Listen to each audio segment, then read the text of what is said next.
Autobiography of Benjamin Franklin. Introduction. We Americans devour eagerly any piece of writing that purports to tell us the secret of success in life. Yet how often we are disappointed to find nothing but commonplace statements, or recipes that we know by heart but never follow. Most of the life stories of our famous and successful men fail to inspire us because they lack the human element that makes the record real and brings the story within our grasp. While we are searching far and near for some Aladdin's lamp to give coveted fortune, there is ready at our hand if we will only reach out and take it, like the charm in Milton's Comus. Unknown and like esteemed and dull swain treads on it daily with his clouted shoon. The interesting, human, and vividly told story of one of the wisest and most useful lives in our history, and perhaps in any history, in Franklin's autobiography, is offered not so much a ready-made formula for success as the companionship of a real flesh-and-blood man of extraordinary mind and quality, whose daily walk and conversation will help us to meet our own difficulties, much as does the example of a wise and strong friend. While we are fascinated by the story, we absorb the human experience through which a strong and helpful character is building. The thing that makes Franklin's autobiography different from every other life story of a great and successful man is just this human aspect of the account. Franklin told the story of his life, as he himself says, for the benefit of his posterity.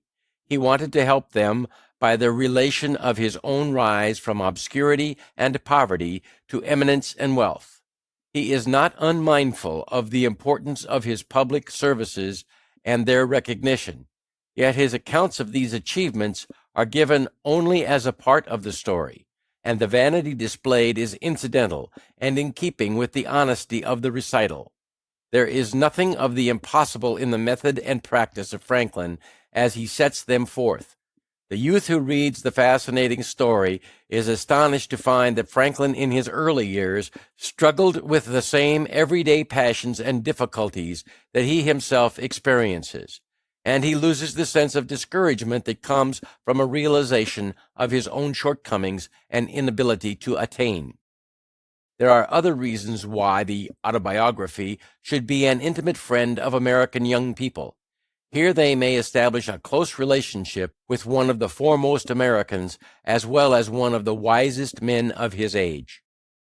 The life of Benjamin Franklin is of importance to every American, primarily because of the part he played in securing the independence of the United States and in establishing it as a nation. Franklin shares with Washington the honors of the Revolution and the events leading to the birth of the new nation.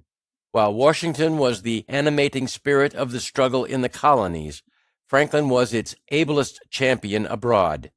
To Franklin's cogent reasoning and keen satire, we owe the clear and forcible presentation of the American case in England and France, while to his personality and diplomacy, as well as his facile pen, we are indebted for the foreign alliance and the funds without which Washington's work must have failed. His patience, fortitude, and practical wisdom, coupled with self-sacrificing devotion to the cause of his country, are hardly less noticeable than similar qualities displayed by Washington. In fact, Franklin as a public man was much like Washington, especially in the entire disinterestedness of his public service. Franklin is also interesting to us because by his life and teachings, he has done more than any other American to advance the material prosperity of his countrymen. It is said that his widely and faithfully read maxims made Philadelphia and Pennsylvania wealthy, while Poor Richard's pithy sayings, translated into many languages, have had a worldwide influence. Franklin is a good type of our American manhood. Although not the wealthiest or the most powerful, he is undoubtedly, in the versatility of his genius and achievements, the greatest of our self-made men.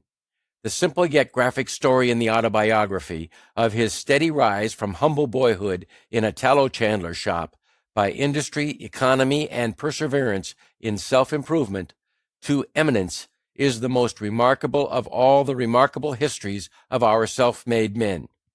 It is in itself a wonderful illustration of the results possible to be attained in a land of unequaled opportunity by following Franklin's maxims. Franklin's fame, however, was not confined to his own country. Although he lived in a century notable for the rapid evolution of scientific and political thought and activity, yet no less a keen judge and critic than Lord Jeffrey, the famous editor of the Edinburgh Review, a century ago, said that, in one point of view, the name of Franklin must be considered as standing higher than any of the others which illustrated the 18th century. Distinguished as a statesman, he was equally great as a philosopher, thus uniting in himself a rare degree of excellence in both these pursuits, to excel in either of which is deemed the highest praise. Franklin has indeed been aptly called many-sided. He was eminent in science and public service, in diplomacy and in literature. He was the Edison of his day, turning his scientific discoveries to the benefit of his fellow men. He perceived the identity of lightning and electricity and set up the lightning rod. He invented the Franklin stove, still widely used, and refused to patent it. He possessed a masterly shrewdness in business and practical affairs. Carlyle called him the father of all the Yankees. He founded a fire company, assisted in founding a hospital, and improved the cleaning and lighting of streets.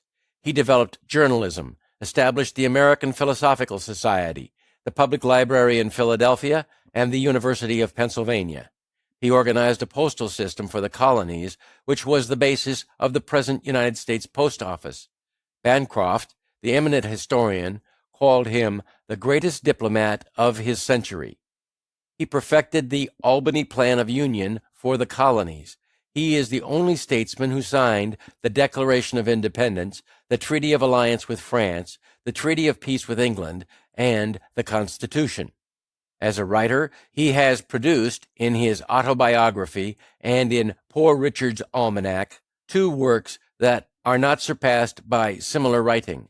He received honorary degrees from Harvard and Yale, from Oxford and St. Andrews, and was made a Fellow of the Royal Society, which awarded him the Copley Gold Medal for improving natural knowledge. He was one of the 8 foreign associates of the French Academy of Science. The careful study of the autobiography is also valuable because of the style in which it is written.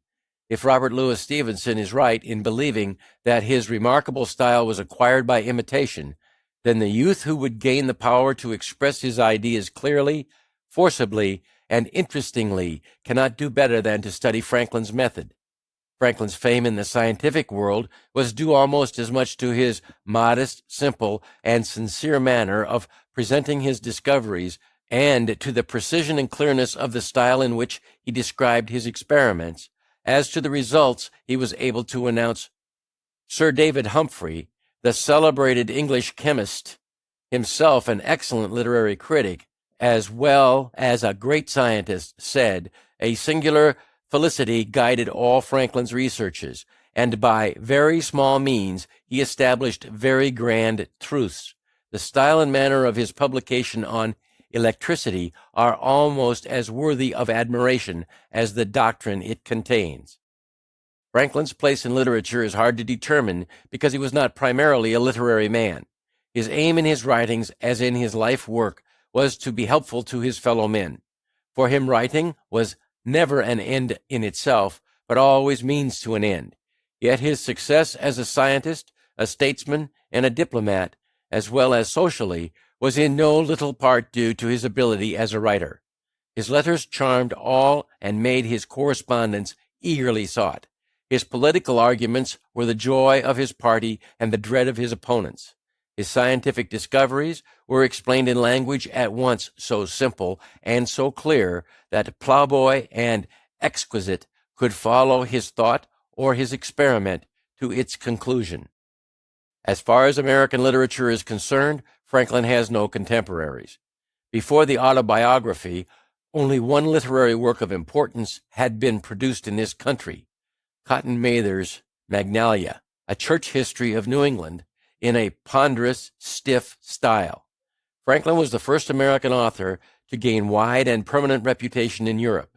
The Autobiography, Poor Richard, Father Abraham's Speech, or The Way to Wealth, as well as some of the bagatelles, are as widely known abroad as any American writings. Franklin must also be classed as the first American humorist. English literature of the 18th century was characterized by the development of prose. Periodical literature reached its perfection early in the century in The Tatler and The Spectator of Addison and Steele. Pamphleteers flourished throughout the period. The homelier prose of Bunyan and Defoe gradually gave place to the more elegant and artificial language of Samuel Johnson, who set the standard for prose writing from 1745 onward. This century saw the beginnings of the modern novel in Fielding's Tom Jones, Richardson's Clarissa Harlowe, Stearns' Tristram Shandy, and Goldsmith's Vicar of Wakefield. Gibbon wrote The Decline and Fall of the Roman Empire, Hume his History of England, and Adam Smith The Wealth of Nations. In the simplicity and vigor of his style, Franklin more nearly resembles the earlier group of writers. In his first essay, he was not an inferior imitator of Addison. In his numerous parables, moral allegories, and apologies, he showed Bunyan's influence. But Franklin was essentially a journalist. In his swift, terse style, he is most like Defoe, who was the first great English journalist and master of the newspaper narrative. The style of both writers is marked by homely, vigorous expression, satire, burlesque, repartee. Here the comparison must end. Defoe and his contemporaries were authors. Their vocation was writing, and their success rests on the imaginative or creative powers they displayed. To authorship, Franklin laid no claim. He wrote no work of the imagination. He developed only incidentally a style in many respects as remarkable as that of his English contemporaries.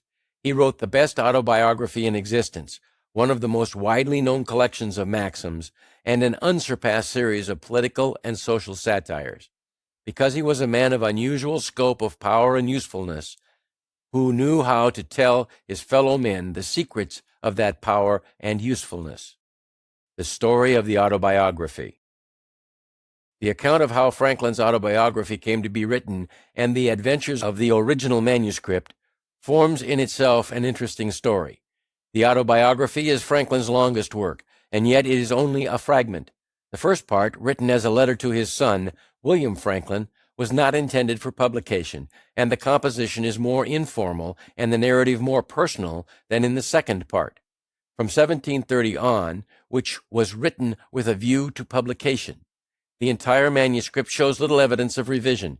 In fact, the expression is so homely and natural that his grandson, William Temple Franklin, in editing the work, changed some of the phrases because he thought them inelegant and vulgar. Franklin began the story of his life while on a visit to his friend, Bishop Shipley, at Twyford in Hampshire, southern England, in 1771. He took the manuscript, completed to 1731, with him when he returned to Philadelphia in 1775. It was left there with his other papers when he went to France in the following year, and disappeared during the confusion incident to the Revolution. 23 pages of closely written manuscript fell into the hands of Abel James, an old friend who sent a copy to Franklin at Passy, near Paris, urging him to complete the story. Franklin took up the work at Passy in 1784 and carried the narrative forward a few months. He changed the plan to meet his new purpose of writing to benefit the younger reader. His work was soon interrupted and was not resumed until 1788, when he was at home in Philadelphia. He was now old, infirm, and suffering, and was still engaged in public service. Under these discouraging conditions, the work progressed slowly. It finally stopped when the narrative reached the year 1757.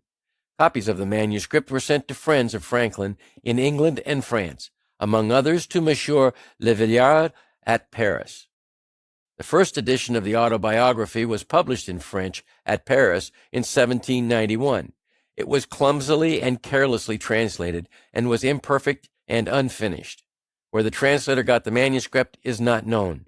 Le Veillard disclaimed any knowledge of the publication from this faulty French edition. Many others were printed, some in Germany, 2 in England, and another in France. So great was the demand for the work.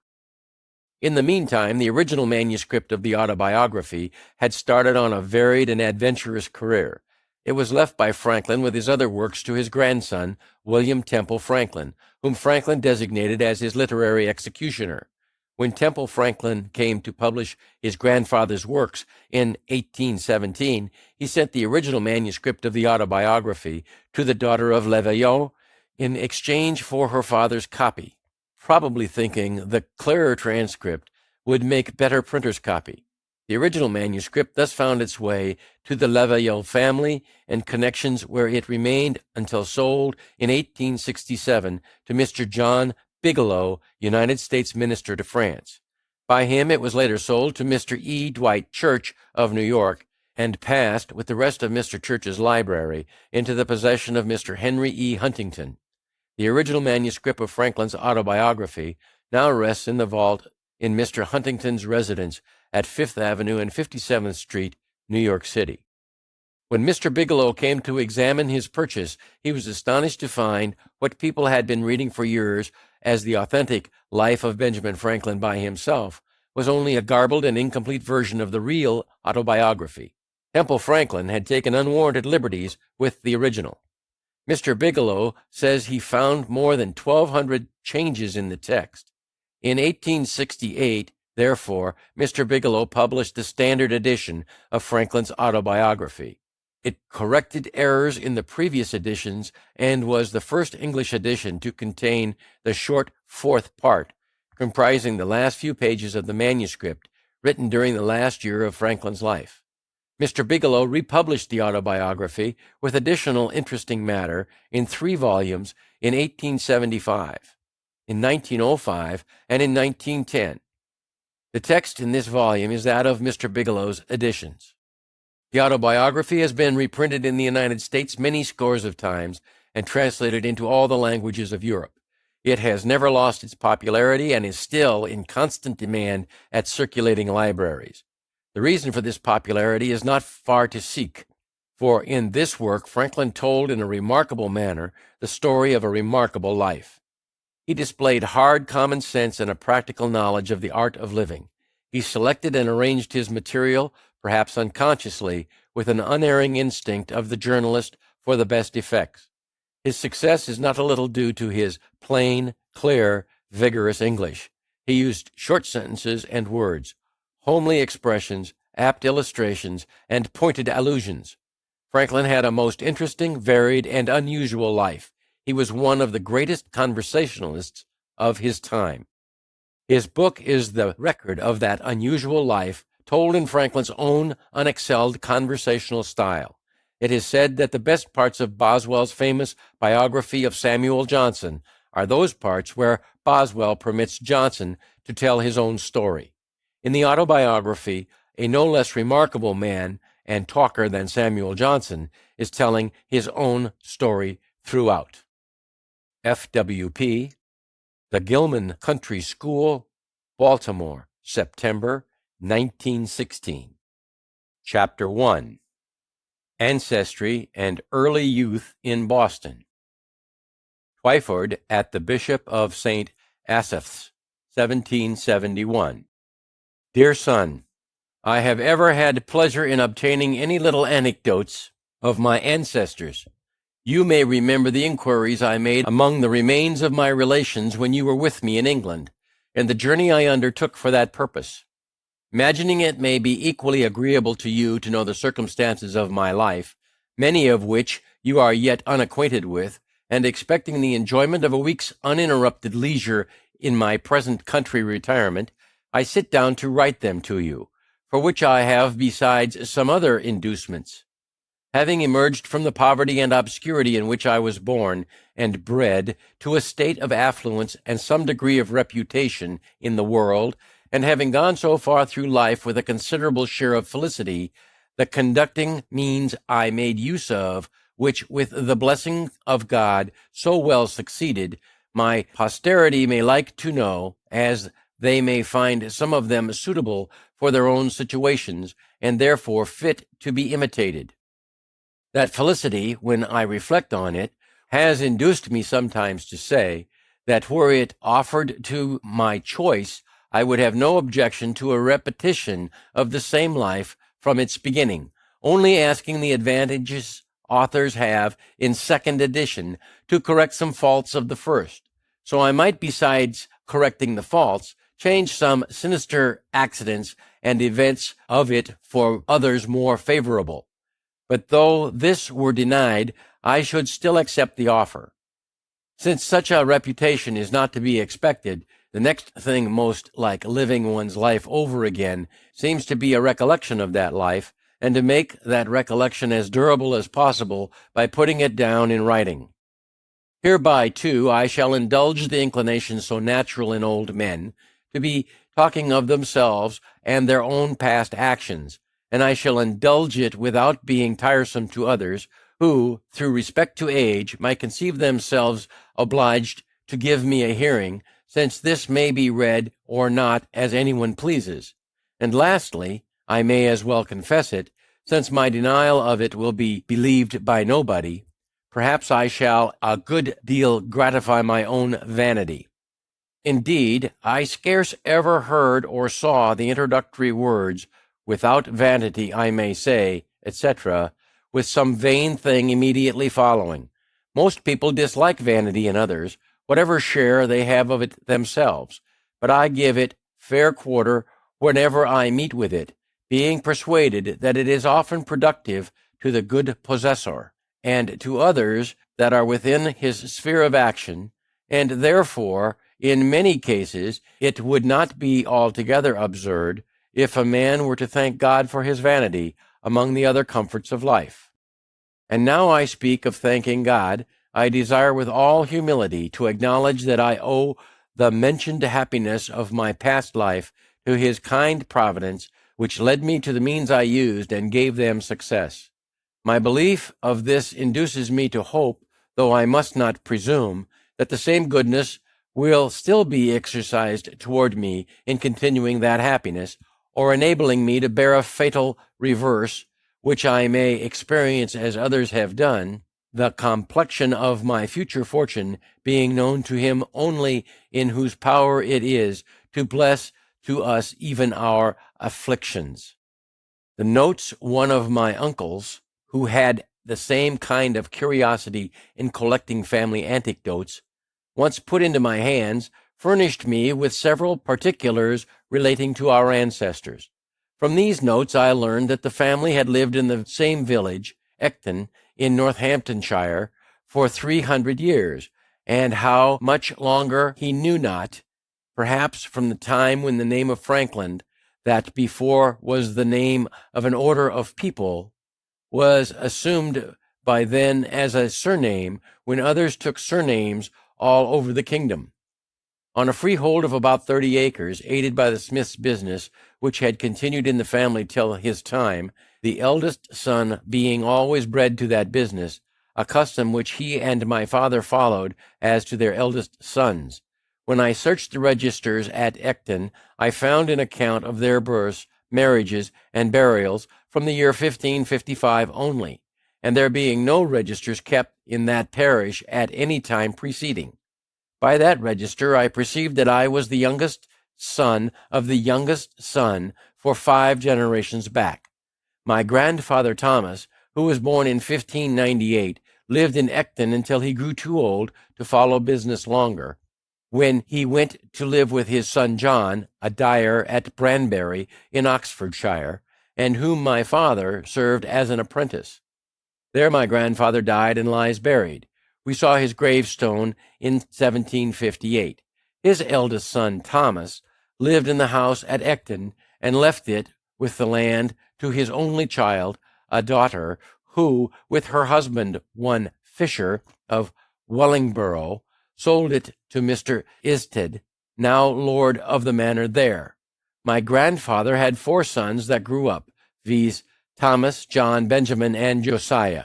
I will give you what account I can of them at this distance from my papers, and if these are not lost in my absence, you will among them find many more particulars. Thomas was bred a smith under his father, but being ingenious and encouraged in learning, as all my brothers were, by an Esquire Palmer, then the principal gentleman in that parish, he qualified himself for the business of scrivener, became a considerable man in the county, was a chief mover of all public-spirited undertakings for the county or town of Northampton, and his own village, of which many instances are related of him, and which taken notice of and patronized by the then Lord Halifax. He died in 1702, January 6th, Old Style, just 4 years to the day before I was born. The account we received of his life and character from some old people at Ecton, I remember, struck you as something extraordinary, from its similarity to what you knew of mine. Had he died on the same day, you said, one might have supposed a transmigration. John was bred a dyer, I believe of woolens. Benjamin was bred a silk dyer, serving an apprenticeship at London. He was an ingenious man. I remember him well, for when I was a boy he came over to my father in Boston and lived in the house with us some years. He lived to a great age. His grandson, Samuel Franklin, now lives in Boston. He left behind him 2 quarto volumes, manuscripts, of his own poetry, consisting of little occasional pieces addressed to his friends and relations, of which the following sent me is a specimen. He had formed a shorthand of his own, which he taught me, but never practiced. I have now forgot it. I was named after this uncle, there being a particular affection between him and my father.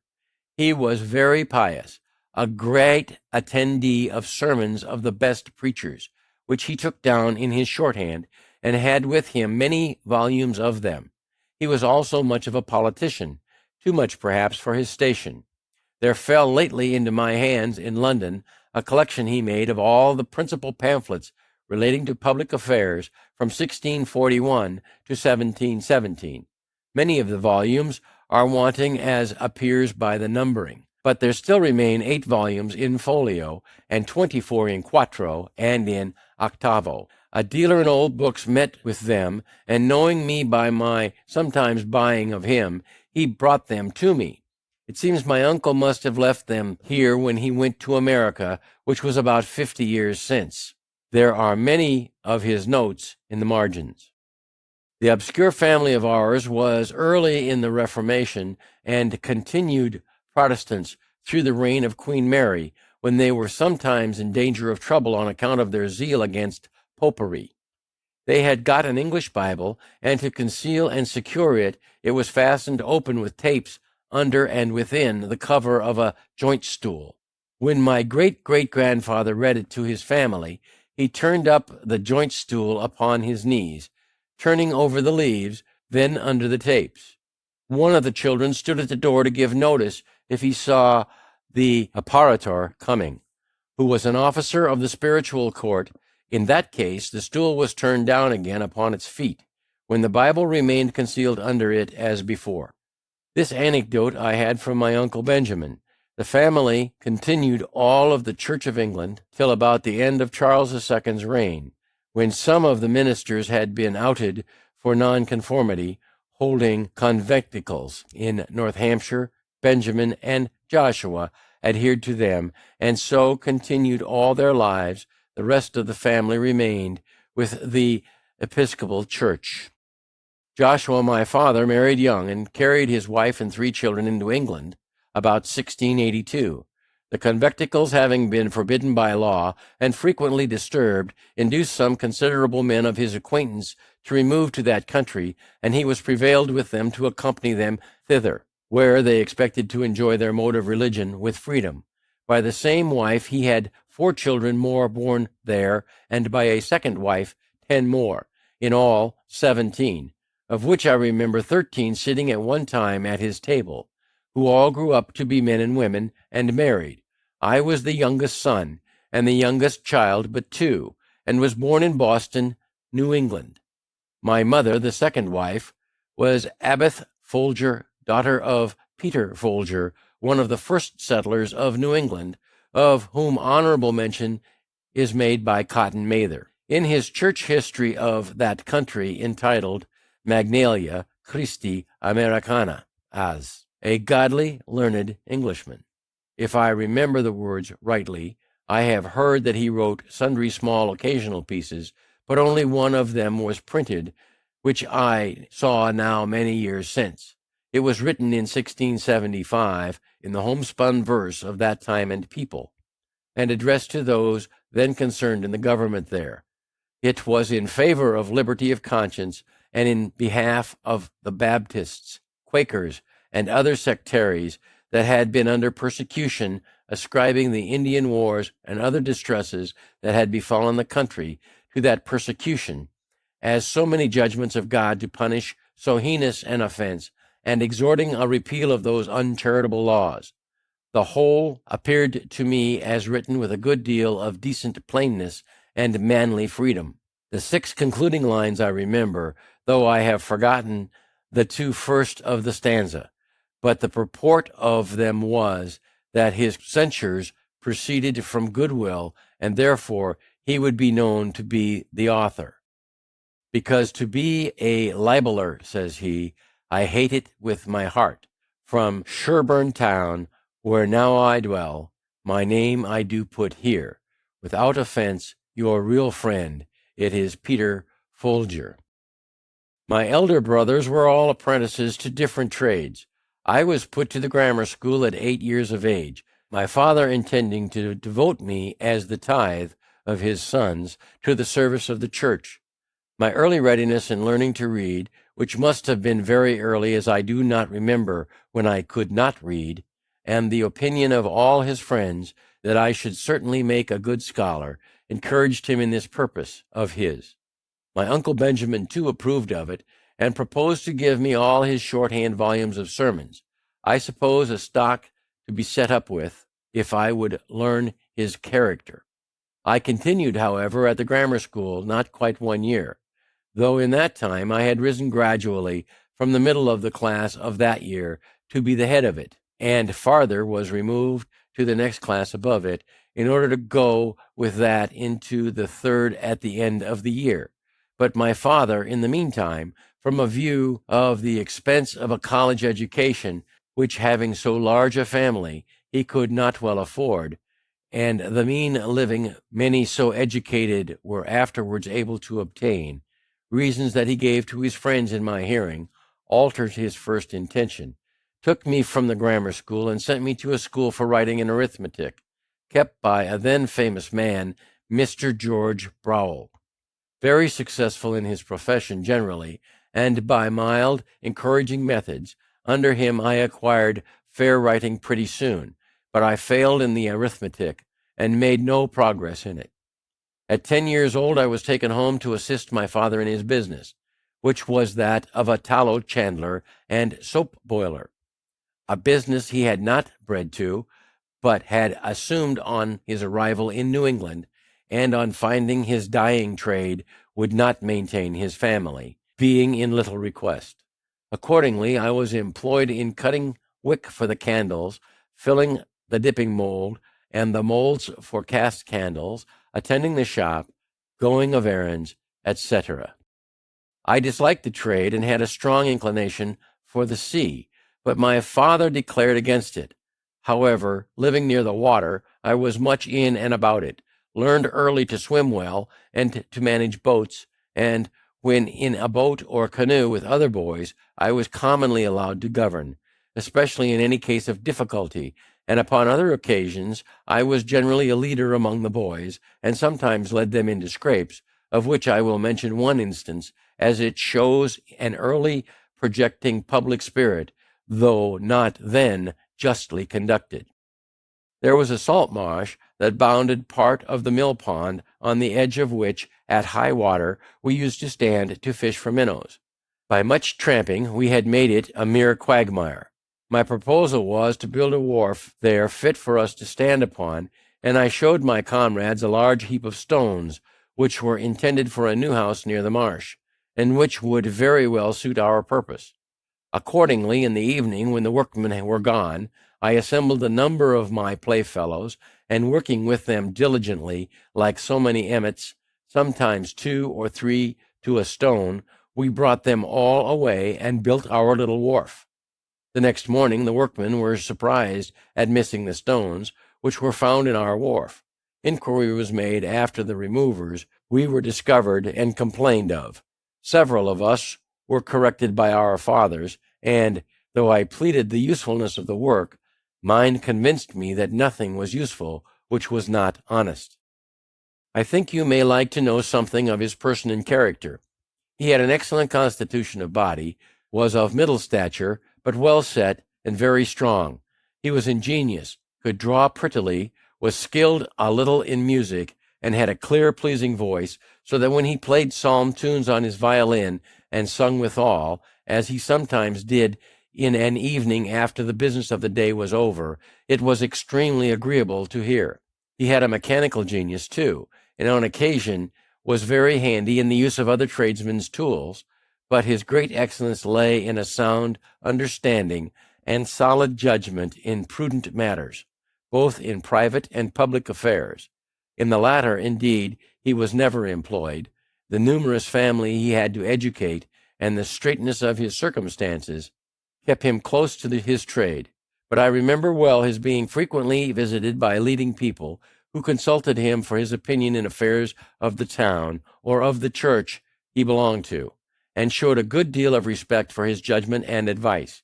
He was also much consulted by private persons about their affairs when any difficulty occurred, and frequently chosen an arbiter between contending parties.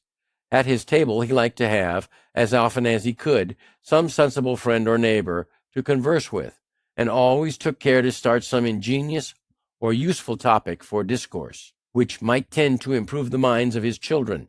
By this means he turned our attention to what was good, just, and prudent in the conduct of life, and little or no notice was ever taken of what related to the victuals on the table, whether it was well or ill dressed, in or out of season, of good or bad flavor, preferable or inferior to this or that other thing of the kind, so that I was brought up in such a perfect inattention to those matters as to be quite indifferent what kind of food was set before me, and so unobservant of it that to this day, if I am asked, I can scarce tell a few hours after dinner what I dined upon. This has been a convenience to me in traveling, where my companions have been sometimes very unhappy for want of a suitable gratification of their more delicate, because better instructed, tastes and appetites. My mother had likewise an excellent constitution. She suckled all her 10 children. I never knew whether my father or mother to have any sickness but that of which they died. He at 89, and she at 85 years of age. They lie buried together at Boston. I, some years since, placed a marble over their grave with this inscription: Josiah Franklin and Abath, his wife, lie here interned. They lived lovingly together in wedlock 55 years, without an estate or any gainful employment. By constant labor and industry, with God's blessing, they maintained a large family comfortably, and brought up 13 children and 7 grandchildren reputably. From this instance, reader, be encouraged to diligence in thy calling, and distrust not providence. He was a pious and prudent man, she a discreet and virtuous woman. Their youngest son, in faithful regard to their memory, places this stone. J.F., born 1655, died 1744, at 89. A.F., born 1667, died 1752, 85. By my rambling digressions, I perceive myself to be grown old. I used to write more methodically, but one does not dress for private company as for a public ball. 'Tis perhaps only negligence. To return, I continued thus employed in my father's business for 2 years, that is, till I was 12 years old, and my brother John, who was bred to that business, having left my father, married and set up for himself at Rhode Island. There was all appearance that I was destined to supply his place and become a tallow chandler. But my dislike to the trade continuing, my father was under apprehensions that if he did not find one for me more agreeable, I should break away and go to sea, as his son Joshua had done, to his great vexation. He therefore sometimes took me to walk with him and see joiners, bricklayers, turners, braziers, etc., at their work, that he might observe my inclination and endeavor to fix it on some trade or other on land.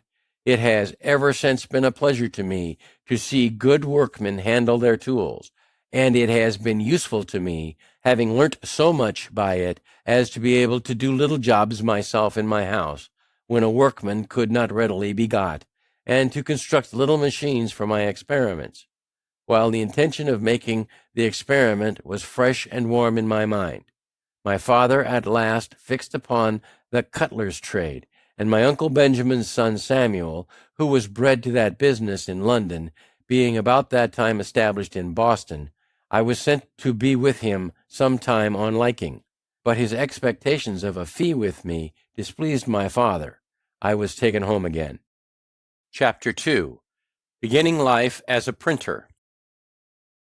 From a child I was fond of reading, and all the little money that came into my hands was ever laid out in books. Pleased with the Pilgrim's Progress, my first collection was of John Bunyan's works in separate little volumes. I afterward sold them to enable me to buy R. Burton's historical collections. They were small Chapman's books, and cheap, 40 or 50 in all. My father's little library consisted chiefly of books in polemic divinity, most of which I read, and have since often regretted that, at a time when I had such a thirst for knowledge, more proper books had not fallen in my way, since it was now resolved I should not be a clergyman. Plutarch's Lives there was, in which I read abundantly, and I still think that time spent to great advantage.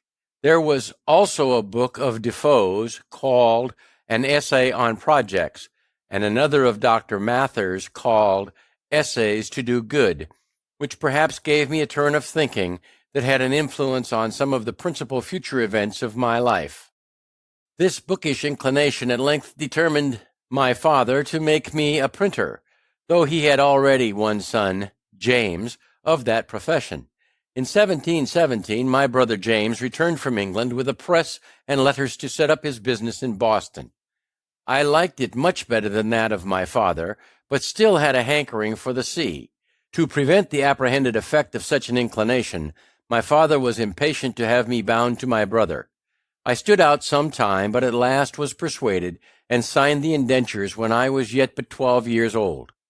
I was to serve as an apprentice till I was 21 years of age, only I was to be allowed journeyman's wages during the last year. In a little time I made great proficiency in the business, and became a useful hand to my brother. I now had access to better books, and acquaintance with the apprentice of booksellers enabled me sometimes to borrow a small one, which I was careful to return soon and clean. Often I sat up in my room reading the greatest part of the night, when the book was borrowed in the evening, and to be returned early in the morning, lest it should be missed or wanted. After some time, an ingenious tradesman, Mr. Matthew Adams, who had a pretty collection of books, and who frequented our printing house, took notice of me, invited me to his library, and very kindly lent me such books as I chose to read. I now took a fancy to poetry, and made some little pieces. My brother, thinking it might turn to account, encouraged me, and put me on composing occasional ballads. One was called The Lighthouse Tragedy, and contained an account of the drowning of Captain Worthilake, with his 2 daughters. The other was a sailor's song on the taking of Teach, or Blackbeard, the pirate. They were wretched stuff in the Grub Street ballad style, and when they were printed he sent me out to the town to sell them. The first sold wonderfully, the event being recent, having made a great noise. This flattered my vanity, but my father discouraged me by ridiculing my performances, and telling me verse-makers were generally beggars. So I escaped being a poet, most probably a very bad one, but as prose writing had been of great use to me in the course of my life, and was a principal means of my advancement, I shall tell you how in such a situation I acquired what little ability I have in that way. There was another bookish lad in the town, John Collins by name, with whom I was intimately acquainted. We sometimes disputed, and very fond we were of argument, and very desirous of confuting one another, with disputatious turn. By the way, is apt to become a very bad habit, making people often extremely disagreeable in company, by the contradiction that is necessary to bring it into practice, and thence, besides souring and spoiling the conversation, is productive of disgusts and, perhaps, enmities, where you may have occasion for friendship. I had caught it by reading my father's books of dispute about religion. Persons of good sense, I have since observed, seldom fall into it, except lawyers, university men, and men of all sorts that have been bred at Edinburgh. A question was once somehow or other started between Collins and me of the propriety of educating the female sex in learning, and their abilities for study. He was of the opinion that it was improper, and that they were naturally unequal to it. I took the contrary side, perhaps a little for the dispute's sake. He was naturally more eloquent, and had a ready plenty of words, and sometimes, as I thought, bore me down more by his fluency than by the strength of his reasons. As we parted without settling the point, and were not to see one another again for some time, I sat down to put my arguments in writing, which I copied fair and sent to him. He answered, and I replied. 3 or 4 letters of a side had passed when my father happened to find my papers and read them. Without entering into the discussion, he took occasion to talk to me about the manner of my writing. Observed that, though I had the advantage of my antagonist in correct spelling and pointing, which I owed to the printing house, I fell far short in elegance of expression, in method, and in perspicuity, of which he convinced me by several instances. I saw the justice of his remarks, and hence grew more attentive to the manner in writing, and determined to endeavor at improvement. About this time I met with an odd volume of the Spectator. It was the third. I had never before seen any of them. I bought it, read it over and over, and was much delighted with it. I thought the writing excellent, and wished, if possible, to imitate it. With this view, I took some of the papers, and making short hints of the sentiment in each sentence, laid them by a few days, and then, without looking at the book, tried to complete the papers again, by expressing each hinted sentiment at length, and as fully as it had been expressed before, in any subtle words which should come to hand. Then I compared my Spectator with the original, discovered some of my faults, and corrected them. But I found I wanted a stock of words, or a readiness in recollecting and using them, which I thought I should have acquired before that time if I had gone on making verses, since the continual occasion for words of the same import, but of different length, to suit the measure, or of different sound for the rhyme, would have laid me under a constant necessity of searching for variety, and also have tended to fix that variety in my mind and make me master of it. Therefore I took some of the tales and turned them into verse, and after a time, when I had pretty well forgotten the prose, turned them back again. I also sometimes jumbled my collections of hints into confusion, and after some weeks endeavored to reduce them into the best order, before I began to form the full sentences and complete the paper. This was to teach me method in the arrangement of thoughts. By comparing my work afterwards with the original, I discovered many faults and amended them. But I sometimes had the pleasure of fancying that, in certain particulars of small import, I had been lucky enough to improve the method of the language, and this encouraged me to think I might possibly in time come to be a tolerable English writer, of which I was extremely ambitious. My time for these exercises and for reading was at night, after work, or before it began, in the morning, or on Sundays, when I contrived to be in the printing house alone, evading as much as I could the common attendance on pulpit worship, which my father used to extract of me when I was under his care, and which indeed I still thought a duty, though I could not, as it seemed to me, afford time to practice it. When about 16 years of age, I happened to meet with a book written by one Tryon, recommending a vegetable diet. I determined to go into it. My brother, being yet unmarried, did not keep house, but boarded himself and his apprentices in another family. My refusing to eat flesh occasioned an inconveniency, and I was frequently chided for my singularity. I made myself acquainted with Chiron's manner of preparing some of his dishes, such as boiling potatoes or rice, making hasty pudding, and a few others, and then proposed to my brother that if he would give me weekly half the money he paid for my board, I would board myself. He instantly agreed to it, and I presently found that I could save half of what he paid me. This was an additional fund for buying books, but I had another advantage in it. My brother and the rest going from the printing house to their meals, I remained there alone, and, dispatching presently my light repast, which often was no more than a biscuit or a slice of bread, a handful of raisins, or a tart from the pastry cook's, and a glass of water, had the rest of the time till their return for study, in which I made the greatest progress, for that greater clearness of head and quicker apprehension which usually attended temperance in eating and drinking. And now it was, being on some occasion made ashamed of my ignorance in figures, which I had twice failed in learning when at school, I took Crocker's book of arithmetic, and went through the whole by myself with great ease. I also read Seller and Shemmy's book of navigation, and became acquainted with the little geometry they contained, but never proceeded far in that science. And I read about this time Locke on Human Understanding, and The Art of Thinking by Monsieur du Pont Royal.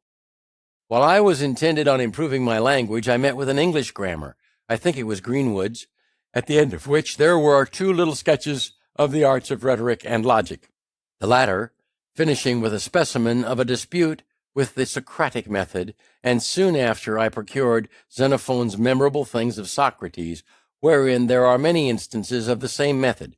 I was charmed with it, adopted it, dropped my abrupt contradiction and positive argumentation, and put on the humble inquirer and doubter, and being then, from reading Shaftesbury and Collins, become a real doubter in many points of our religious doctrine. I found this method safest for myself, and very embarrassing to those against whom I used it. Therefore I took a delight in it, practiced it continually, and grew very artful and expert in drawing people, even of superior knowledge, into concessions, the consequence of which they did not foresee, entangling them in difficulties out of which they could not extricate themselves, and so obtaining victories that neither myself nor my cause always deserved. I continued this method some few years, but gradually left it, retaining only the habit of expressing myself in terms of modest diffidence, never using, when I advanced anything that may possibly be disputed, the words certainly, undoubtedly, or any others that gave an air of positiveness to an opinion, but rather say, I conceive or apprehend a thing to be so and so. It appears to me, or I should think it so or so, for such and such reasons, or I imagine it to be so, or it is so if I am not mistaken. This habit, I believe, has been of great advantage to me when I have had occasion to inculcate my opinions and persuade men into measures that I have been from time to time engaged in promoting.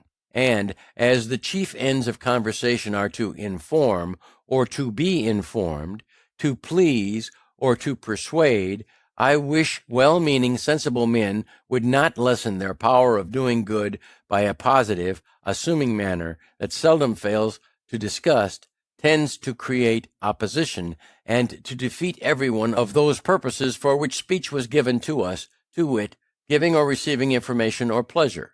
For if you would inform a positive and dogmatical manner, in advancing your sentiments may provoke contradiction and prevent a candid attention. If you wish information and improvement from the knowledge of others, and yet at the same time express yourself as firmly fixed in your present opinion, modest, sensible men who do not love disputation will probably leave you undisturbed in the possession of your error, and by such a manner you can seldom hope to recommend yourself in pleasing. Pope says judiciously, "Men should be taught as if you taught them not, and things unknown prospered as things forgot," further recommending to us to speak though sure with seeming diffidence. And he might have coupled with this line that which he has coupled with another, I think, less properly. For want of modesty is want of sense.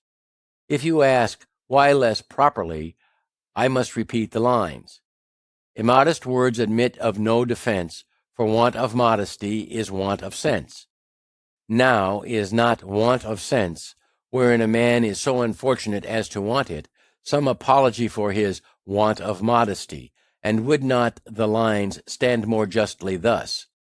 Immodest words admit but this defense, the want of modesty is want of sense. This, however, I submit to better judgments. My brother had, in 1720 or 1721, begun to print a newspaper. It was the second that appeared in America, and was called the New England Courant.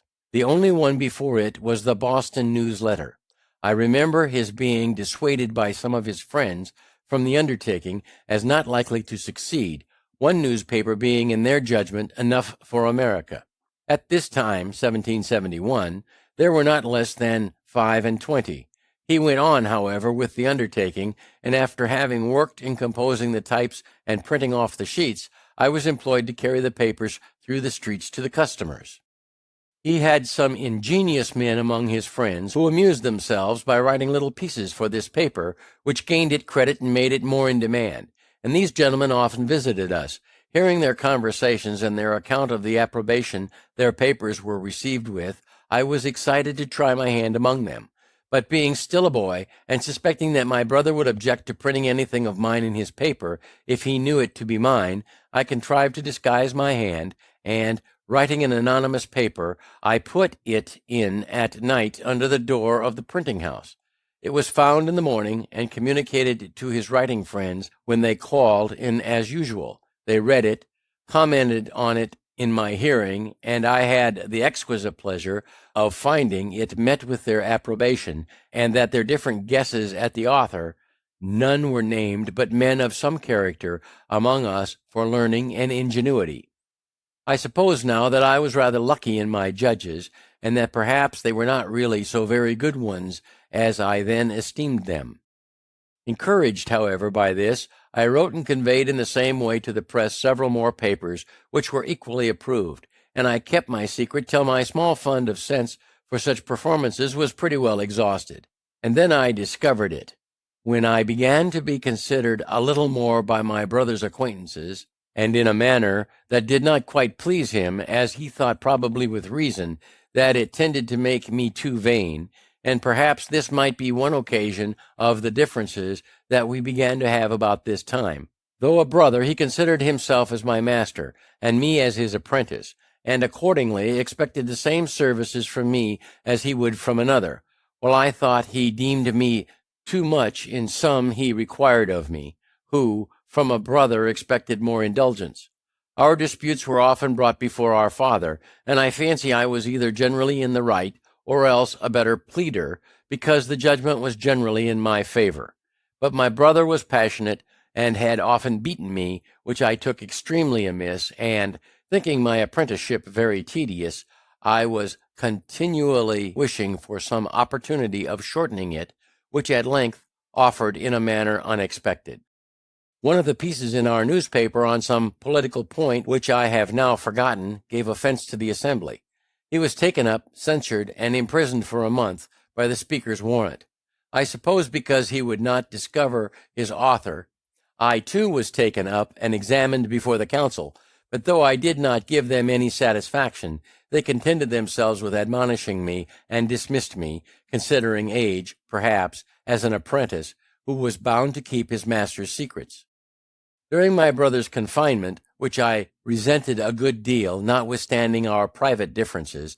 I had the management of the paper, and I made bold to give our rulers some rubs in it, which my brother took very kindly, while others began to consider me in an unfavorable light, as a young genius that had a turn for libeling and satire. My brother's discharge was accompanied with an order of the House, a very odd one, that James Franklin could no longer print the paper called the New England Courant.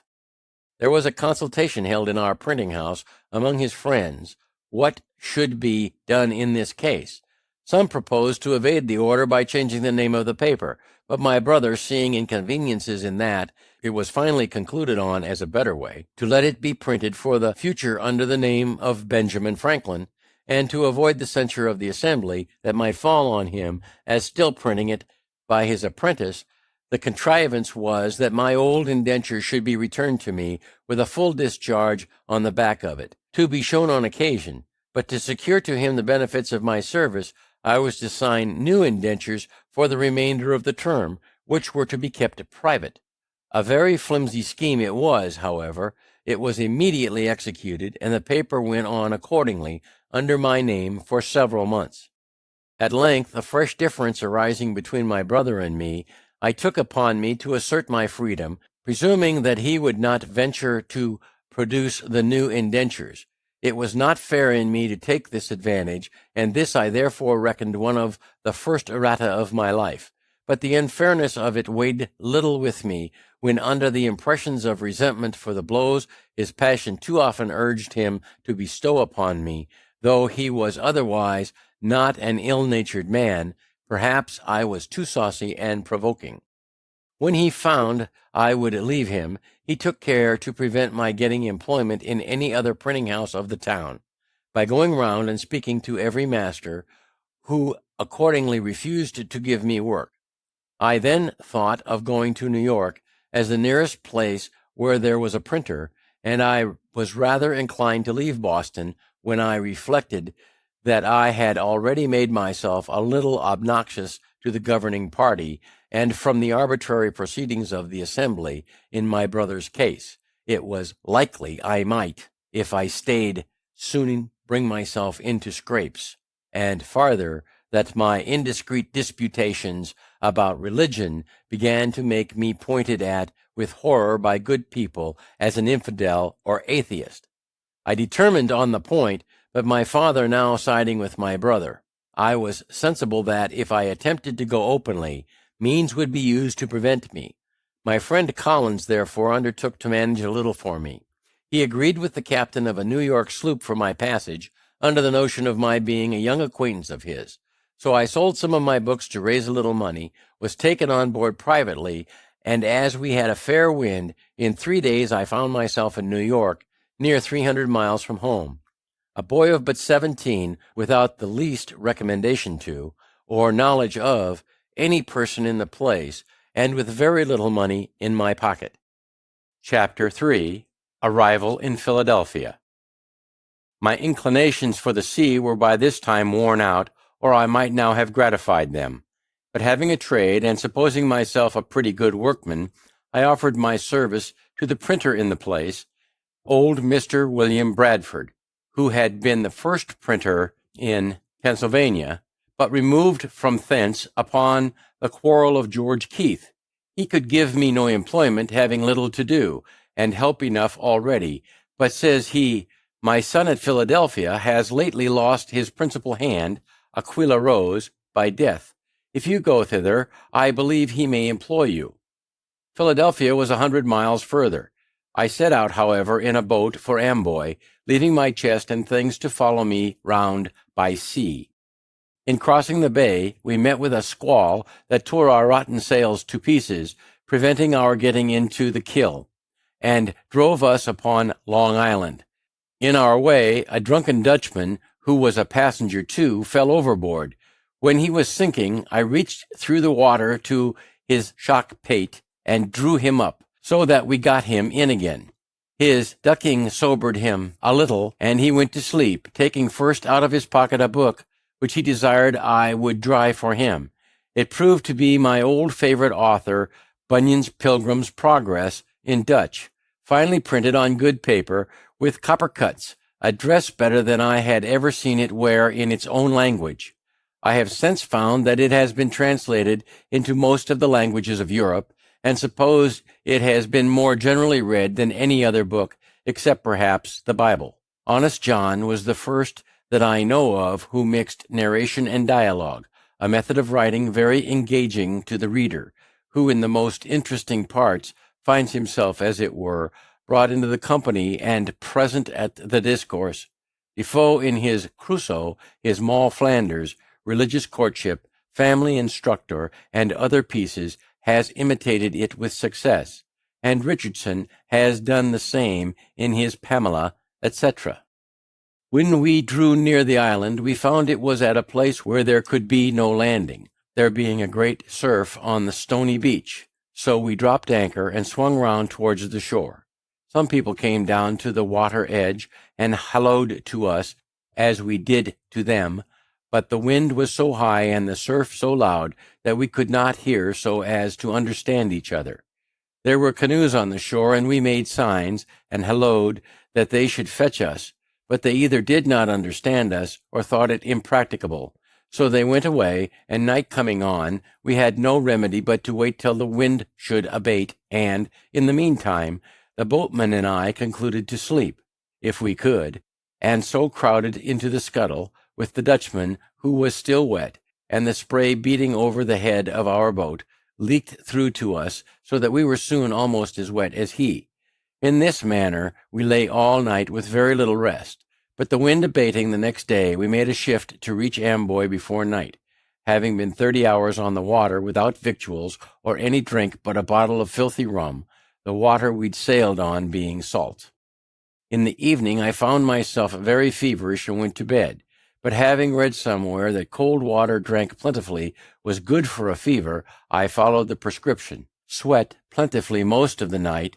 My fever left me, and in the morning, crossing the ferry, I proceeded on my journey on foot, having 50 miles to Burlington, where I was told I could find boats that would carry me the rest of the way to Philadelphia.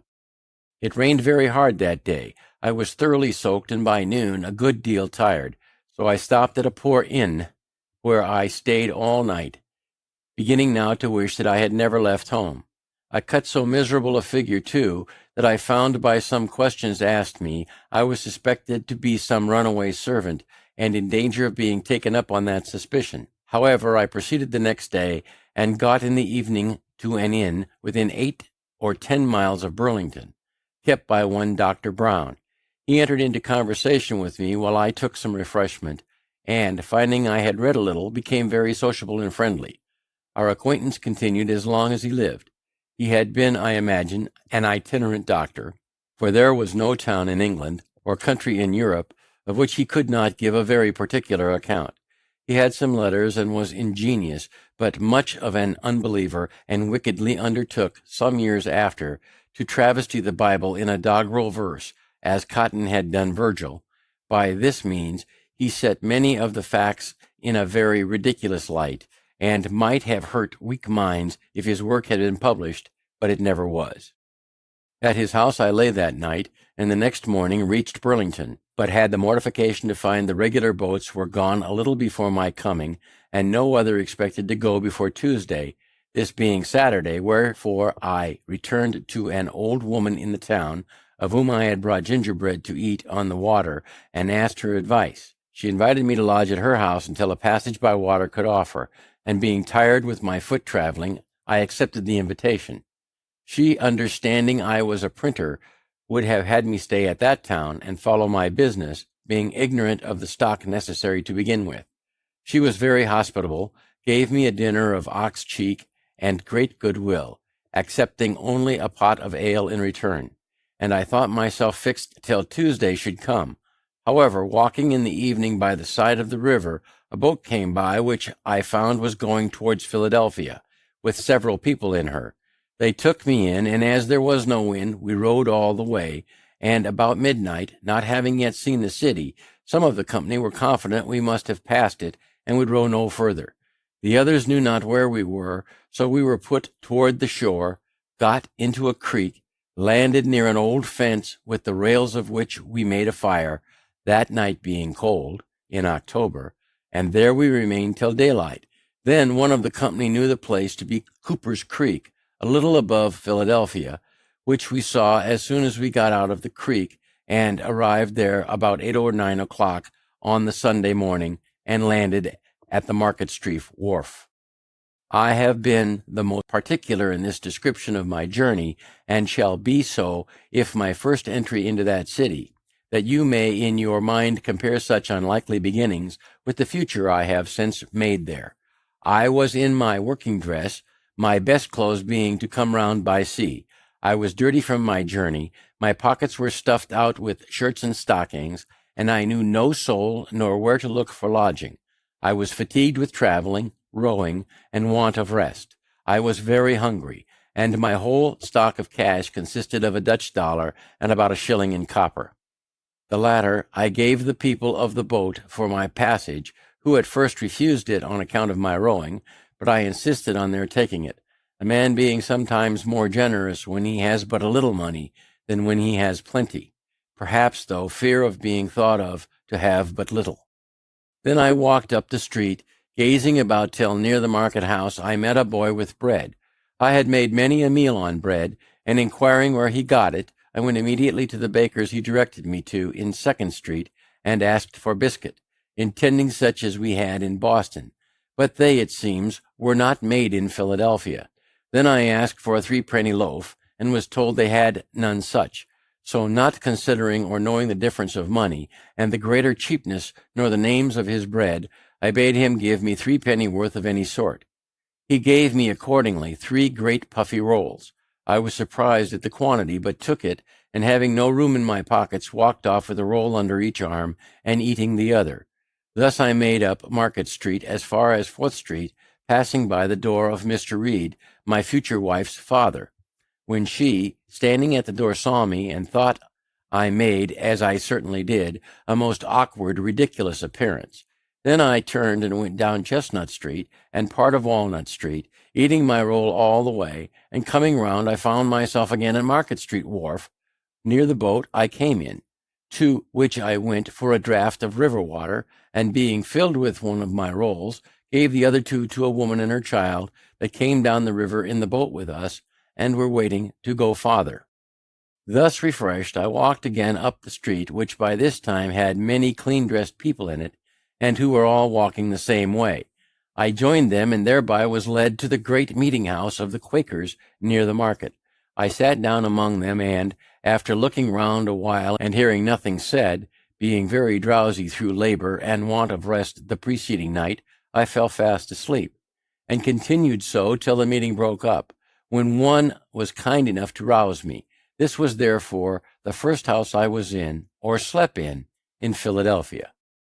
Walking down again toward the street, and looking in the faces of people, I met a young Quaker man whose countenance I liked, and accosted him, requesting he would tell me where a stranger could get lodging. We were then near the sign of the 3 Mariners. Here, says he, is one place that entertains strangers, but it is not a reputable house. If thee wilt walk with me, I'll show thee a better. He brought me to the Crooked Billet in Water Street, where I got a dinner, and while I was eating it, several sly questions were asked me, as it seemed to be suspected from my youth and appearance that I might be some runaway. After dinner my sleepiness returned, and being shown to a bed, I lay down without undressing, and slept till 6 in the evening, was called to supper, went to bed again very early, and slept sound till next morning. Then I made myself as tidy as I could, and went to Andrew Bradford, the printer's. I found in the shop the old man, his father, whom I had seen in New York, and who, traveling on horseback, had got to Philadelphia before me. He introduced me to his son, who received me civilly, gave me a breakfast, but told me he did not at present want a hand, being lately supplied with one. But there was another printer in town, lately set up, one Keimer, who, perhaps, might employ me. If not, I should be welcome to lodge at his house, and he would give me a little work to do now and then till fuller business should offer. The old gentleman said he would go with me to the new printer, and when we found him, "Neighbor," says Bradford, "I have brought to see you a young man of your business. Perhaps you may want such a one." He asked me a few questions, put a composing stick in my hand to see how I worked, and then said he would employ me soon, though he had just then nothing for me to do, and, taking old Bradford, whom he had never seen before, to be one of the townspeople that had a good will for him, entered into a conversation on his present undertaking and prospects, while Bradford, not discovering that he was the other printer's father, on Keimer's saying he expected soon to get the greatest part of the business into his own hands, drew him on by artful questions and starting little doubts, to explain all his views, what interest he relied on, and in what manner he intended to proceed. I, who stood by and heard all, saw immediately that one of them was a crafty old sophister, and the other a mere novice. Bradford left me with Keimer, who was greatly surprised when I told him who the old man was. Keimer's printing house, I found, consisted of an old shattered press and one small worn-out font of English, which he was using himself, composing an elegy on Aquilla Rose, before mentioned, an ingenious young man of excellent character, much respected in the town, clerk of the assembly, and a pretty poet. Keimer made verses too, but very indifferently. He could not be said to write them, for his manner was to compose them in the types directly out of his head. So there being no copy, but one pair of cases, and the elegy likely to require all the letter, no one could help him. I endeavored to put his press, which he had not yet used, and of which he understood nothing, into order fit to be worked with, and promised to come and print off his elegy as soon as he should have got it ready. I returned to Bradford's, who gave me a little job to do for the present, and there I lodged and dieted. A few days after, Keimer sent for me to print off the elegy, and now he had got another pair of cases and a pamphlet to reprint, on which he set me to work. These two printers I found poorly qualified for their business. Bradford had not been bred to it, and was very illiterate, and Keimer, though something of a scholar, was a mere compositor, knowing nothing of presswork. He had been one of the French prophets, and could act their enthusiastic agitations. At the time he did not profess any particular religion, but something of all on occasion, was very ignorant of the world, and had, as I afterward found, a good deal of the knave in his composition. He did not like my lodging at Bradford's while I worked with him. He had a house, indeed, but without furniture, so he could not lodge me, but he got me a lodging at Mr. Reed's before mentioned, who was the owner of this house, and my chest and clothes being come by this time, I made rather a more respectable appearance in the eyes of Miss Reed than I had done when she first happened to see me eating my roll in the street. I began to have some acquaintance among the young people of the town that were lovers of reading, with whom I spent my evenings very pleasantly, and gained money by my industry and frugality.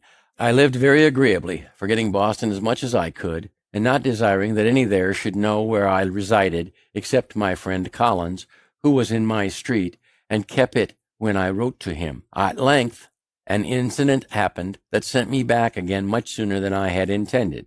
I had a brother-in-law, Robert Holmes, master of a sloop that traded between Boston and Delaware. He, being at Newcastle, 40 miles below Philadelphia, heard thereof me and wrote me a letter, mentioning the concerns of my friends in Boston at my abrupt departure, assuring me of their good will to me, and that everything would be accommodated to my mind if I would return, to which he exhorted me very earnestly. I wrote an answer to this letter, thanked him for his advice, but stated that my reasons for quitting Boston fully and in such a light as to convince him I was not so wrong as he had apprehended. Chapter 4. First Visit to Boston.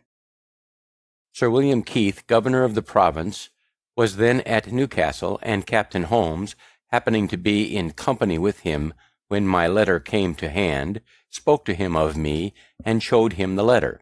The governor read it, and seemed surprised when he was told my age. He said I appeared a young man of promising parts, and therefore should be encouraged. The printers of Philadelphia were wretched ones, and if I could set up there, he made no doubt I should succeed. For his part, he would procure me the public business, and do me every other service in his power. This my brother-in-law afterwards told me in Boston, but I knew as yet nothing of it when, one day, Keimer and I, being at work together near the window, we saw the governor and another gentleman, which proved to be Colonel French of Newcastle, finely dressed, come directly across the street to our house, and heard them at the door. Keimer ran down immediately, thinking it a visit to him, but the governor inquired for me, came up, and with a condescension and politeness I had been quite unused to, made me many compliments, desired to be acquainted with me, blamed me kindly for not having made myself known to him when I first came to the place, and would have me away with him to the tavern, where he was going with Colonel French, to taste, as he said, some excellent Madeira. I was not a little surprised, and Keimer stared like a pig poisoned. I went, however, with the governor and Colonel French to a tavern at the corner of 3rd Street, and over the Madeira he proposed my setting up my business, laid before me the probabilities of success, and both he and Colonel French assured me I should have their interest and influence in procuring the public business of both governments. On my doubting whether my father would assist me in it, Sir William said he would give me a letter to him, in which he would state the advantages, and he did not doubt of prevailing with him. So it was concluded I should return to Boston in the first vessel, with the governor's letter recommending me to my father. In the meantime, the intention was to keep a secret, and I went on working with Keimer as usual, the governor sending for me now and then to dine with him, a very great honor I thought it, and conversing with me in the most affable, familiar, and friendly manner imaginable. About the end of April 1724, a little vessel offered for Boston. I took leave of Keimer, as going to see my friends. The governor gave me an ample letter, saying many flattering things of me to my father, and strongly recommending the project of my setting up in Philadelphia as a thing that must make my fortune. We struck on a shoal in going down the bay, and sprung a leak. We had a blistering time at sea, and were obliged to pump almost continuously, at which I took my turn. We arrived safe, however, at Boston in about a fortnight. I had been absent 7 months, and my friends had heard nothing of me, for my brother Holmes was not yet returned, and had not written about me. My unexpected appearance surprised the family. All were, however, very glad to see me, and made me welcome, except my brother. I went to see him at his printing house. I was better dressed than ever while in his service, having a genteel new suit from head to foot, a watch, and my pockets lined with near £5 sterling in silver. He received me not very frankly, looked me all over, and turned to his work again. The journeymen were inquisitive where I had been, what sort of a country it was, and how I liked it. I praised it much, the happy life I led in it, expressing strongly my intention of returning to it, and one of them asked what kind of money we had there. I produced a handful of silver and spread it before them, which was a kind of raree show they had not been used to, paper being the money of Boston. Then I took the opportunity of letting them see my watch, and lastly, my brother still glum and sullen, I gave them a piece of 8 to drink, and took my leave. This visit of mine offended him extremely, for when my mother some time after spoke to him of a reconciliation, and of her wishes to see us on good terms together, and that we might live for the future as brothers, he said I had insulted him in such a manner before his people that he could never forget or forgive it. In this, however, he was mistaken. My father received the governor's letter with some apparent surprise, but said little of it to me for some days. When Captain Holmes returned, he showed it to him and asked him if he knew Keith and what kind of man he was, adding his opinion that he must be of small discretion to think of setting a boy up in a business who wanted yet 3 years of being a man's estate. Holmes said what he could in favor of the project, but my father was clear in the impropriety of it, and at last gave a flat denial to it. Then he wrote a civil letter to Sir William, thanking him for the patronage he had so kindly offered me, but declining to assist me as yet in setting up, I being, in his opinion, too young to be trusted with the management of a business so important, and for which the preparation must be so expensive. My friend and companion Collins, who was a clerk in the post office, pleased with the account I gave him of my new country, determined to go thither also, and while I waited for my father's determination, he set out before me by land to Rhode Island, leaving his books, which were a pretty collection of mathematics and natural philosophy, to come with mine and me to New York, where he proposed to wait for me. My father, though he did not approve Sir William's proposition, was yet pleased that I had been able to obtain so advantageous a character from a person of such note where I had resided, and that I had been so industrious and careful as to equip myself so handsomely in so short a time. Therefore, seeing no prospect of an accommodation between my brother and me, he gave his consent to my returning again to Philadelphia, advised me to behave respectfully to the people there, endeavoring to obtain the general esteem, and avoid lampooning and libeling, to which he thought I had too much inclination, telling me that by steady industry and a prudent parsimony I might save enough by the time I was 21 to set me up, and that if I came near the matter, he would help me out with the rest. This was all I could obtain, except some small gifts as tokens of his and my mother's love, when I embarked again for New York, now with their approbation and their blessing.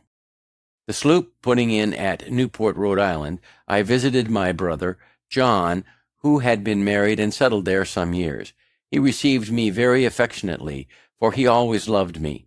A friend of his, one Vernon, having some money due him in about 35 pounds currency, desired that I would receive it for him, and keep it till I had his directions what to remit it in. Accordingly, he gave me an order. This afterwards occasioned me a good deal of uneasiness.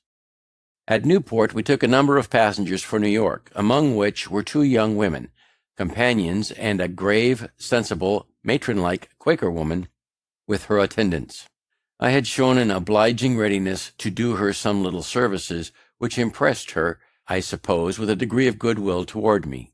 Therefore, when she saw a daily growing familiarity between me and the 2 young women, which they appeared to encourage, she took me aside and said, "Young man, I am concerned for thee, as thou hast no friend in thee, and seems not to know much of the world, or of the snares youth is exposed to.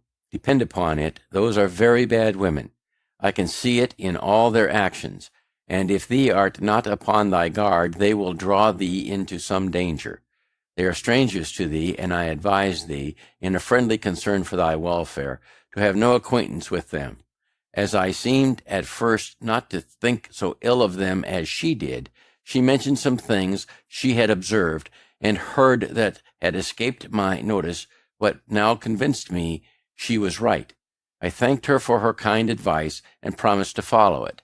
When we arrived at New York, they told me where they lived and invited me to come and see them, but I avoided it, and it was well I did, for the next day the captain missed a silver spoon and some other things that had been taken out of his cabin, and knowing that these were a couple of strumpets, he got a warrant to search their lodgings, found the stolen goods, and had the thieves punished. So, though we had escaped a sunken rock, which we scraped upon in the passage, I thought this escapade of rather more importance to me. At New York I found my friend Collins, who had arrived there some time before me. We had been intimate from children, and had read the same books together, but he had the advantage of more time for reading and studying, and a wonderful genius for mathematical learning, in which he far outstripped me. While I lived in Boston, most of my hours of leisure for conversation were spent with him, and he continued a sober as well as an industrious lad, was much respected for his learning by several of the clergy and other gentlemen, and seemed to promise making a good figure in life. But during my absence he had acquired a habit of sotting with brandy, and I found by his own account, and what I heard from others, that he had been drunk every day since his arrival in New York, and behaved very oddly. He had gamed, too, and lost his money, so that I was obliged to discharge his lodgings and defray his expenses to and at Philadelphia, which proved extremely inconvenient to me. The governor of New York, Burnet, son of Bishop Burnet, Hearing from the captain that a young man, one of his passengers, had a great many books, desired he would bring me to see him. I waited upon him accordingly, and should have taken Collins with me, but that he was not sober. The governor treated me with great civility, showed me his library, which was a very large one, and we had a good deal of conversation about books and authors. This was the second governor who had done me the honor to take notice of me, which to a poor boy like me was very pleasing. We proceeded to Philadelphia. I received on the way Vernon's money, without which we could hardly have finished our journey. Collins wished to be employed in some counting-house, but whether they discovered his dramming by his breath or by his behavior, though he had some recommendations, he met with no success in any application, and continued lodging and boarding at the same house with me, and at my expense. Knowing I had that money of Vernon's, he was continually borrowing of me, still promising repayment as soon as he should be in business. At length he had got so much of it that I was distressed to think what I should do in case of being called on to remit it. His drinking continued, about which we sometimes quarreled, for when a little intoxicated, he was very fractious. Once, in a boat on the Delaware with some other young men, he refused to row in his turn. "I will be rowed home," says he. "We will not row for you," says I. "You must, or stay all night on the water," says he, "just as you please." The others said, "Let us row, what signifies it?" But my mind being soured with his other conduct, I continued to refuse. So he swore he would make me row, and throw me overboard, and coming along, stepping on the thwarts towards me, when he came up and struck at me, I clapped my hand under his crutch, and rising, pitched him head foremost into the river. I knew he was a good swimmer, and so was under little concern about him. But before he could get round to lay hold of the boat, we had a few strokes pulled her out of his reach, and ever when he drew near the boat, we asked if he would row, striking a few strokes to slide her away from him. He was ready to die with vexation, and obstinately would not promise to row. However, seeing him at last beginning to tire, we lifted him and brought him home dripping wet in the evening.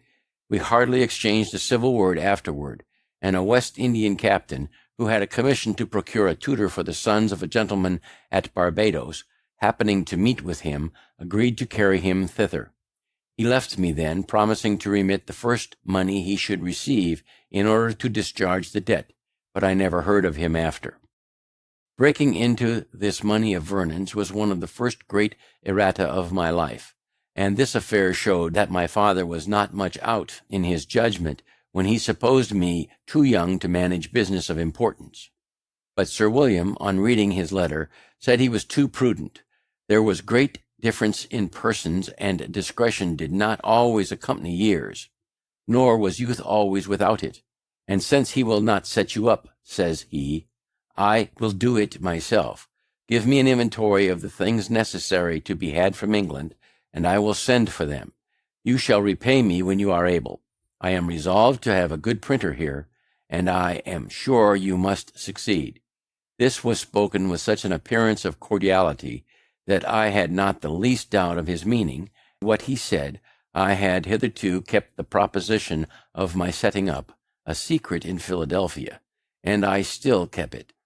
Had it been known that I depended on the governor, probably some friend that knew him better would have advised me not to rely on him, as I afterwards heard it was his known character to be liberal of promises which he never meant to keep. Yet, unsolicited as he was by me, how could I think his generous offer insincere? I believed him one of the best men of the world. I presented him an inventory of a little print house, amounting to my computing to about 100 pounds sterling. He liked it, but asked me if my being on the spot in England to choose the types and see that everything was good of the kind might not be of some advantage. Then says he, when there you may make acquaintances and establish correspondence in the bookselling and stationery way. I agreed that this might be advantageous. Then says he, get yourself ready to go with Annis, which was the annual ship and the only one at that time usually passing between London and Philadelphia. but it would be some months before Annis sailed, so I continued working with Keimer, fretting about the money Collins had got from me, and in daily apprehension of being called upon by Vernon, which, however, did not happen for some years after. I believe I have omitted mentioning that in my first voyage from Boston, being becalmed off Block Island, our people set about catching cod and hauled up a great many. Hitherto I had stuck to my resolution of not eating animal food, and on this occasion I considered it with my master Tyrone the taking every fish as a kind of unprovoked murder, since none of them had or ever could do us any injury that might justify the slaughter. All this seemed to be reasonable, but I had formerly been a great lover of fish, and when this came hot out of the frying pan, it smelt admirably well.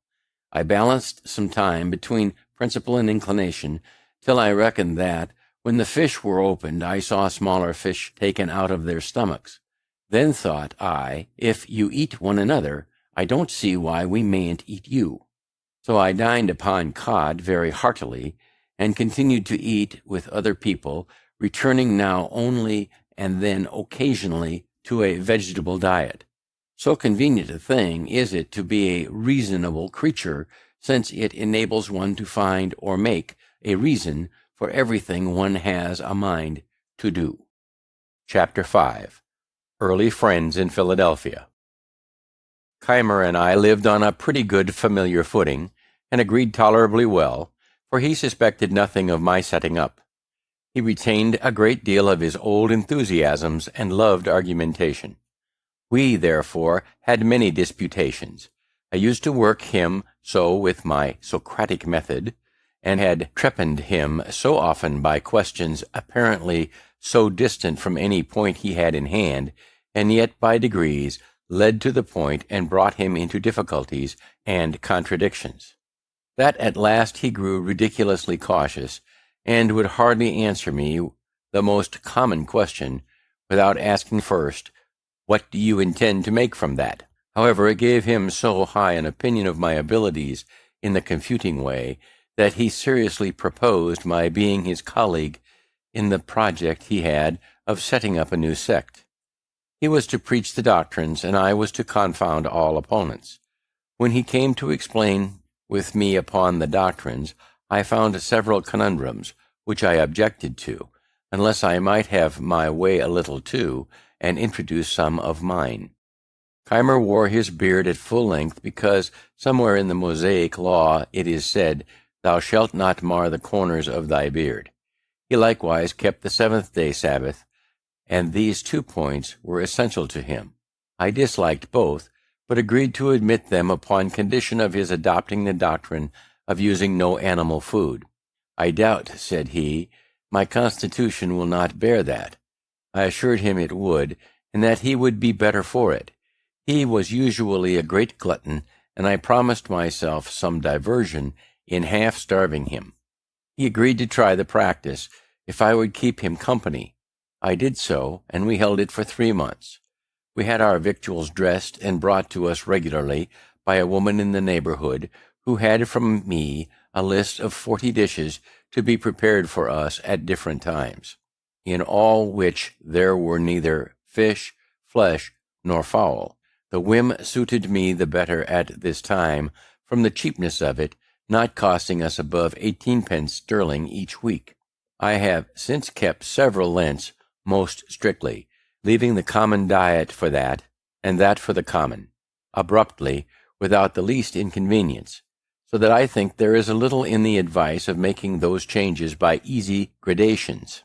I went on pleasantly, but poor Keimer suffered grievously, tired of the project, longed for the flesh-pots of Egypt, and ordered a roast pig.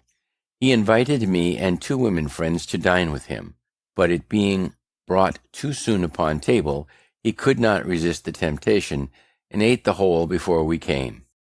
I made some courtship during this time to Miss Reed. I had a great respect and affection for her, and had some reason to believe she had the same for me.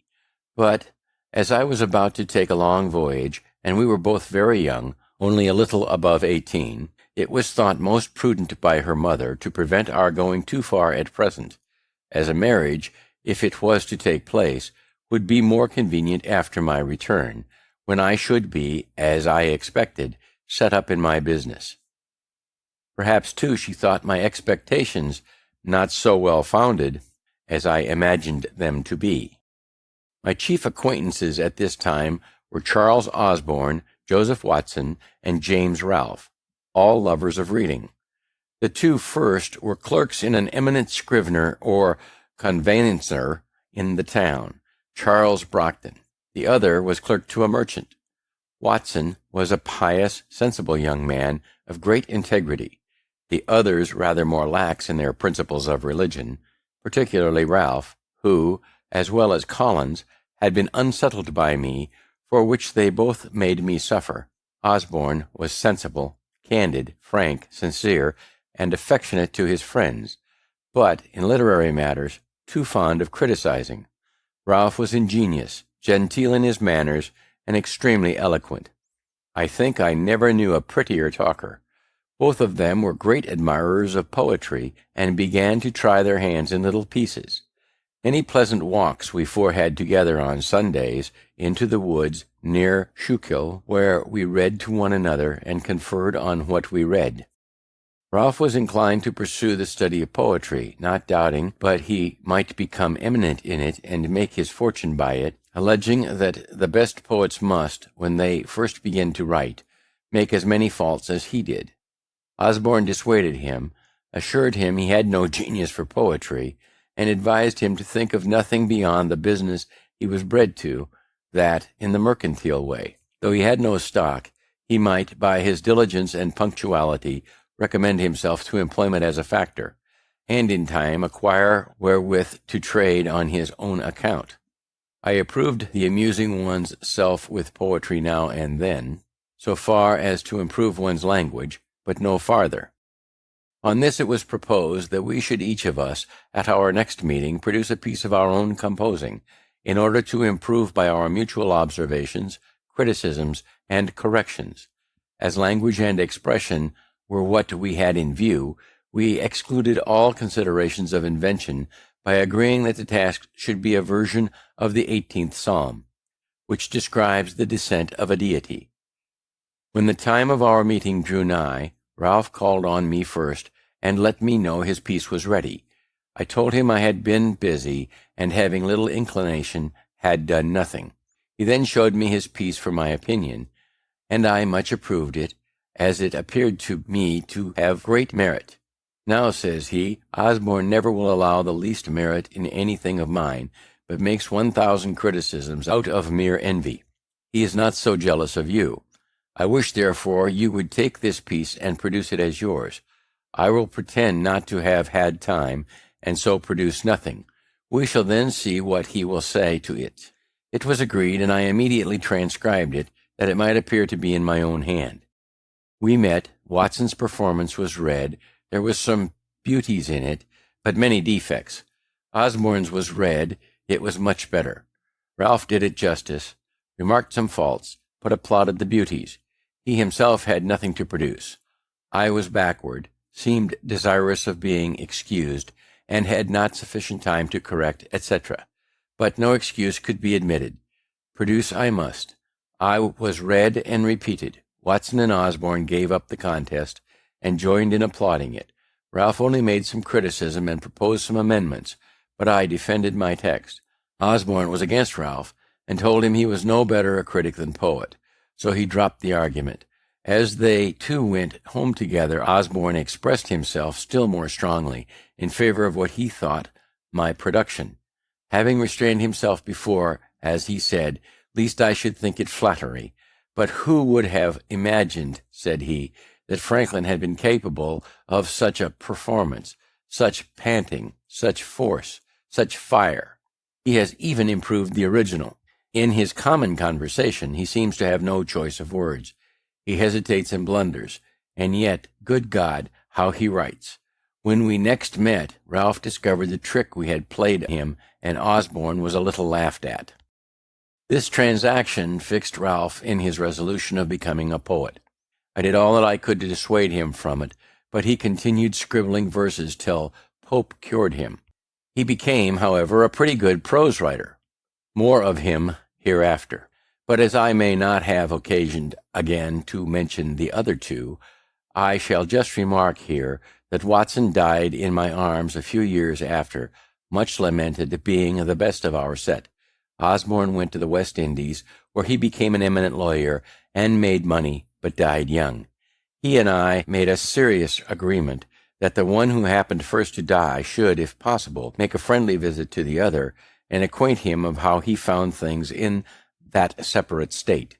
But he never fulfilled his promise. Chapter 6. A first visit to London. The governor, seeming to like my company, had me frequently to his house, and his setting me up always mentioned as a fixed thing. I was to take with me letters recommendatory to a number of his friends, besides the letter of credit, to furnish me with the necessary money for purchasing the press and types, paper, etc. For these letters I was appointed to call at different times when they were to be ready, but a future time was still named. Thus we went on till the ship, whose departure too had been several times postponed, was on the point of sailing. Then, when I called to take my leave and receive the letters, his secretary, Dr. Bard, came out to me and said the governor was extremely busy in writing, but would be down at Newcastle before the ship, and there the letters would be delivered to me. Ralph, though married and having one child, had determined to accompany me in this voyage. It was thought he intended to establish a correspondence and obtain goods to sell on commission, but I found afterward that, through some discontent with his wife's relations, he proposed to leave her on their hands and never return again. Having taken leave of my friends, and interchanged some promises with Miss Reed, I left Philadelphia in the ship which anchored at Newcastle. The governor was there, but when I went to his lodgings, the secretary came to me from him with the civilest message in the world that he could not then see me, being engaged in business of the utmost importance, but should send the letters to me on board, and wished me heartily a good voyage and a speedy return, etc. I returned on board a little puzzled, but still not doubting. Mr. Andrew Hamilton, a famous lawyer of Philadelphia, had taken passage in the same ship for himself and son, and with Mr. Denham, a Quaker merchant, and Messrs. Orion and Russell, masters of an ironwork in Maryland, had engaged the great cabin, so that Ralph and I were forced to take up with a berth in the steerage, and none on board, knowing us, were considered as ordinary persons. But Mr. Hamilton and his son, it was James, since governor, returned from Newcastle to Philadelphia, the father being recalled by a great fee to plead for a seized ship, and, just before we sailed, Colonel French coming on board, and showing me great respect, I was more taken notice of, and with my friend Ralph, invited by other gentlemen to come into the cabin, there being now room. Accordingly, we removed thither. Understanding that Colonel French had brought on board the governor's dispatches, I asked the captain for those letters that were to be under my care. He said all were put in the bag together, and he could not then come at them, but before we landed in England I should have an opportunity of picking them out, so I was satisfied for the present, and we proceeded on our voyage.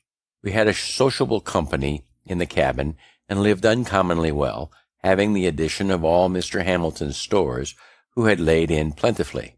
In this passage Mr. Denham contracted a friendship for me that continued during his life. The voyage was otherwise not a pleasant one, as we had a great deal of bad weather. When we came to the Channel, the captain kept his word with me, and gave me an opportunity of examining the bag for the governor's letters. I found none upon which my name was put as under my care. I picked out 6 or 7 that by the handwriting I thought might be the promised letters, especially as one of them was directed to Basket, the king's printer, and another to some stationer. We arrived in London the 24th of December, 1724. I waited upon the stationer, who came first in my way, delivering the letter as from Governor Keith. "I don't know such a person," says he, but opening the letter, "Oh, this is from Riddlesden. I have lately found him to be a complete rascal, and I will have nothing to do with him, nor receive any letters from him." So, putting the letter into my hands, he turned on his heel and left me to serve some customer. I was surprised to find these were not the governor's letters, and after recollecting and comparing circumstances, I began to doubt his sincerity. I found my friend Denham, and opened the whole affair to him.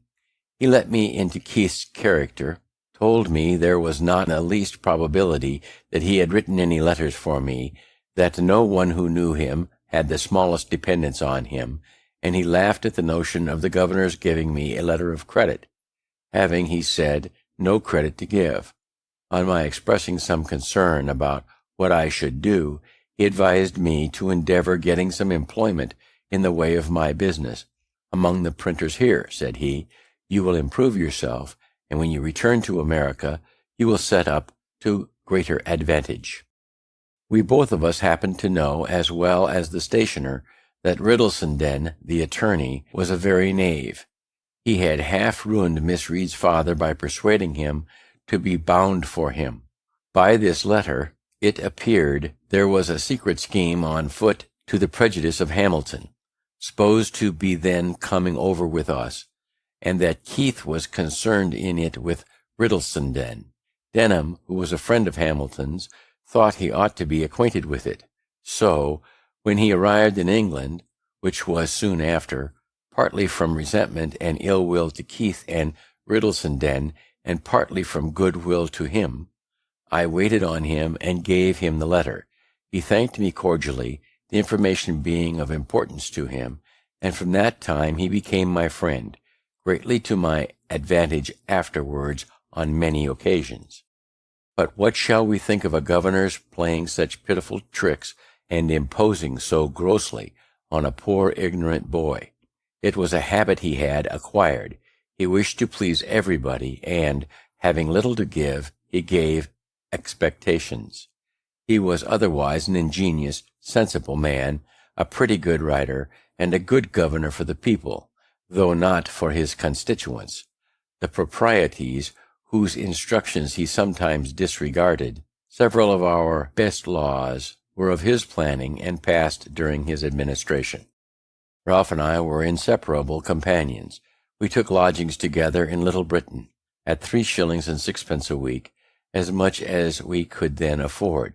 He found some relations, but they were poor, and unable to assist him. He now let me know his intentions of remaining in London, and that he never meant to return to Philadelphia. He had brought no money with him, the whole he could muster having been expended paying his passage. I had 15 pistoles, so he borrowed occasionally of me to subsist while he was looking out for business. He first endeavored to get into the playhouse, believing himself qualified for an actor. But Wilkes, to whom he applied, advised him candidly not to think of that employment, as it was impossible he should succeed in it. Then he proposed to Roberts, a publisher in Paternoster Row, to write for him a weekly paper, like the Spectator, on certain conditions, which Roberts did not approve. Then he endeavored to get employment as a hackney writer, to copy for the stationers and lawyers about the Temple, but could find no vacancy. I immediately got into work at Palmer's, then a famous printing house in Bartholomew Close, and there I continued near a year. I was pretty diligent, but spent with Ralph a good deal of my earnings in going to plays and other places of amusement. We had together consumed all of my pistoles, and now just rubbed on from hand to mouth.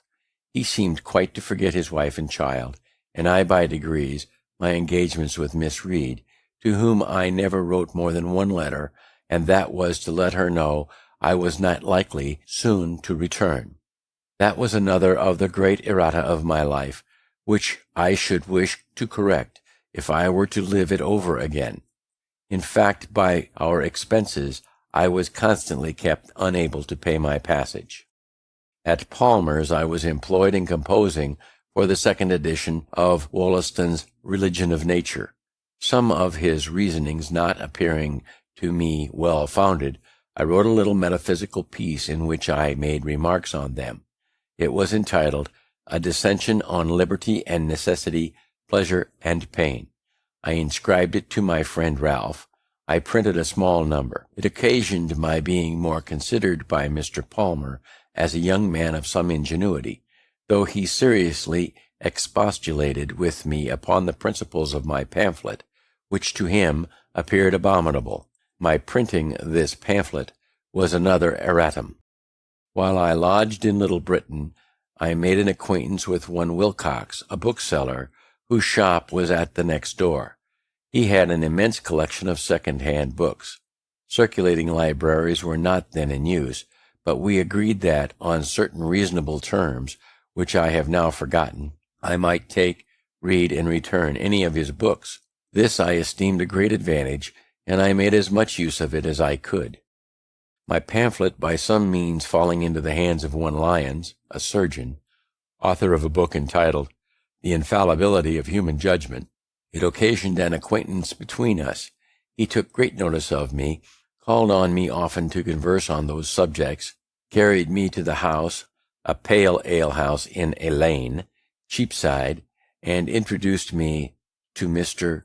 Manderville, author of the Fable of the Bees, who had clubbed there, of which he was the soul, being a most facetious, entertaining companion. Lyons, too, introduced me to Dr. Pemberton at Bastion's Coffee House, who promised to give me an opportunity, some time or other, of seeing Sir Isaac Newton, of which I was extremely desirous, but this never happened. I had brought over a few curiosities, among which the principal was a purse made of the asbestos, which purifies by fire. Sir Hans Sloane heard of it, came to see me, and invited me to his house in Bloomsbury Square, where he showed me all his curiosities, and persuaded me to let him add that to the number, for which he paid me handsomely. In our house there lodged a young woman, a milliner, who, I think, had a shop in the cloisters. She had been genteelly bred, was sensible and lively, and of most pleasing conversation. Ralph read plays to her in the evenings. They grew intimate. She took another lodging, and he followed her. They lived together some time, but he being still out of business, and her income not sufficient to maintain them with her child, he took a resolution of going from London to try for a country school, which he thought himself well qualified to undertake, as he wrote an excellent hand, and was a master of arithmetic and accounts.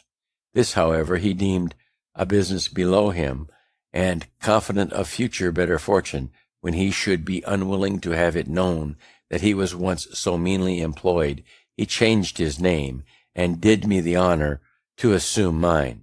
For I soon after had a letter from him, acquainting me that he was settled in a small village, in Berkshire I think it was, where he taught reading and writing to 10 or a dozen boys at 6 per week, recommending Mrs. T. to my care, and desiring me to write to him, directing for Mr. Franklin, schoolmaster, at such a place. He continued to write frequently, sending me large specimens of an epic poem which he was then composing, and desiring my remarks and corrections. These I gave him from time to time, but endeavored rather to discourage his proceeding. One of Young's satires was just then published.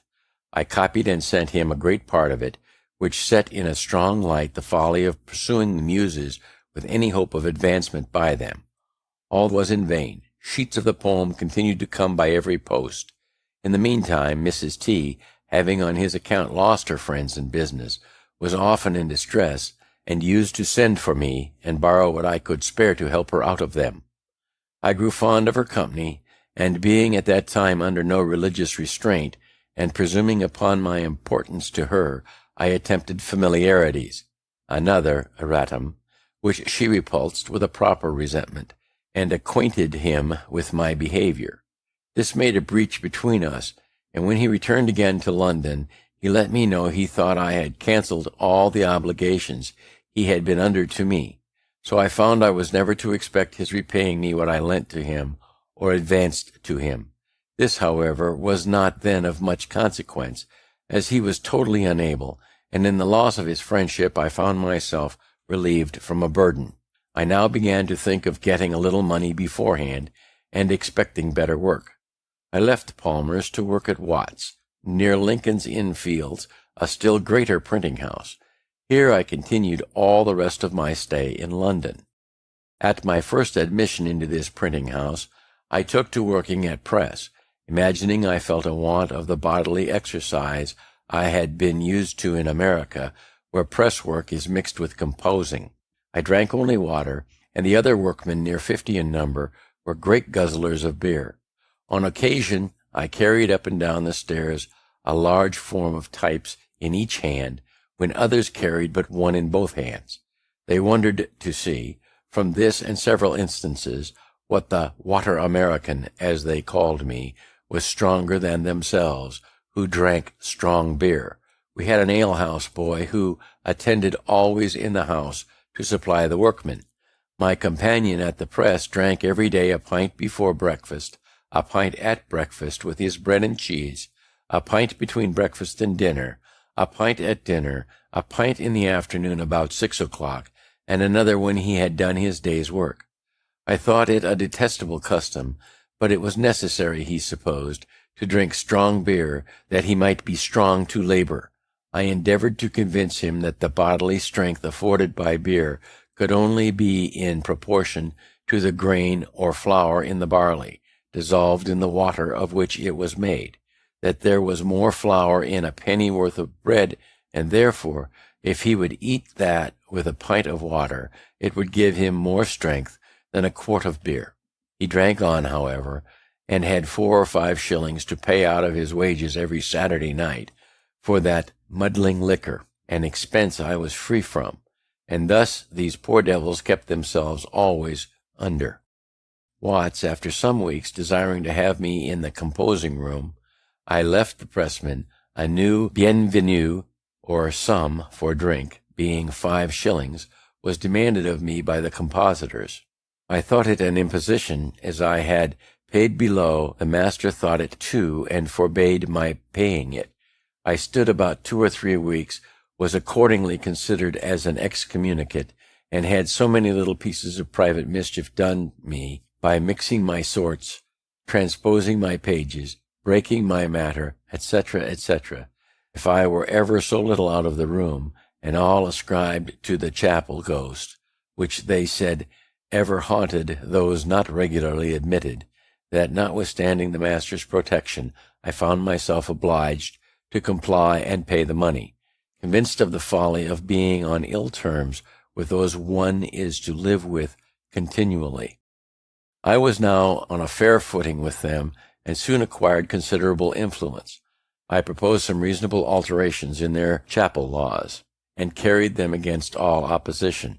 From my example, a great part of them left their middling breakfast of beer and bread and cheese, finding they could with me be supplied from a neighboring house with a large porringer of hot water gruel sprinkled with pepper, crumbed with bread, and a bit of butter in it, for the price of a pint of beer, viz. 3 halfpence. This was a more comfortable as well as cheaper breakfast, and keep their heads clearer. Those who continued sotting with beer all day were often, by not paying, out of credit at the alehouse, and used to make interest with me to get beer. Their light, as they phrased it, being out, I watched the pay table on Saturday night, and collected what I stood engaged for them, having to pay sometimes near 30 shillings a week on their accounts. Thus, and my being esteemed a pretty good rigite, that is, a jocular verbal satirist, supported my consequence in the society. My constant attendance, I never making a St. Monday, recommended me to the master, and my uncommon quickness at composing occasioned my being put upon all work of dispatch, which was generally better paid. So I went now very agreeably. My lodging in Little Britain being too remote, I found another in Duke Street opposite the Roman Chapel. It was 2 pair of stairs backwards, at an Italian warehouse, A widow lady kept the house. She had a daughter and a maidservant and a journeyman who attended the warehouse, but lodged abroad. After sending to inquire my character at the house where I had last lodged, she agreed to take me at the same rate, 3 shillings 6 per week, cheaper, as she said, from the protection she expected in having a man lodge in the house. She was a widow, an elderly woman, and had been bred a Protestant, being a clergyman's daughter, but was converted to the Catholic religion by her husband, whose memory she much revered, had lived much among people of distinction, and knew 1,000 anecdotes of them as far back as the times of Charles II. She was lame in her knees with the gout, and therefore seldom stirred out of her room, so sometimes wanted company, and hers was so highly amusing to me that I was sure to spend an evening with her whenever she desired it. Our supper was only half an anchovy each on a very little strip of bread and butter, and half a pint of ale between us, but the entertainment was in her conversation.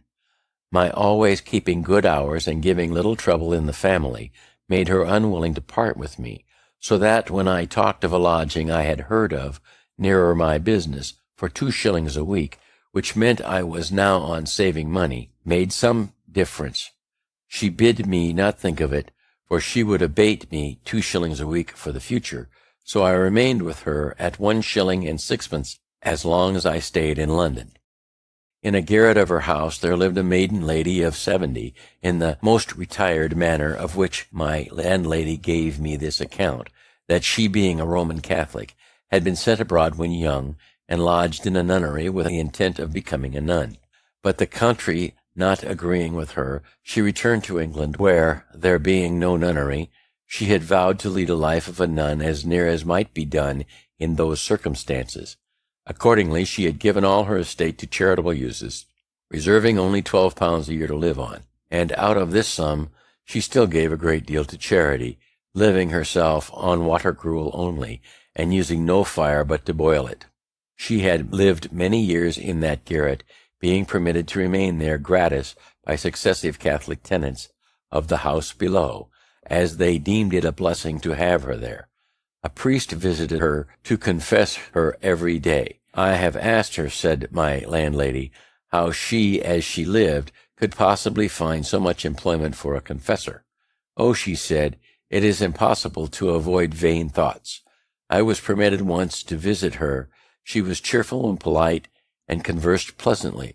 The room was clean, but had no other furniture than a maltus, a table with a crucifix and a book, a stool which she gave me to sit on, and a picture over the chimney of Saint Veronica, displaying her handkerchief with the miraculous figure of Christ's bleeding face on it, which she explained to me with great seriousness. She looked pale, but was never sick, and I gave it as another instance on how small an income, life and health, may be supported.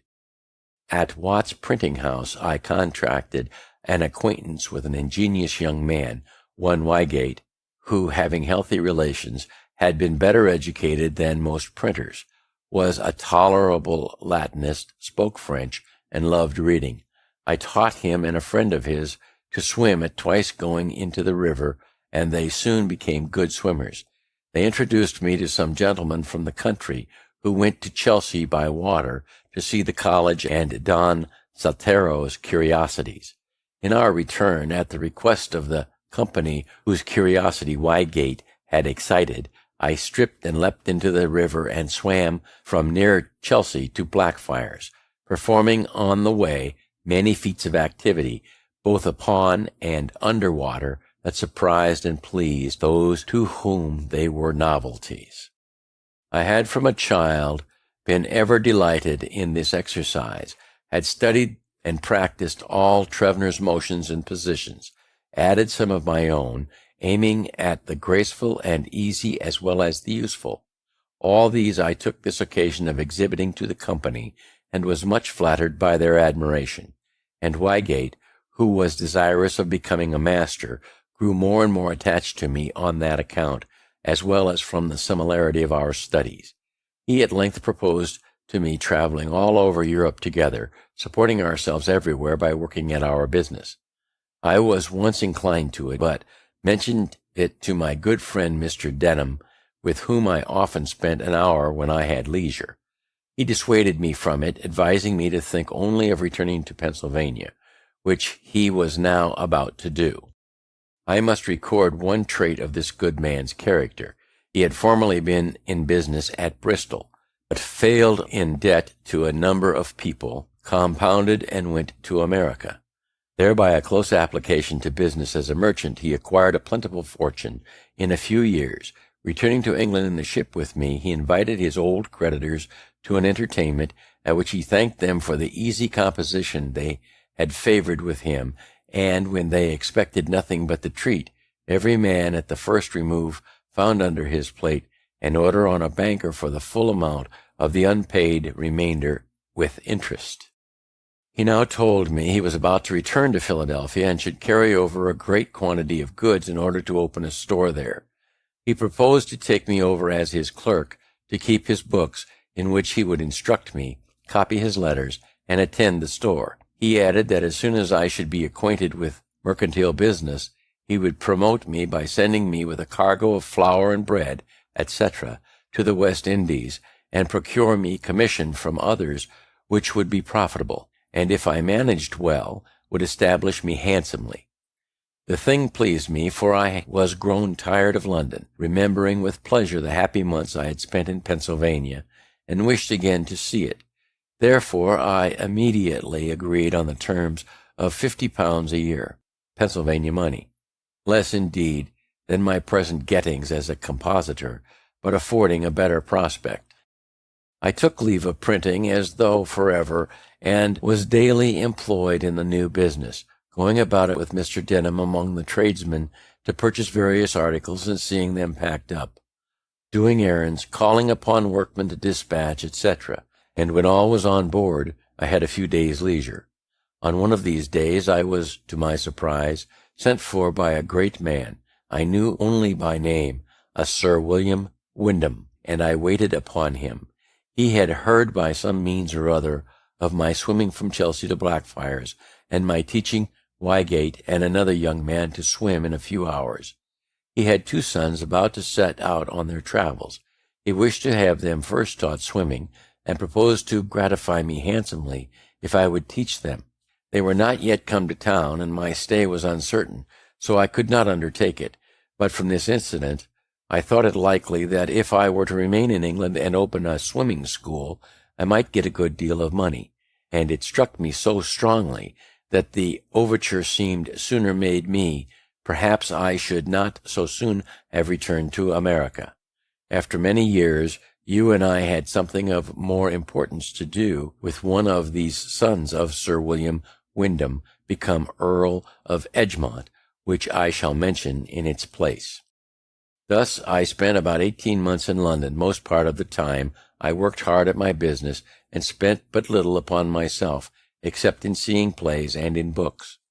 My friend Ralph had kept me poor. He owed me about £27, which I was now never likely to receive, a great sum out of my small earnings. I loved him, notwithstanding, for he had many admirable qualities. I had by no means improved my fortune, but I had picked up some very ingenious acquaintance, whose conversation was of great advantage to me, and I had read considerably. Chapter 7. Beginning business in Philadelphia. We sailed from Gravesend on the 23rd of July, 1726. For the incidents of the voyage, I refer you to my journal, where you will find them all minutely related.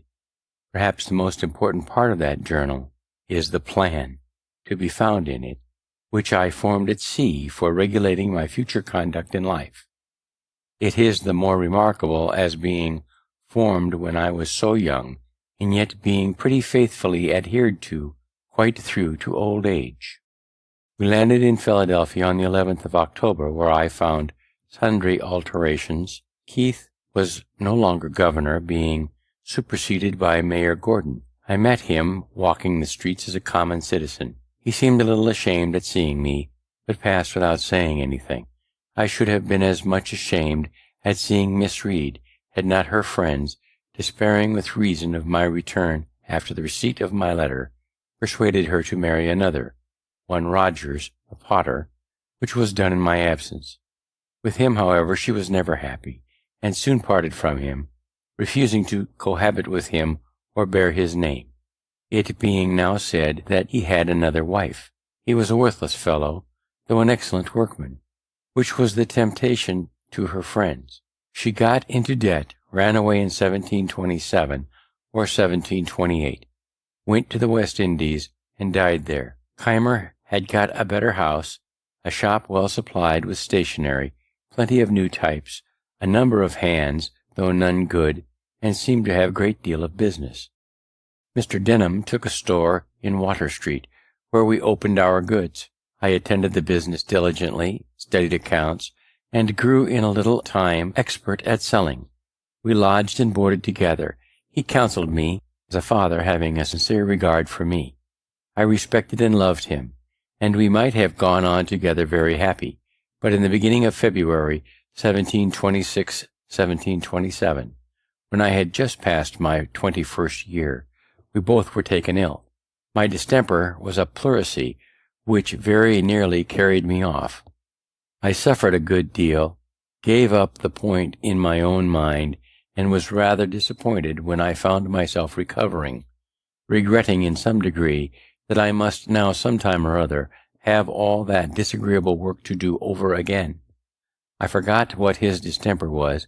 It held him a long time, and at length carried him off. He left me a small legacy in a nuncupative will, as a token for his kindness for me, and he left me once more to the wide world, for the store was taken into the care of his executors, and my employment under him ended. My brother-in-law, Holmes, being now in Philadelphia, advised my return to my business, and Keimer tempted me with an offer of large wages by the year to come and take the management of his printing house, that he might better attend his stationer's shop. I had heard a bad character of him in London from his wife and her friends, and was not fond of having any more to do with him. I tried for further employment as a merchant's clerk, but not readily meeting with any, I closed again with Keimer. I found in his house these hands: Hugh Meredith, a Welsh Pennsylvanian, 30 years of age, bred to country work, honest, sensible, had a great deal of solid observation, was something of a reader, but given to drink. Stephen Potts, a young countryman of full age, bred to the same, of uncommon natural parts, and great wit and humour, but a little idle.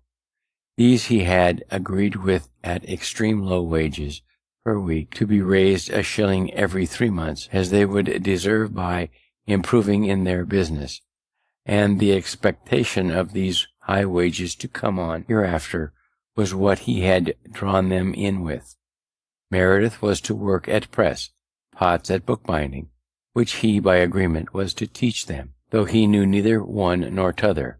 John, a wild Irishman, brought up to no business, whose service for 4 years Keimer had purchased from the captain of a ship. He, too, was to be made a pressman. George Webb, an Oxford scholar, whose time for 4 years he had likewise bought, intending him for a compositor, of whom more presently, and David Harry, country boy, whom he had taken apprentice. I soon perceived that the intention of engaging me at wages so much higher than he had been used to give was to have these raw, cheap hands formed through me, and as soon as I had instructed them, then they being all articled to him, he should be able to do without me. I went on, however, very cheerfully, put his printing house in order, which had been in great confusion, and brought his hands by degree to mind their business and to do it better. It was an odd thing to find an Oxford scholar in the situation of a bought servant. He was not more than 18 years of age, and gave me this account of himself, that he was born in Gloucester, educated at grammar school there, had been distinguished among the scholars for some apparent superiority in performing his part when they exhibited plays, belonged to the Whitty Club there, and had written some pieces in prose and verse, which were printed in the Gloucester newspaper. Thence he was sent to Oxford, where he continued about a year, but not well satisfied, wishing of all things to see London, and become a player.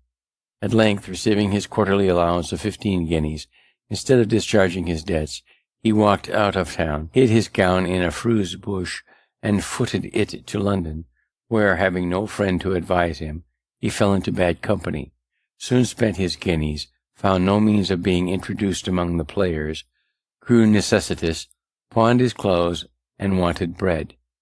Walking the street very hungry and not knowing what to do with himself, a crimp's bill was put into his hand, offering immediate entertainment and encouragement to such as would bind themselves to serve in America.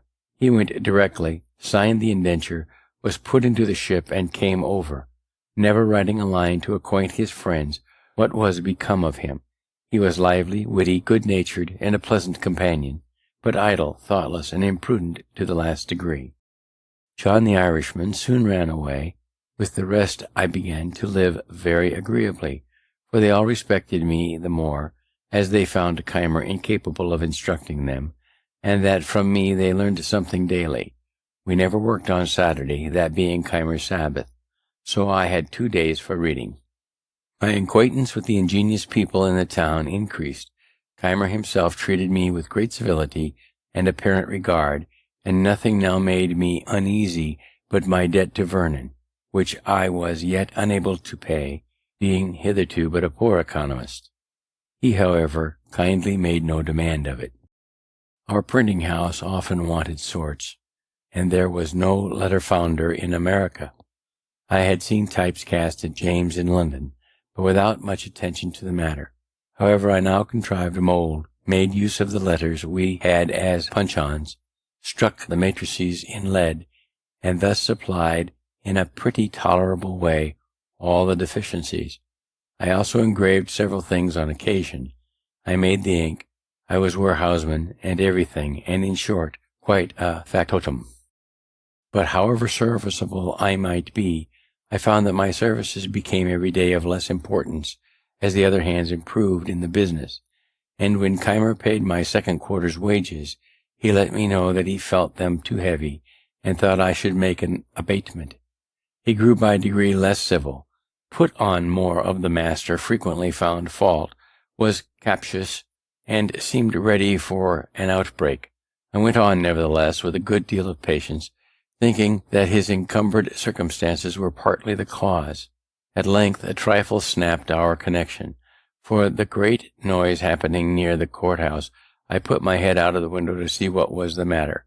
Keimer, being in the street, looked up and saw me, called out to me in a loud voice and angry tone to mind my business, adding some reproachful words that netted me the more for their publicity, all the neighbors who were looking out on the same occasion being witness how I was treated.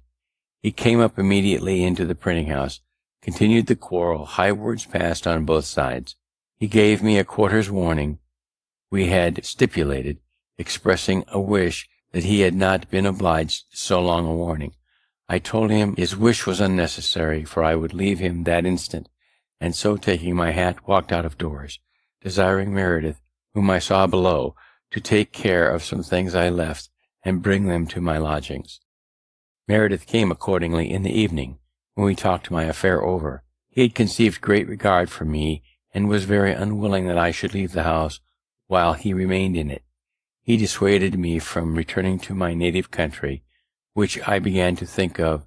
He reminded me that Keimer was in debt for all he possessed, that his creditors began to be uneasy, that he kept his shop miserably, sold often without profit, for ready money, and often trusted without keeping accounts, that he must therefore fail, which would make a vacancy I might profit of. I objected my want of money. He then let me know how his father had a high opinion of me, and from some discourse that had passed between them, he was sure he would advance money to set me up, if I would enter into partnership with him. My time, says he, will be out with Keimer in the spring. By that time we may have our press and types in from London. I am sensible I am no workman, if you like it. Your skill in the business shall be set against the stock I furnish, and we will share the profits equally. Provision was agreeable, and I consented. His father was in town and approved of it, the more as he saw I had great influence with his son, had prevailed on him to abstain long from dram drinking, and he hoped might break him of that wretched habit entirely. When we came to be so closely connected, I gave an inventory to the father, who carried it to a merchant. The things were sent for. The secret was to be kept until they should arrive, and in the meantime I was to get work, if I could, at the other printing house.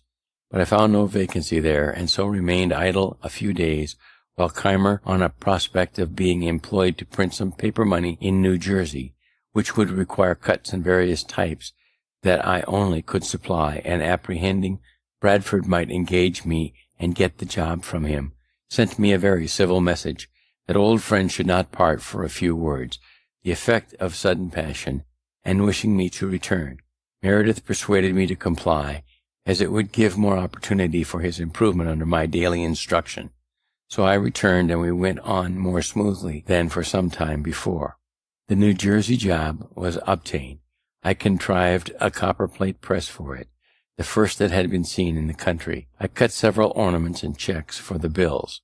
We went together to Burlington, where I executed the whole to satisfaction, and he received so large a sum for the work as to be enabled thereby to keep his head much longer above water. At Burlington I made an acquaintance with many principal people of the province. Several of them had been appointed by the Assembly Committee to attend the press, and take care that no more bills were printed than the law directed. They were, therefore, by turns, constantly with us, and generally he who attended brought with him a friend or two for company. My mind having been much more improved by reading than Keimer's, I supposed it was for that reason my conversation seemed to be more valued. They had me to their houses, introduced me to their friends, and showed me much civility, while he, though the master, was a little neglected. In truth, he was an odd fish, ignorant of the common life, fond of rudely opposing received opinions, slovenly to extreme dirtiness, enthusiastic in some points of religion, and a little knavish withal. We continued there near 3 months, and by the time I could reckon among my acquired friends Judge Allen, Samuel Bushtill, the Secretary of the Province, Isaac Pearson, Joseph Cooper, and several of the Smiths, members of the Assembly, and Isaac Decow, the Surveyor General. The latter was a shrewd, sagacious old man, who told me that he began for himself, when young, by wheeling clay for brickmakers, learned to write after he was of age, carried the chain for surveyors who taught him surveying, and he now, by his industry, acquired a good estate, and says he, I foresee that you will soon work this man out of his business, and make a fortune in it at Philadelphia. He had not then the least intimation of my intention to set up there or anywhere. These friends were afterwards of great use to me, as I occasionally was to some of them. They all continued their regard for me as long as they lived. Before I enter upon my public appearance in business, it may be well to let you know the then state of my mind with regard to my principles and morals, that you may see how far those influenced the future events of my life. My parents had early given me religious impressions, and brought me through my childhood piously in the dissenting way. But I was scarce 15 when, after doubting by turns of several points, as I found them disputed in the different books I read, I began to doubt of revelation itself. Some books against deism fell into my hands. They were said to be the substance of sermons preached by Boyle's lecturers. It happened that they wrought an effect on me quite contrary to what was intended by them, for the arguments of the deists, which were quoted to be refuted, appeared to me much stronger than the refutations. In short, I soon became a thorough deist. My arguments perverted some others, particularly Collins and Ralph, but each of them having afterwards wronged me greatly without the least compunction, and recollecting Keith's conduct toward me, who was another freethinker, and my own towards Vernon and Miss Reed, which at times gave me great trouble, I began to suspect that this doctrine, though it might be true, was not very useful. My London pamphlet, which had for its motto these lines of Dryden, "Whatever is right, though purblind man sees but a part o' the chain, the nearest link, his eyes not carried to the equal beam that poses all above." And from the attributes of God, his infinite wisdom, goodness, and power, concluded that nothing could possibly be wrong in the world, and that vice and virtue were empty distinctions, no such things existed, appeared now not so clever a performance as I once thought it, and I doubted whether some error had not insinuated itself unperceived into my argument, so as to inflict all that follows as is common in metaphysical reasonings. I grew convinced that truth, sincerity, integrity in dealings between man and man were of the utmost importance to the felicity of life, and I formed written resolutions, which still remain in my journal book, to practice them ever while I lived. Revelation had indeed no weight with me as such, but I entertained an opinion that, though certain actions might not be bad because they were forbidden by it, or good because it commanded them, yet probably these actions might be forbidden because they were bad for us, or commanded because they were beneficial to us in their own natures, all the circumstances of things being considered, and this persuasion with the kind hand of Providence, or some other guardian angel, or accidental favorable circumstances and situations, or all together, preserved me through this dangerous time of youth, and the hazardous situations I was sometimes in among strangers, remote from the eye and advance of my father, without my wilful gross immorality or injustice that might have been expected from my want of religion. I say wilfully, because the instances I have mentioned had something of necessity in them. From my youth, inexperience, and the naivety of others, I had therefore a tolerable character to begin the world with. I valued it properly, and determined to perceive it. We had not been long returned to Philadelphia before the new types arrived from London. We settled with Keimer, and left him by his consent before he heard of it. We found a house to hire near the market, and took it, to lessen the rent, which was then but £24 a year, though I have since known it to let for 70. We took in Thomas Godfrey, a glazier, and his family, who were to pay a considerable part of it to us, and we board with them. We had scarce opened our letters and put our press in order, before George House, an acquaintance of mine, brought a countryman to us whom he had met in the street inquiring for a printer. All our cash was now expended in the variety of particulars we had been obliged to procure, and this countryman's 5 shillings, being our first fruits, and coming so seasonably, gave me more pleasure than any crown I have ever since earned, and the gratitude I felt toward House has made me often more ready than perhaps I should otherwise have been to assist young beginners. There are croakers in every country, always boding its ruin. Such a one then lived in Philadelphia, a person of note, an elderly man, with a wise look and a very grave manner of speaking. His name was Samuel Mickle. This gentleman, a stranger to me, stopped one day at my door, and asked me if I was the young man who had lately opened a new printing house. Being answered in the affirmative, he said he was sorry for me, because it was an expensive undertaking, and the expense would be lost, for Philadelphia was a sinking place, the people already half bankrupt or near being so, all appearances to the contrary, such as new buildings and the rise of rents, being to his certain knowledge fallacious, for they were in fact among the things that would soon ruin us. And he gave me a detail of misfortunes now existing, or that were soon to exist, that he left me half melancholy. Had I known him before I engaged in this business, probably I should never have done it. This man continued to live in this decaying place, and to declaim in the same strain, refusing for many years to buy a house there, because all was going to destruction. And at last I had the pleasure of seeing him give 5 times as much for one as he might have bought it for when he first began his croaking. I should have mentioned before that in the autumn of the preceding year I had formed most of my ingenious acquaintance into a club of mutual improvement, which was called the Junto. We met on Friday evenings. The rules that I drew up required that every member, in his turn, should produce 1 or more queries on any point of morals, politics, or natural philosophy, to be discussed by the company, and once in 3 months produce and read an essay of his own writing, on any subject he pleased. Our debates were to be under the direction of a president, and to be conducted in the sincere spirit of inquiry after truth, without fondness for dispute or desire of victory, and to prevent warmth, all expressions of positiveness in opinions, or direct contradictions, were after some time made contraband, and prohibited under small pecuniary penalties.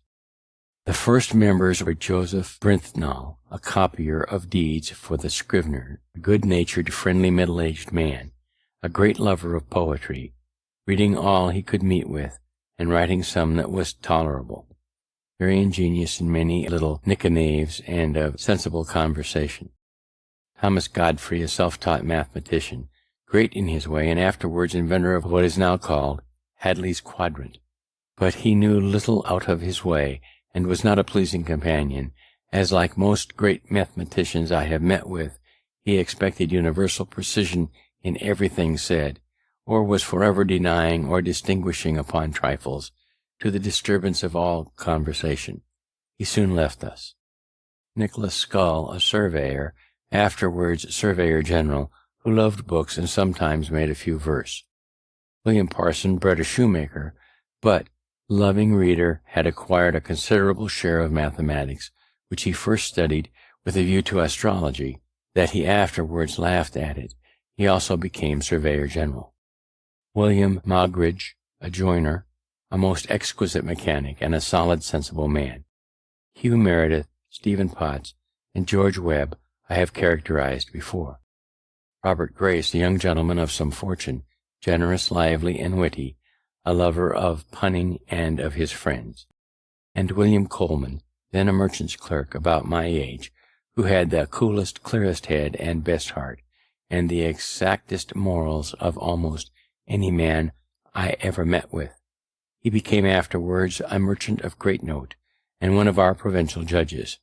Our friendship continued without interruption to his death, upwards of 40 years, and the club continued almost as long, and was the best school of philosophy, morality, and politics that then existed in the province, for our queries, which were read the week preceding their discussions, put us upon reading with attention upon the several subjects, that we might speak more to the purpose, and thereto we acquired better habits of conversation, everything being studied in our rules, which might prevent our distinguishing each other. From hence the long continuance of the club I shall have frequent occasion to speak further of hereafter. But by giving this account of it here is to show something of the interest I had, every one of these exerting themselves in recommending business to us. Barenthal particularly procured us from the Quakers the printing 40 sheets of their history, the rest being to be done by Keimer, and upon this we worked exceedingly hard, for the price was low. It was a folio, pro patria size, in pica, with long printer notes. I composed of it a sheet a day, and Meredith worked it off at press. It was often 11 at night, and sometimes later, before I had finished my distribution for the next day's work, for the little jobs sent in by our other friends now and then put us back. But so determined I was to continue doing a sheet a day of the folio, that one night, when having imposed my forms, I thought my day's work over, one of them by accident was broken, and 2 pages reduced to pi. I immediately distributed and composited over again before I went to bed, and this industry, visible to our neighbors, began to give us character and credit. Particularly I was told that mention being made of the new printing office at the Merchants' Every Night Club. The general opinion was that it must fail, there being already 2 printers in the place, Keimer and Bradford. Dr. Baird, whom you and I saw many years after at his native place, St. Andrews in Scotland, gave a contrary opinion. For the industry of that Franklin, says he, is superior to anything I ever saw of the kind. I see him still at work when I go home from club, and he is at work again before his neighbors are out of bed. This struck the rest, and we soon had offers from one of them to supply us with stationery, but as yet we did not choose to engage in shop business. I mention this industry the more particularly and the more freely, though it seems to be talking in my own praise, but those of my posterity who shall read it may know the use of that virtue when they see its effects in my favor throughout this relation. George Webb, who had found a female friend that lent him wherewith to purchase his time of Keimer, now came to offer himself as a journeyman to us. We could not then employ him, but I foolishly let him know as a secret that I soon intended to begin a newspaper, and might then have work for him. My hopes of success, as I told him, were founded on this, that the then only newspaper, printed by Bradford, was a paltry thing, wretchedly managed, no way entertaining, and yet was profitable to him. I therefore thought a good paper would scarcely fail of good encouragement. I requested Webb not to mention it, but he told it to Keimer, who immediately, to be beforehand with me, published proposals for printing one himself, on which Webb was to be employed. I resented this, and to counteract them, as I could not yet begin our paper, I wrote several pieces of entertainment for Bradford's paper under the title of The Busybody, which Brentnall continued some months. But this means the attention of the public was fixed on that paper, and Keimer's proposals, which we burlesqued and ridiculed, were disregarded. He began his paper, however, and after carrying it on 3/4 of a year, with at most only 90 subscribers, he offered it to me for a trifle, and I, having been ready some time to go on with it, took it in hand directly, and it proved in a few years extremely profitable to me. I perceive that I am apt to speak in the singular number, though our partnership still continued. The reason may be that, in fact, the whole management of the business lay upon me. Meredith was no compositor, a poor pressman, and seldom sober. My friends lamented my connection with him, but I was to make the best of it. Our first papers made a quite different appearance from any before in the province, a better type and better printed, but some spirited remarks of my writing on the dispute then going on between Governor Burnet and the Massachusetts Assembly struck the principal people, occasioned the paper and the manager of it to be talked of, and in a few weeks brought them all to be our subscribers. The example was followed by many, and our number went on growing continually. This was one of the first good effects of my having learnt a little scribble. Another was, that the leading men, seeing a newspaper now in the hands of one who could also handle a pen, thought it convenient to oblige and encourage me. Bradford still printed the votes and laws and other public business. He had printed an address of the House to the governor in a coarse, blundering manner. We reprinted it elegantly and correct and sent out to every member. They were sensible to the difference. It strengthened the hands of our friends in the House, and they voted us their printers for the year ensuing. Among my friends in the House, I must not forget Mr. Hamilton, before mentioned, who was then returned from England, and had a seat in it. He interested himself for me strongly in that instance, as he did in many others afterwards, continuing his patronage until his death. Mr. Vernon about this time put me in mind of the debt I owed him, but did not press me. I wrote him an ingenious letter of acknowledgment, craved his forbearance a little longer, which he allowed me, and as soon as I was able, I paid the principal with interest, and many thanks, so that erratum was in some degree corrected. But now another difficulty came upon me, which I had never the least reason to expect.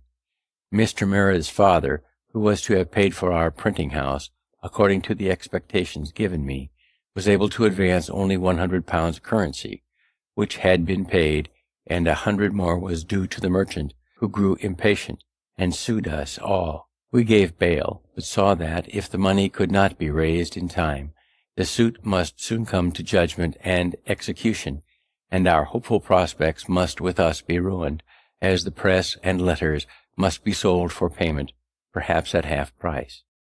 In this distress, 2 true friends, whose kindness I have never forgotten, nor ever shall forget while I can remember anything, came to me separately, unknown to each other, and without any application from me, offering each of them to advance me all the money that should be necessary to enable me to take the whole business upon myself, if that should be practicable, but they did not like my continuing the partnership with Meredith, who, as they said, was often seen drunk in the streets and playing at low games in alehouses, much to our discredit. These two friends were William Coleman and Robert Grace. I told them I could not propose a separation while any prospect remained of the Merediths fulfilling their part of our agreement, because I thought myself under great obligation to them for what they had done, and would do if they could. But if they finally failed in their performance and our partnership must be dissolved, I should then think myself at liberty to accept the assistance of my friends.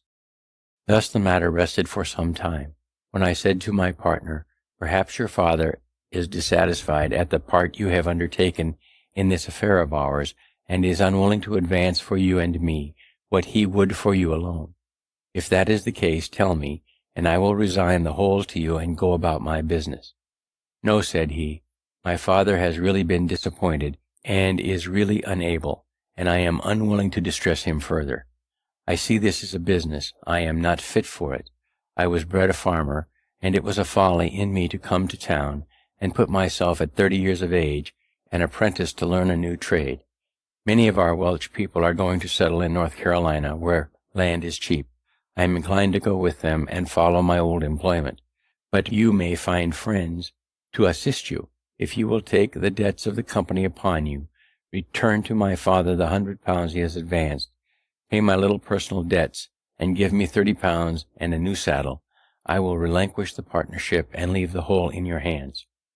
I agreed to this proposal. It was drawn up in writing, signed and sealed immediately. I gave him what he demanded, and he went soon after to Carolina, from which he sent me next year 2 long letters, containing the best account that had been given of that country, the climate, the soil, husbandry, etc., for in those matters he was very judicious. I printed them in the papers, and they gave great satisfaction to the public.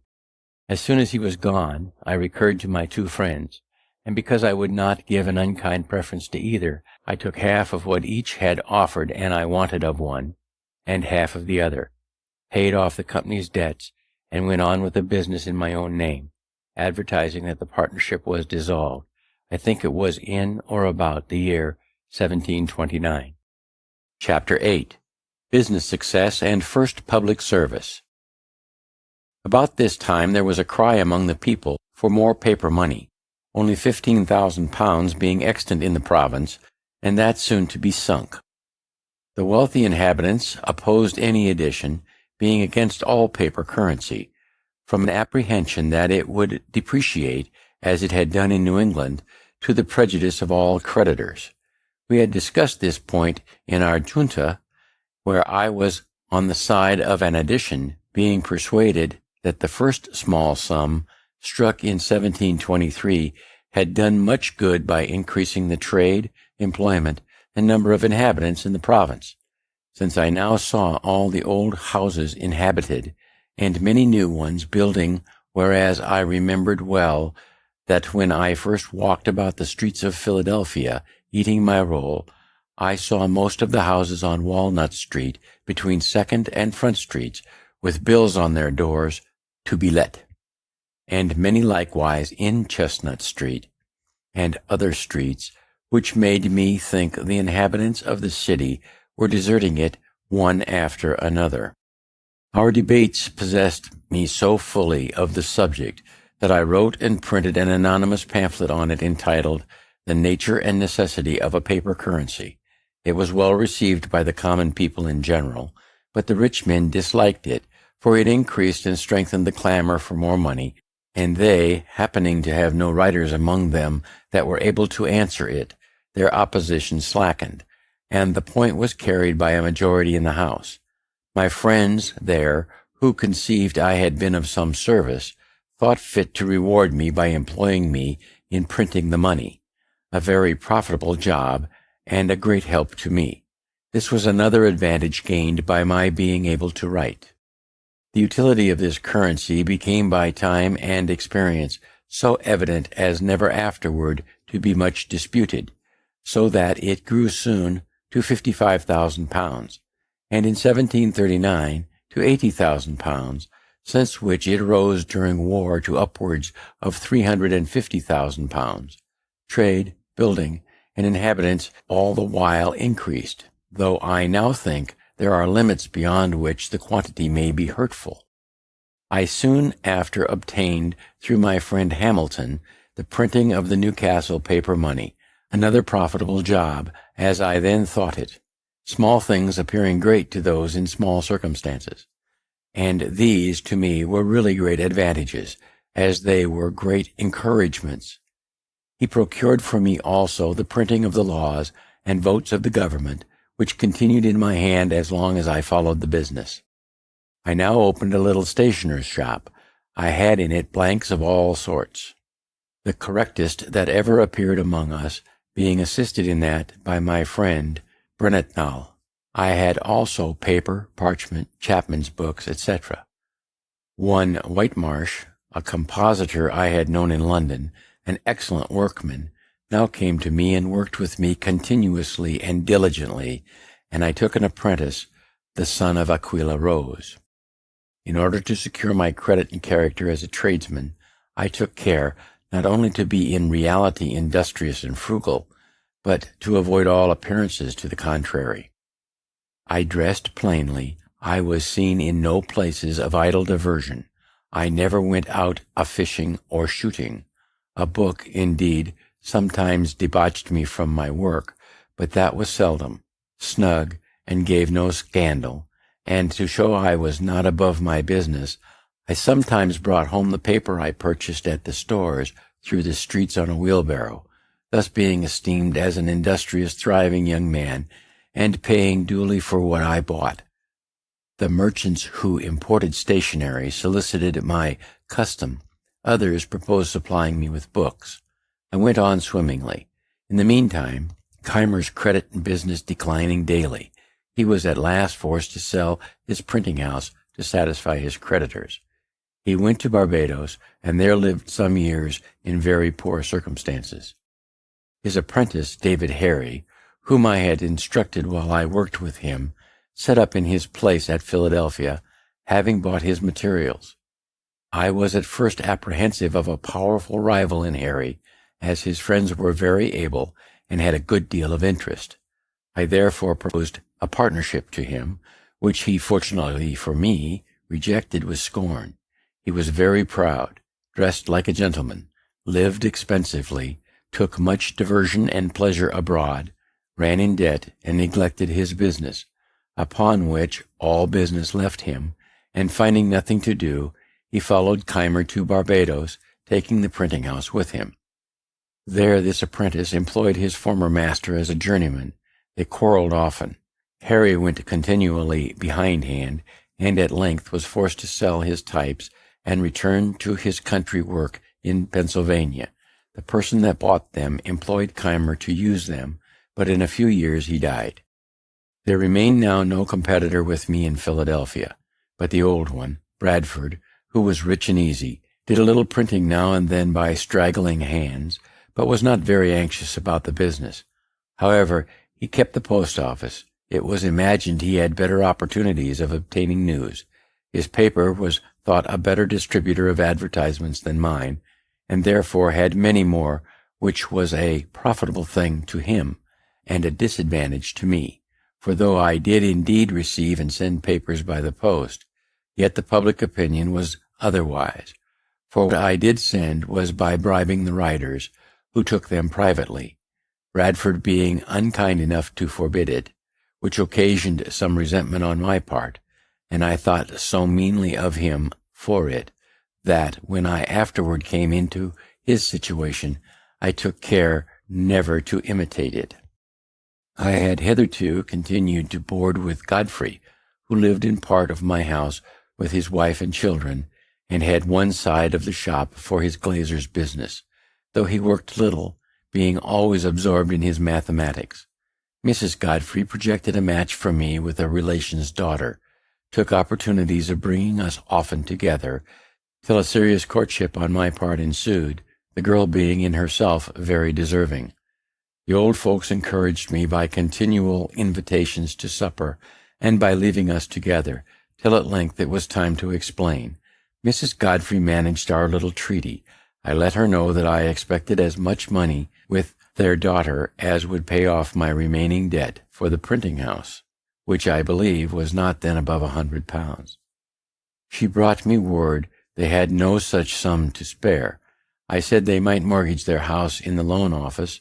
The answer to this, after some days, was that they did not approve the match, that on inquiry of Bradford they had been informed the printing business was not a profitable one, that types would soon be worn out and more wanted, that S. Keimer and D. Harry had failed one after the other, and I should probably soon follow them, and therefore I was forbidden the house and the daughter shut up.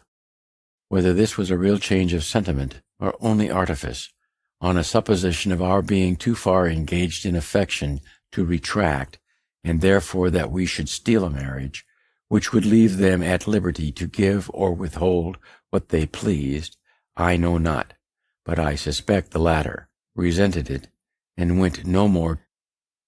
Mrs. Godfrey brought me afterward some more favorable accounts of their disposition, and would have drawn me on again, but I declared absolutely my resolution to have nothing more to do with that family.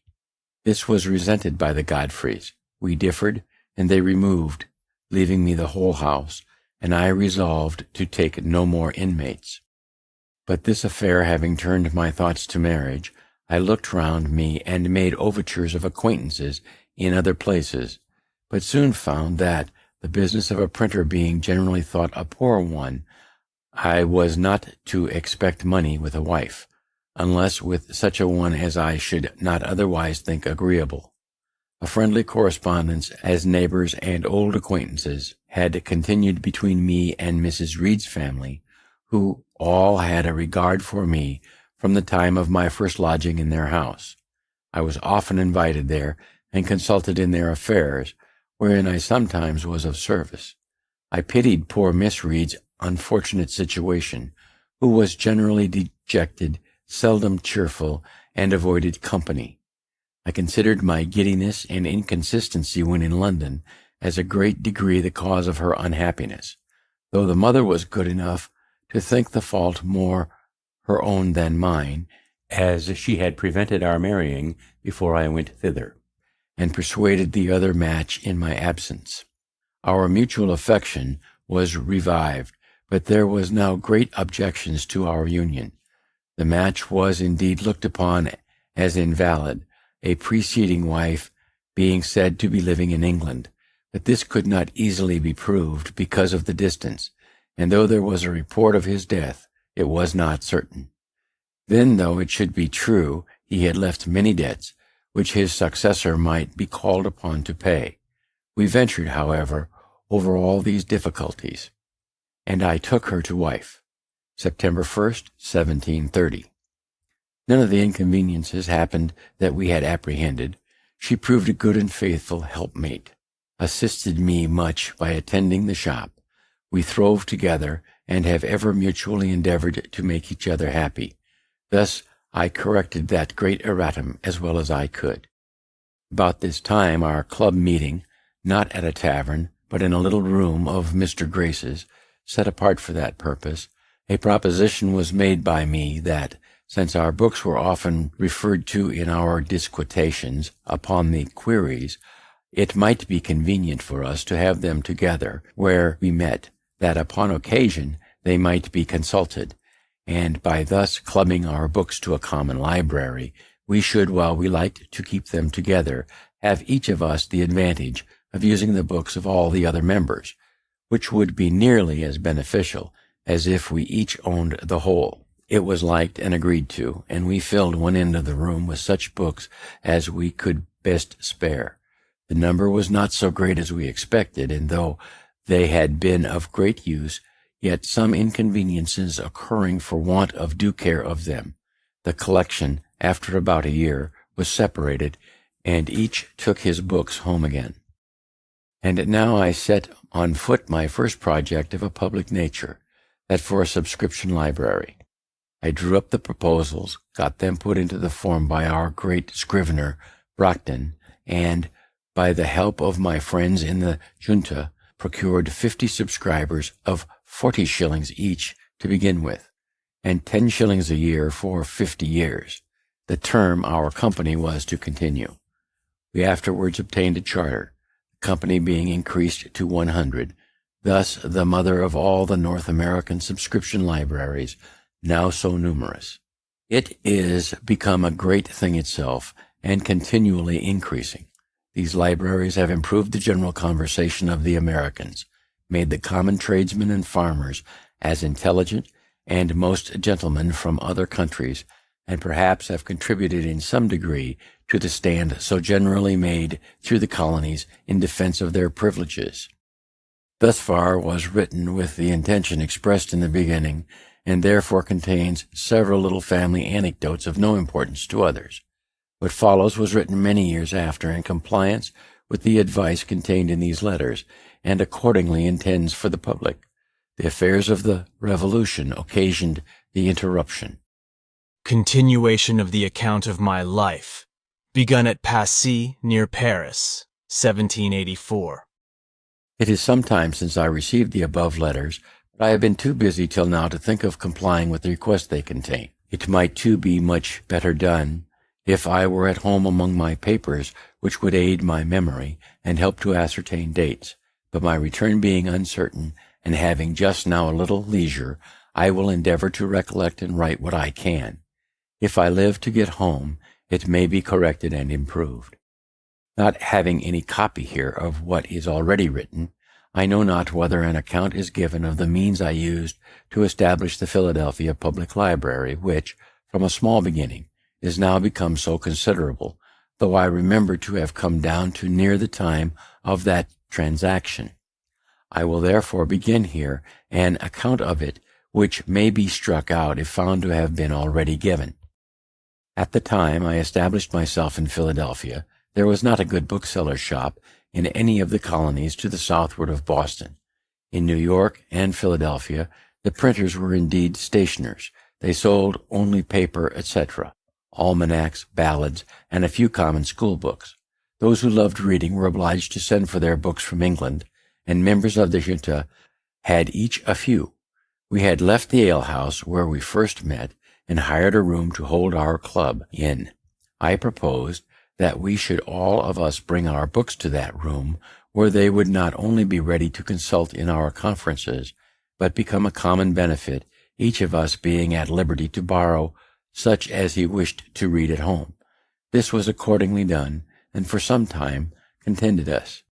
Finding the advantage of this little collection, I proposed to render the benefit from books more common by commencing a public subscription library. I drew a sketch from the plan and rules that would be necessary, and got a skillful conveyancer, Mr. Charles Brockton, to put the whole in form of articles of agreement to be subscribed, by which each subscriber engaged to pay a certain sum down for the first purchase of books, and an annual contribution for increasing them. So few were the readers at that time in Philadelphia, and the majority of us so poor, that I was not able, with great industry, to find more than 50 persons, mostly young tradesmen, willing to pay down for this purpose 40 shillings each, and 10 shillings per annum. On this little fund we began. The books were imported. The library was opened one day in the week for lending to the subscribers, on their promissory notes to pay double the value if not duly returned. The institution soon manifested its utility, was imitated by other towns and in other provinces. The libraries were augmented by donations.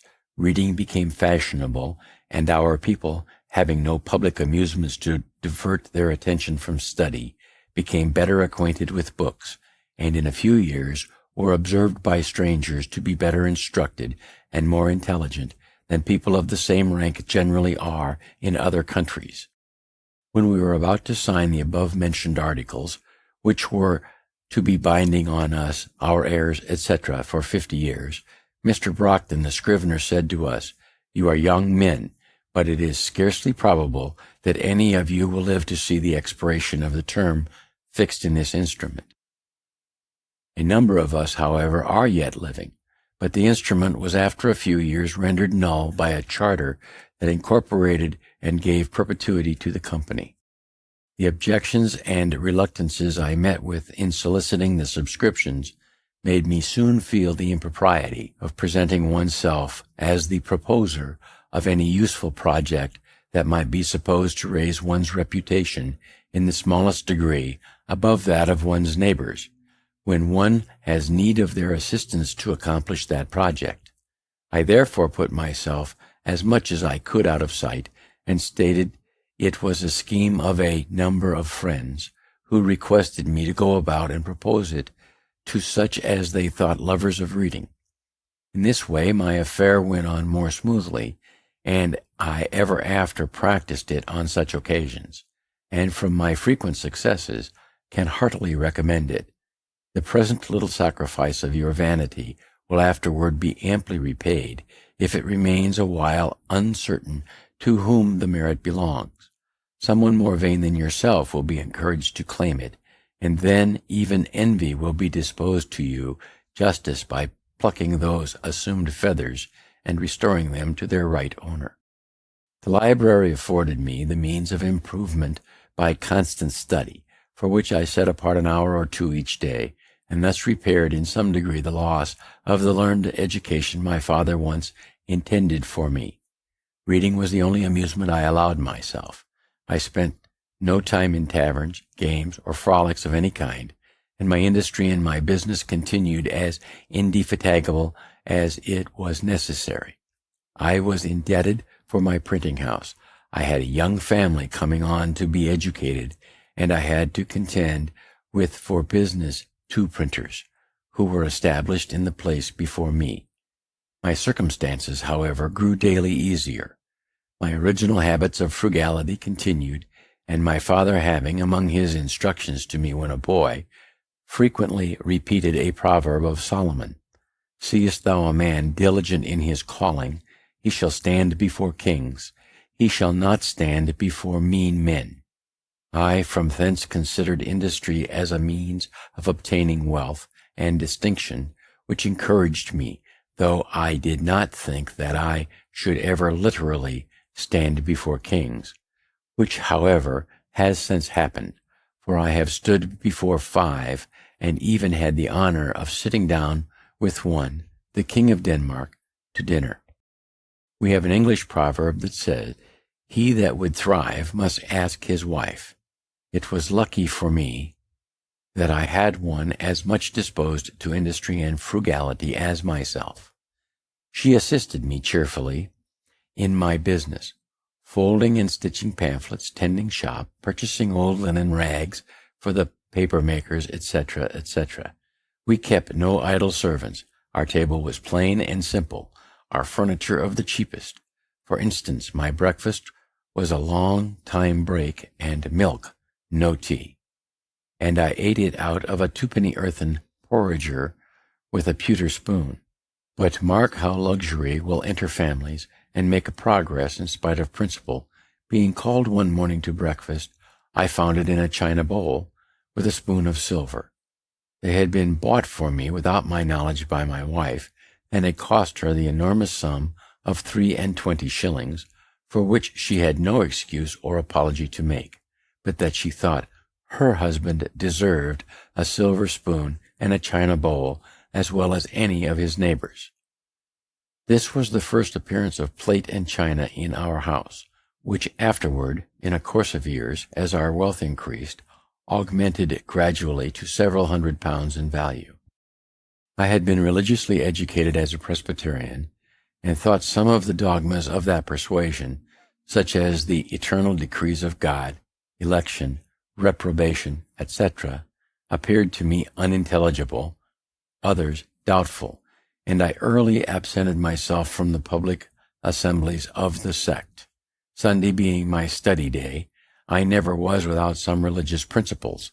I never doubted, for instance, the existence of the Deity, that he made the world and governed it by his providence, that the most acceptable service of God was the doing good to man, that our souls are immortal, and that all crime will be punished and virtue rewarded, either here or hereafter. These I esteemed the essentials of every religion, and being to be found in all the religions we had in our country. I respected them all, though with different degrees of respect, as I found them more or less mixed with other articles which, without any tendency to inspire, promote, or confirm morality, served principally to divide us and made us unfriendly to each other. This respect to all, with an opinion that the worst had some good effects, induced me to avoid all discourse that might tend to lessen the good opinion another might have of his own religion. And as our province increased in people, and new places of worship were continually wanted, and generally erected by voluntary contribution, my mite for such purpose, whatever might be the sect, was never refused. Though I seldom attended any public worship, I had still an opinion of its propriety and its utility when rightly conducted, and I regularly paid my annual subscription for the support of the only Presbyterian minister or meeting we had in Philadelphia. He used to visit me sometimes as a friend, and admonished me to attend his administrations, and I was now and then prevailed on to do so, once for 5 Sundays successively. Had he been, in my opinion, a good preacher, perhaps I might have continued, notwithstanding the occasion I had for the Sunday's leisure in my course of study. But his discourses were chiefly either polemic arguments or explanations of the particular doctrines of our sect, and were all to me very dry, uninteresting, and unedifying, since not a single moral principle was inculcated or enforced, their aim seeming to be rather to make us Presbyterians than good citizens. At length he took for his text that verse of the 4th chapter of Philippians, "Finally, brethren, whatsoever things are true, honest, just, pure, lovely, or of good report, if there be any virtue or any praise, think on these things." And I imagined in a sermon on such a text, he would not miss of having some morality. But he confined himself to the 5 points only, as meant by the apostle, viz., 1. Keeping holy the Sabbath day, 2.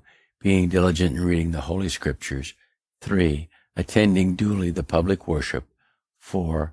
Partaking of the sacrament, 5. Paying a due respect to God's ministers. These might be all good things, but as they were not the kind of good things that I expected from that text, I despaired of ever meeting with them from any other, was disgusted, and attended his preaching no more. I had some years before composed a little liturgy, or form of prayer, for my own private use, viz. in 1728, entitled Articles of Belief and Act of Religion. I returned to the use of this, and went no more to the public assemblies. My conduct might be blamable, but I leave it, without attempting further to excuse it, my present purpose being to relate facts, and not to make apologies for them. Chapter 9. Plan for Attaining Moral Perfection. It was about this time I conceived the bold and arduous project of arriving at moral perfection. I wished to live without committing any fault at any time. I would conquer all that either natural inclination, custom, or company might lead me into. As I knew, or thought I knew, what was right and wrong, I did not see why I might not always do the one and avoid the other. But I soon found that I had undertaken a task more difficult than I had imagined. While my care was employed in guarding against one fault, I was often surprised by another. Habit took the advantage of inattention. Inclination was sometimes too strong for reason. I concluded at length that the mere speculative conviction that it was our interest to be completely virtuous was not sufficient to prevent our slipping, and that the contrary habits must be broken and good ones acquired and established before we can have any dependence on a steady, uniform vicissitude of conduct. For this purpose I therefore contrived the following method. In the various enumerations of the moral virtues I had met with in my reading, I found the catalogue more or less numerous, as different writers included more or fewer ideas under the same name. Temperance, for example, was by some confined to eating and drinking, while by others it was extended to mean the moderating every other pleasure, appetite, inclination, or passion, bodily or mental, even to our avarice and ambition. I propose to myself, for the sake of clearness, to use rather more names and fewer ideas annexed to each than a few names with more ideas, and I included under 13 names of virtues all that at that time occurred to me as necessary or desirable, and I annexed to each a short precept which fully expressed the extent I gave to its meaning. These names of virtues, with their precepts, were: 1. Temperance. Eat not to dullness, drink not to elevation. 2. Silence. Speak not but what may benefit others or yourself. Avoid trifling conversation. 3. Order. Let all your things have their place. Let each part of your business have its time. 4. Resolution. Resolve to perform what you ought. Perform without fail what you resolve. 5. Frugality. Make no expense but to do good to others or yourself, i.e., waste nothing. 6. Industry. Lose no time. Be always employed in something useful. Cut off all unnecessary actions. 7. Sincerity. Use no hurtful deceit. Think innocently and justly, and if you speak, speak accordingly. 8. Justice. Wrong done by doing injuries or omitting the benefits that are your duty. 9. Moderation. Avoid extremes. Forbear resenting injuries so much as you think they deserve. 10. Cleanliness. Tolerate no uncleanliness in body, clothes, or habitation. 11. Tranquility. Be not disturbed at trifles or at accidents common or unavoidable. 12. Chastity. 13. Humility. Imitate Jesus and Socrates. My intention being to acquire the habitude of all these virtues, I judged it would be well not to distract my attention by attempting the whole at once, but to fix it on one of them at a time, and when I should be master of that, then to proceed to another, and so on, till I should have gone through the 13, and, as the previous acquisition of some might facilitate the acquisition of certain others, I arranged them with that in view, as they stand above. Temperance first, as it tends to produce that coolness and clearness of head which is so necessary when constant vigilance has to be kept up, and guard maintained against the unremitting attraction of ancient habits and the force of perpetual temptations. This being acquired and established, silence would be more easy, and my desire being to gain knowledge at the same time that I improved in virtue, and considering that in conversation it was obtained rather by the use of the ears than of the tongue, and therefore wishing to break the habit I was getting into of prattling, punning, and joking, which only made me acceptable to trifling company, I gave silence the second place. This and the next, order, I expected would allow me more time for attending to my project and my studies. Resolution, once become habitual, would keep me firm in my endeavors to obtain all the subsequent virtues. Frugality and industry, freeing me from my remaining debt and producing affluence and independence, would make more easily the practice of sincerity and justice, etc., etc. Conceiving then that, agreeably to the advice of Pythagoras in his golden verses, daily examination would be necessary, I contrived the following method for conducting that examination. I made a little book in which I allotted a page for each of the virtues. I ruled each page with red ink, so as to have 7 columns, one for each day of the week, marking each column with a letter for the day. I crossed these columns with 13 red lines, marking the beginning of each line with the first letter of one of the virtues, on which line, and in its proper column, I might mark, by a little black spot, every fault I found upon examination to have been committed respecting that virtue upon that day.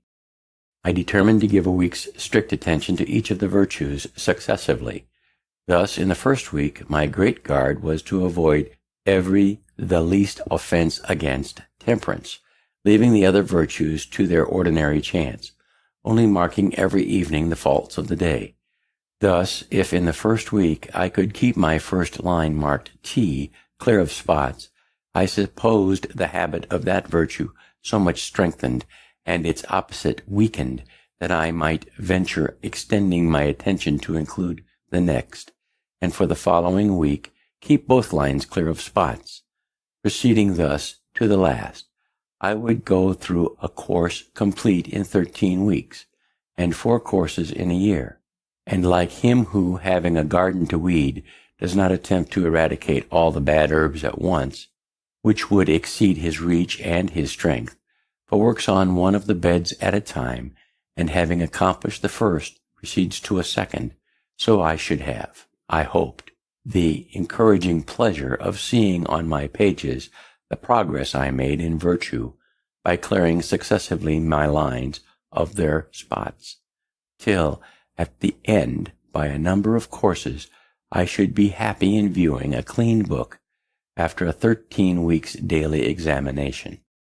This my little book had for its motto these lines from Addison's Cato: "Here will I hold, if there is a power above us, and that there is, all nature cries aloud, through all her works, he must delight in virtue, and that which he delights in must be happy."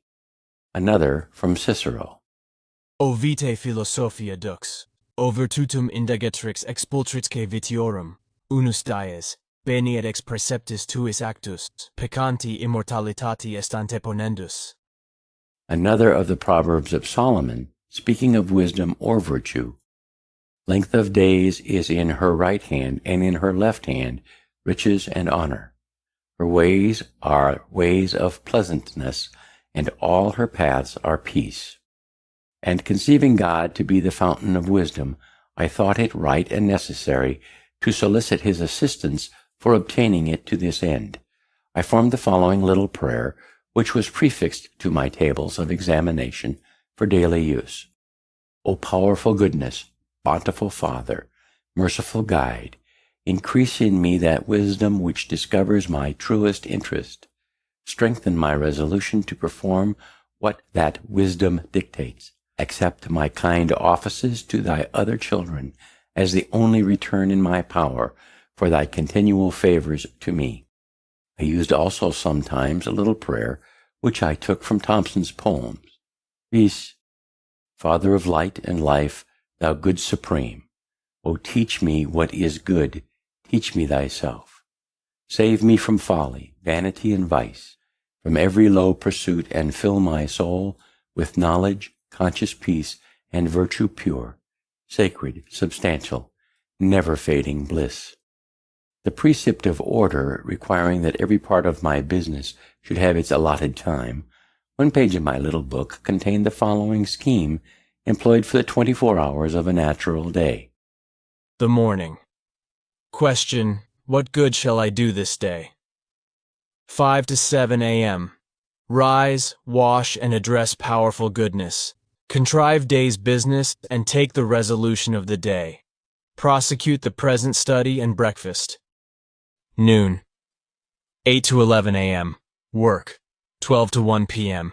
Read or overlook my accounts and dine. 2 to 5 p.m. Work. Evening. Question: what good have I done today? 6 to 8 p.m. Put things in their places. Supper, music or diversion or conversation, examination of the day. Night, 10 p.m. to 4 a.m. Sleep.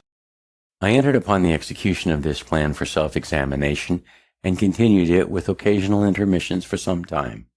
I was surprised to find myself so much fuller of faults than I had imagined, but I had the satisfaction of seeing them diminish. To avoid the trouble of renewing now and then my little book, which, by scraping out the marks on the paper of old faults to make room for new ones in a new course, became full of holes, I transferred my tables and precepts to the ivory leaves of a memorandum book, on which the lines were drawn with red ink. That made a durable stain, and on those lines I marked my faults with a black lead pencil, which marks I could easily wipe out with a wet sponge. After a while I went through one course only in a year, and afterward only one in several years, till at length I omitted them entirely, being employed in voyages and business abroad, with a multiplicity of affairs that interfered, but I always carried my little book with me. My scheme of order gave me the most trouble, and I found that, though it might be practicable where a man's business was such as to leave him the disposition of his time, that of a journeyman printer, for instance, it was not possible to be exactly observed by a master, who must mix with the world and often receive people of business at their own hour. Order, too, with regard to places for things, papers, etc., I found extremely difficult to acquire. I had not been early accustomed to it, and, having an exceeding good memory, I was not so sensible of the inconvenience attending want of method. This article, therefore, cost me so much painful attention, and my faults in it vexed me so much, and I made so little progress in amendment, and had such frequent relapses, that I was almost ready to give up the attempt, and content myself with a faulty character in that respect, like the man who, in buying an axe for a smith, my neighbor desired to have the whole of its surface as bright as the edge. The smith consented to grind it bright for him, if he would turn the wheel. He turned while the smith pressed the broad face of the axe hard and heavily on the stone, which made the turning of it very fatiguing. The man came every now and then from the wheel to see how the work went on, and at length would take his axe as it was, without further grinding. "No," said the smith, turn on, we shall have it bright by and by. As yet it is only speckled." "Yes," says the man, "but I think I like a speckled axe best." And I believe this may have been the case with many who, having, for want of some such means as I employed, found the difficulty of obtaining good and breaking bad habits in other points of vice and virtue, have given up the struggle and concluded that a speckled axe was best. For something that pretended to be reason was every now and then suggested to me that such extreme nicety as I exacted of myself might be a kind of foppery in morals, which, if it were known, it would make me ridiculous, that a perfect character might be attended with the inconvenience of being envied and hated, and that a benevolent man should allow a few faults in himself to keep his friends in countenance. In truth, I found myself incorrigible with respect to order, and now I am grown old and my memory bad, I feel very sensibly the want of it.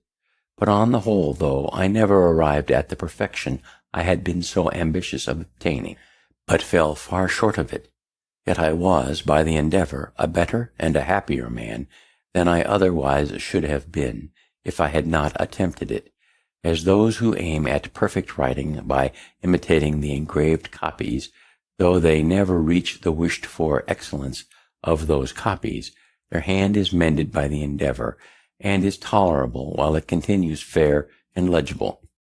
It may be well my posterity should be informed that to this little artifice, with the blessing of God, their ancestor owed the constant felicity of his life down to his 79th year, in which this is written: "What reverses may attend the remainder is in the hand of Providence, but if they arrive, the reflection on past happiness enjoyed ought to help his bearing them with more resignation." To temperance he ascribes his long-continued health, and what is still left to him of a good constitution, to industry and frugality, the early easiness of his circumstances and acquisition of his fortune, with all that knowledge that enabled him to be a useful citizen, and obtained for him some degree of reputation among the learned. Sincerity and justice, the confidence of his country, and the honorable employs it conferred upon him, and to the joint influence of the whole mass of the virtues, even in the imperfect state he was able to acquire them, all that evenness of temper and that cheerfulness in conversation which makes his company still sought for, and agreeable even to his younger acquaintance. I hope, therefore, that some of my descendants may follow the example and reap the benefit. It will be remarked that though my scheme was not wholly without religion, there was in it no mark of any of the distinguishing tenets of any particular sect. I had purposely avoided them, for being fully persuaded of the utility and excellency of my method, and that it might be serviceable to people in all religions, and intending some time or other to publish it, I would not have anything in it that should prejudice anyone of any sect against it. I proposed writing a little comment on each virtue, in which I would have shown the advantages of possessing it, and the mischiefs attending to its opposite vice, and I should have called my little book The Art of Virtue, because it would have shown the means and manner of obtaining virtue, which would have distinguished it from the mere exhortation to be good, that does not instruct and indicate the means, but is like the apostle's man of verbal charity, who only without showing to the naked and hungry how or where they might clothe or victual, exhorted them to be fed and clothed. James chapter 2 verses 15 and 16. But it so happened that my intention of writing and publishing this comment was never fulfilled. I did indeed from time to time put down short hints of the sentiments, reasonings, etc., to be made use of in it, some of which I have still by me, but the necessary close attention to private business in the earlier part of my life, and public business since, have occasioned my postponing it, for it being connected to my mind with a great and extensive project that required the whole man to execute, and which an unforeseen succession of employs prevented my attending to. It has hitherto remained unfinished. In this piece it was my design to explain and enforce this doctrine, that vicious actions are not hurtful because they are forbidden, but forbidden because they are hurtful. The nature of man alone considered, that it was therefore everyone's interest to be virtuous, who wished to be happy, even in this world, and I should, from this circumstance, there being always in the world a number of rich merchants, nobility, states, and princes, who have need of honest instruments for the management of their affairs, and such being so rare, have endeavored to convince young persons that no qualities were so likely to make a poor man's fortune as those of probity and integrity. My list of virtues contained at first but 12, but a Quaker friend having kindly informed me that I was generally thought proud, that my pride showed itself frequently in conversation, that I was not content in being in the right when discussing any point, but was overbearing and rather insolent, of which he convinced me by mentioning several instances, I determined, endeavoring to cure myself, if I could, of this vice or folly among the rest, and I added humility to my list, giving an extensive meaning to the word. I cannot boast of much success in acquiring the reality of this virtue, but I had a good deal with regard to the appearance of it. I made it a rule to forbear all direct contradictions to the sentiments of others, and all positive assertion of my own. I even forbid myself, agreeably to the old laws of our junto, the use of every word or expression in the language that imported a fixed opinion, such as certainly, undoubtedly, etc., and I adopted instead of them, I conceive, I apprehend, or I imagine a thing to be so and so, or it so appears to me at present. When another asserted something that I thought an error, I denied myself the pleasure of contradicting him abruptly, and of showing immediately some absurdity in his proposition, and in answering I began by observing that in certain cases or circumstances his opinion would be right. But in the present case, there appeared or seemed to me some differences, etc. I soon found the advantage of this change in my manner. The conversations I engaged in went more pleasantly. The modest way in which I proposed my opinions procured them a readier reception and less contradictions. I had less mortifications when I was found to be in the wrong, and I more easily prevailed with others to give up their mistakes and join with me when I happened to be in the right. And this mode, which I am first put on with some violence to natural inclination, became at length so easy and so habitual to me that perhaps for these 50 years past no one has ever heard a dogmatical expression escape me. And to this habit, after my character of integrity, I think it principally owing that I had early so much weight with my fellow citizens when I proposed new institutions or alterations in the old, and so much influence in public councils when I became a member, for I was but a bad speaker, never eloquent, subject to much hesitation in my choice of words, hardly correct in language, and yet I generally carried my points. In reality, there is perhaps no one of our natural passions so hard to subdue as pride. Disguise it, struggle with it, beat it down, stifle it, mortify it as much as one pleases. It is still alive, and will every now and then peep out and show itself. You will see it perhaps often in this history, for even if I could conceive that I had completely overcome it, I should probably be proud of my humility. Thus far written at Passy, 1784. I am now about to write at home, August 1788, but cannot have the help expected from my papers, many of them being lost in the war. I have, however, found the following. Having mentioned a great and extensive project which I had conceived, it seemed proper that some account should be here given of that project and its object. Its first rise in my mind appeared in the following little paper, accidentally preserved, viz. Observations on my reading history in library, May 19th, 1731. That the great affairs of the world, the wars, revolutions, etc., are carried on and effected by parties. That the view of these parties is their present general interest, or what they take to be such. That the different views of these different parties occasion all confusion. That while a party is carried on a general design, each man has his particular private interests in view. That as soon as a party has gained its general point, each member becomes intent upon his particular interest, which, thwarting others, breaks that party into divisions and occasions more confusion. That few in public affairs act from a mere view of good of their country, whatever they may pretend, and though their actions bring real good to their country, yet men primarily considered that their own and their country's interest was united, and did not act from a principle of benevolence. That few still, in public affairs, act with a view to the good of mankind.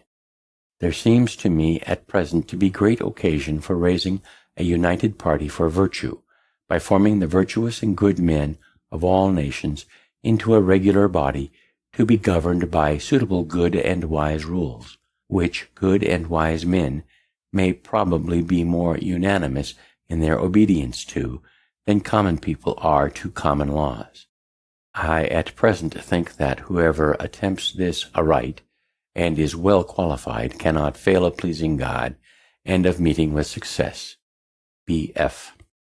Revolving this project in my mind, as to be undertaken hereafter when my circumstances should afford me the necessary leisure, I put down from time to time on pieces of paper such thoughts as occurred to me respecting it. Most of these are lost, but I found one purporting to be the substance of an intended creed, containing, as I thought, the essentials of every known religion, and being free of everything that might shock the professors of any religion. I expressed in these words, viz., that there is one God who made all things, that he governs the world by his providence, that he ought to be worshipped by adoration, prayer, and thanksgiving, but that the most acceptable service of God is doing good to man, that the soul is immortal, and that God will certainly reward virtue and punish vice, either here or hereafter.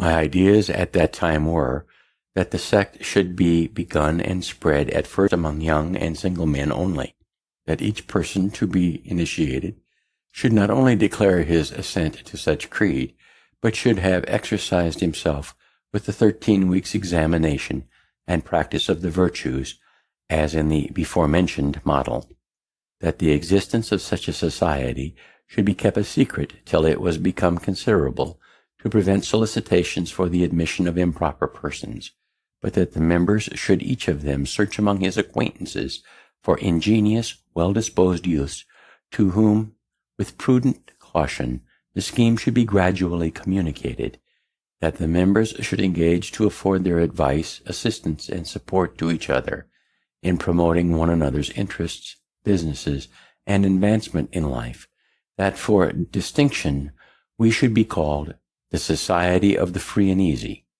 free as being by the general practice and habit of the virtues, free from the dominion of vice, and particularly by the practice of industry and frugality, free from debt, which exposes a man to confinement, and a species of slavery to his creditors.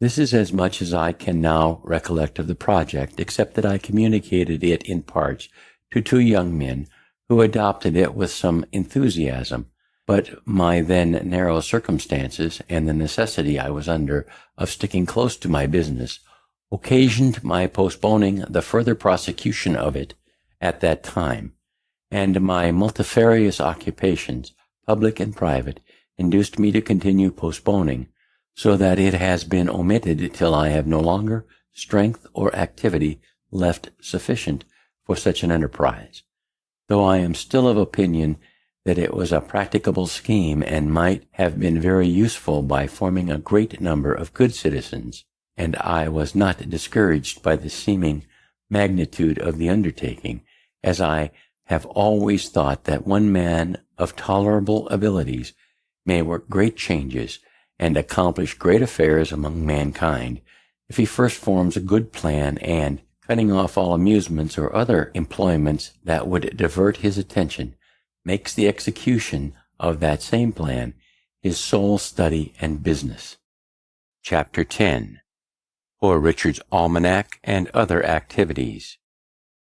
In 1732 I first published my almanac under the name of Richard Saunders. It was continued by me about 25 years, commonly called Poor Richard's Almanac. I endeavored to make it both entertaining and useful, and it accordingly came to be in such demand that I reaped considerable profit from it, vending annually near 10,000, and observing that it was generally read, scarce any neighborhood in the province being without it. I considered it as a proper vehicle for conveying instruction among the common people, who bought scarcely any other books. I therefore filled all the little spaces that occurred between the remarkable days in the calendar with proverbial sentences, chiefly such as inculcated industry and frugality as the means of procuring wealth, and thereby securing virtue, it being more difficult for a man in want to act always honestly, as, to use here one of those proverbs, it is hard for an empty sack to stand upright. These proverbs, which contained the wisdom of many ages and nations, I assembled and formed into a connected discourse prefixed to the Almanac of 1757, as the harangue of a wise old man to the people attending an auction. The bringing all these scattered counsels thus into a focus enabled them to make greater impression. The piece being universally approved, was copied in all the newspapers of the continent, reprinted in Britain on a broadside, to be struck up in houses. 2 translations were made of it in French, and great numbers bought by the clergy and gentry to distribute gratis among their poor parishioners and tenants. In Pennsylvania, as it discouraged useless expense in foreign superfluities, Some thought it had its share of influence in producing that growing plenty of money which was observable for several years after its publication. I considered my newspaper also as another means of communicating instruction, and in that view frequently reprinted in it extracts from The Spectator and other moral writers, and sometimes published little pieces of my own, which had been first composed for reading in our junto. Of these are a Socratic dialogue, tending to prove that, whatever might be his parts and abilities, a vicious man could not properly be called a man of sense, and a discourse on self-denial, showing that virtue was not secure till its practice became a habitude and was free from the opposition of contrary inclinations. These may be found in the papers about the beginning of 1735. In the conduct of my newspaper, I carefully excluded all libeling and personal abuse, which is of late years become so disgraceful to our country. Whenever I was solicited to insert anything of that kind, and the writers pleaded, as they generally did, the liberty of the press, and that a newspaper was like a stagecoach in which anyone who could pay had a right to a place, my answer was that I would print the piece separately if desired, and the author might have as many copies as he pleased to distribute himself, but that I would not take upon me to spread his detraction, and that, having contracted with my subscribers to furnish them with what might be either useful or entertaining, I could not fill their papers with private altercations in which they had no concern, without doing them manifest injustice. Now, many of our printers make no scruple of gratifying the malice of individuals by false accusations of the fairest characters among ourselves, augmenting animosity even to the producing of duels, and are, moreover, so indiscreet as to print scurrilous reflections on the government of neighboring states, and even on the conduct of our best national allies, which may be attended with the most pernicious consequences.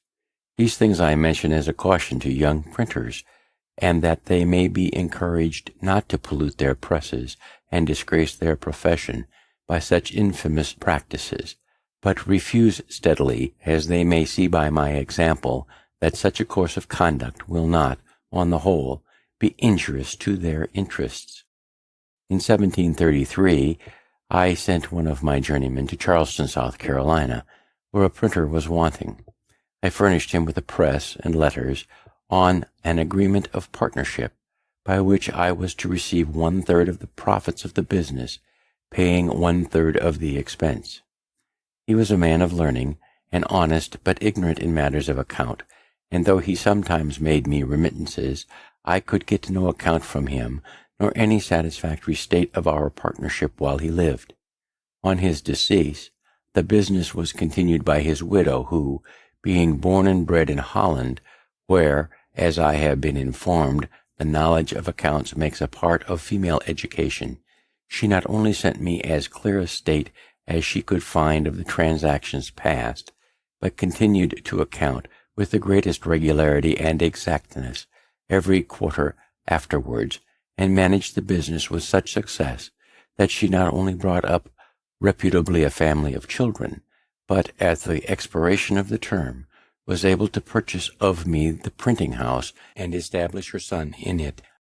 I mention this affair chiefly for the sake of recommending that branch of education for our young females as likely to be of more use to them and their children in case of widowhood than either music or dancing, by preserving them from losses by imposition of crafty men, and enabling them to continue, perhaps, a profitable mercantile house, with established correspondence, till a son is grown up fit to undertake and go on with it to the lasting advantage and enriching of the family. About the year 1734, there arrived among us from Ireland a young Presbyterian preacher named Hemphill, who delivered with a good voice and apparently extempore most excellent discourses which drew together considerable numbers of different persuasions who joined in admiring them. Among the rest, I became one of his constant hearers, his sermons pleasing me, as they had little of the dogmatical kind, but inculcated strongly the practice of virtue, or what in the religious style are called good works. Those, however, of our congregation, who considered themselves as orthodox Presbyterians, disapproved his doctrine, and were joined by most of the old clergy who arraigned him of heterodoxy before the synod, in order to have him silenced. I became his zealous partisan, and contributed all I could to raise a party in his favor, and we combated for him a while with such hopes of success. There was much scribbling pro and con upon the occasion, and finding that, though an elegant preacher, he was but a poor writer, I lent him my pen and wrote for him 2 or 3 pamphlets, and one piece in the Gazette of April 1735. Those pamphlets, as is generally the case with controversial writings, though eagerly read at the time, were soon out of vogue, and I question whether a single copy of them now exists. During the contest, an unlucky occurrence hurt his cause exceedingly. One of our adversaries, having heard him preach a sermon that was much admired, thought he had somewhere read the sermon before, or at least a part of it. On search, he found the part quoted at length in one of the British reviews from a discourse of Dr. Foster's. This detection gave many of our party disgust, who accordingly abandoned his cause and occasioned our more speedy discomfiture in the synod. I stuck by him, however, as I rather approved his giving us good sermons composed by others than bad ones of his own manufacture, though the latter was the practice of our common teachers. He afterward acknowledged to me that none of those he preached were his own, adding that his memory was such as enabled him to retain and repeat any sermon after one reading only. On our defeat, he left us in search elsewhere of better fortune, and I quitted the congregation, never joining it after, though I continued many years my subscription for the support of its ministers. I had begun in 1733 to study languages. I soon made myself so much a master of the French as to be able to read the books with ease. I then undertook the Italian. An acquaintance who was also learning it used often to tempt me to play chess with him. Finding this took up too much of the time I had to spare for study, I at length refused to play any more, unless on this condition, that the victor in every game should have a right to impose a task, either in parts of the grammar to be got by heart, or in translations, etc., which tasks the vanquished was to perform upon honor before our next meeting. As we played pretty equally, we thus beat one another into that language. I afterwards, with a little painstaking, acquired as much of the Spanish as to read their books also. I have already mentioned that I had only 1 year's instruction in a Latin school, and that when very young, after which I neglected that language entirely. But when I had attained an acquaintance with the French, Italian, and Spanish, I was surprised to find, on looking over a Latin Testament, that I understood so much more of that language than I had imagined, which encouraged me to apply myself again to the study of it, and I met with more success, as those preceding languages had greatly smoothed my way. From these circumstances I have thought that there is some inconsistency in our common mode of teaching languages. We are told that it is proper to begin first with Latin, and having acquired that, it will be more easy to attain those modern languages which are derived from it. And yet we do not begin with the Greek in order more easily to acquire the Latin. It is true that if you can clamber and get to the top of a staircase without using the steps, you will more easily gain them in descending. But certainly, if you begin with the lowest, you will more easily ascend to the top, and I would therefore offer it to the consideration of those who superintend the education of our youth, whether, since many of those who begin with the Latin quit the same after spending some years without having made any great proficiency, and what they have learnt become almost useless, so that their time has been lost. It would not have been better to have begun with the French, proceeding to the Italian, etc., for though after spending the same time they should quit the study of languages and never arrive at the Latin, they would, however, have acquired another tongue or two, that being in modern use might be serviceable to them in the common life. After 10 years' absence from Boston, and having become easy in my circumstances, I made a journey thither to visit my relations, which I could not sooner well afford. In returning, I called at Newport to see my brother, then settled there with his printing house. Our former differences were forgotten, and our meeting was very cordial and affectionate. He was fast declining in his health, and requested of me that, in case of his death, which he apprehended not far distant, I would take home his son, then but 10 years of age, and bring him up to the printing business. This I accordingly performed, sending him a few years to school before I took him into the office. His mother carried on the business till he was grown up, when I assisted him with an assortment of new types, those of his father's being in a manner worn out. Thus it was that I made my brother ample amends for the service I had deprived him of by leaving him so early. In 1736 I lost one of my sons, a fine boy of 4 years old, by the smallpox, taken in the common way. I long regretted bitterly, and still regret, that I had not given it to him by inoculation. This I mention for the sake of parents who omit that operation on the supposition that they should never forgive themselves if a child died under it. My example showing that the regret may be the same either way, and that therefore the safer should be chosen. Our club, the Junto, was found so useful and afforded such satisfaction to the members that several were desirous of introducing their friends, which could not well be done without exceeding what we had settled as a convenient number, viz. 12. We had from the beginning made it a rule to keep our institution a secret, which was pretty well observed. The intention was to avoid applications of improper persons for admittance, some of whom, perhaps, we might find it difficult to refuse. I was one of those who were against any addition to our number, but, instead of it, made in writing a proposal that every member separately should endeavor to form a subordinate club, with the same rules respecting queries, etc., and without informing them of the connection to the Junto. The advantages proposed were the improvement of so many more young citizens by the use of our institutions, our better acquaintance with the general statements of the inhabitants on any occasion, as the Junto member might propose what queries we should desire, and was to report that the Junto what passed in his separate club. The promotion of our particular interests in business by more extensive recommendation, and the increase of our influence in public affairs, and our power of doing good by spreading through the several clubs the sentiment of the Junto. This project was approved, and every member undertook to form his club, but they did not all succeed. 5 or 6 only were completed, which were called by different names, as the Vine, the Union, the Band, etc. They were useful to themselves, and afforded us a good deal of amusement, information, and instruction, besides answering in some considerable degree our views of influencing the public opinion on particular occasions, of which I shall give some instances in course of time as they happen.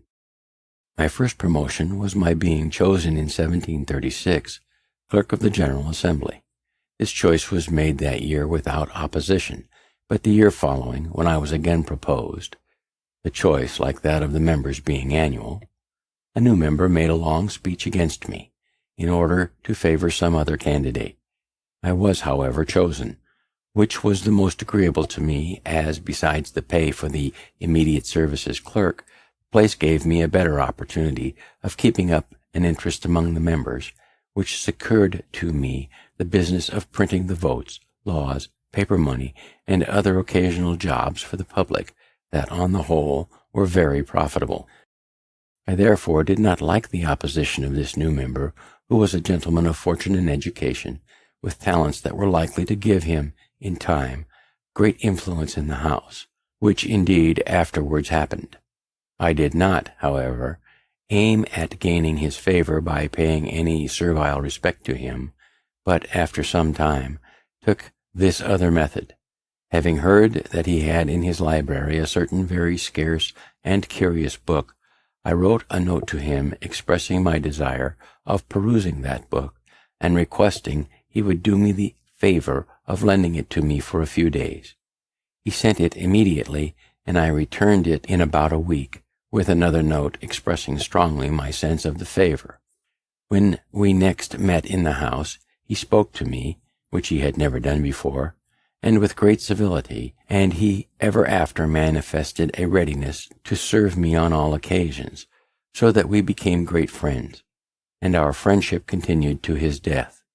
This is another instance of the truth of an old maxim I had learned, which says, "He that has once done you a kindness will be more ready to do you another than he whom you yourself have obliged." And it shows how much more profitable it is prudently to remove than to resent, return, and continue amicable proceeding. In 1737, Colonel Spotswood, late governor of Virginia and then postmaster general, being dissatisfied with the conduct of his deputy in Philadelphia, respecting some negligence in rendering, and inexactitude of his accounts, took from him the commission and offered it to me. I accepted it readily, and found it of great advantage, for though the salary was small, it facilitated the correspondence that improved my newspaper, increased the number demanded, as well as the advertisements to be inserted, so that it came to afford me a considerable income. My old competitor's newspaper declined proportionately, and I was satisfied without retaliating his refusal, while postmaster, to permit my papers being carried by the writers. Thus he suffered greatly from his neglect in due accounting, and I mention it as a lesson to those young men who may be employed in managing affairs for others, that they should always render accounts, and make remittances, with great clearness and punctuality. The character of observing such a conduct is the most powerful of all recommendations to new employments and increase of business. Chapter 11. Interest in Public Affairs. I began now to turn my thoughts a little to public affairs, beginning, however, with small matters. The city watch was one of the first things that I conceived to want regulation. It was managed by the constables of the respective wards in turn. The constable warned a number of housekeepers to attend him for the night. Those who chose never to attend paid him 6 shillings a year to be excused, which was supposed to be for hiring substitutes, but was, in reality, much more than was necessary for that purpose, and made the constableship a place of profit. And the constable, for a little drink, often got such ragamuffins about him as a watch that respectable housekeepers did not choose to mix with. Walking the rounds, too, was often neglected, and most of the nights spent in tippling.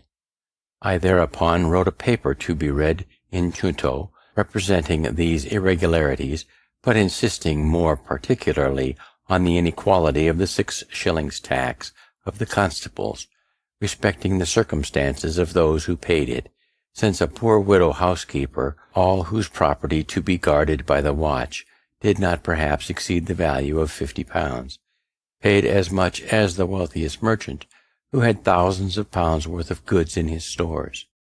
On the whole, I proposed as a more effectual watch the hiring of proper men to serve constantly in that business, and as a more equitable way of supporting the charge, the levying of a tax that should be proportioned to the property.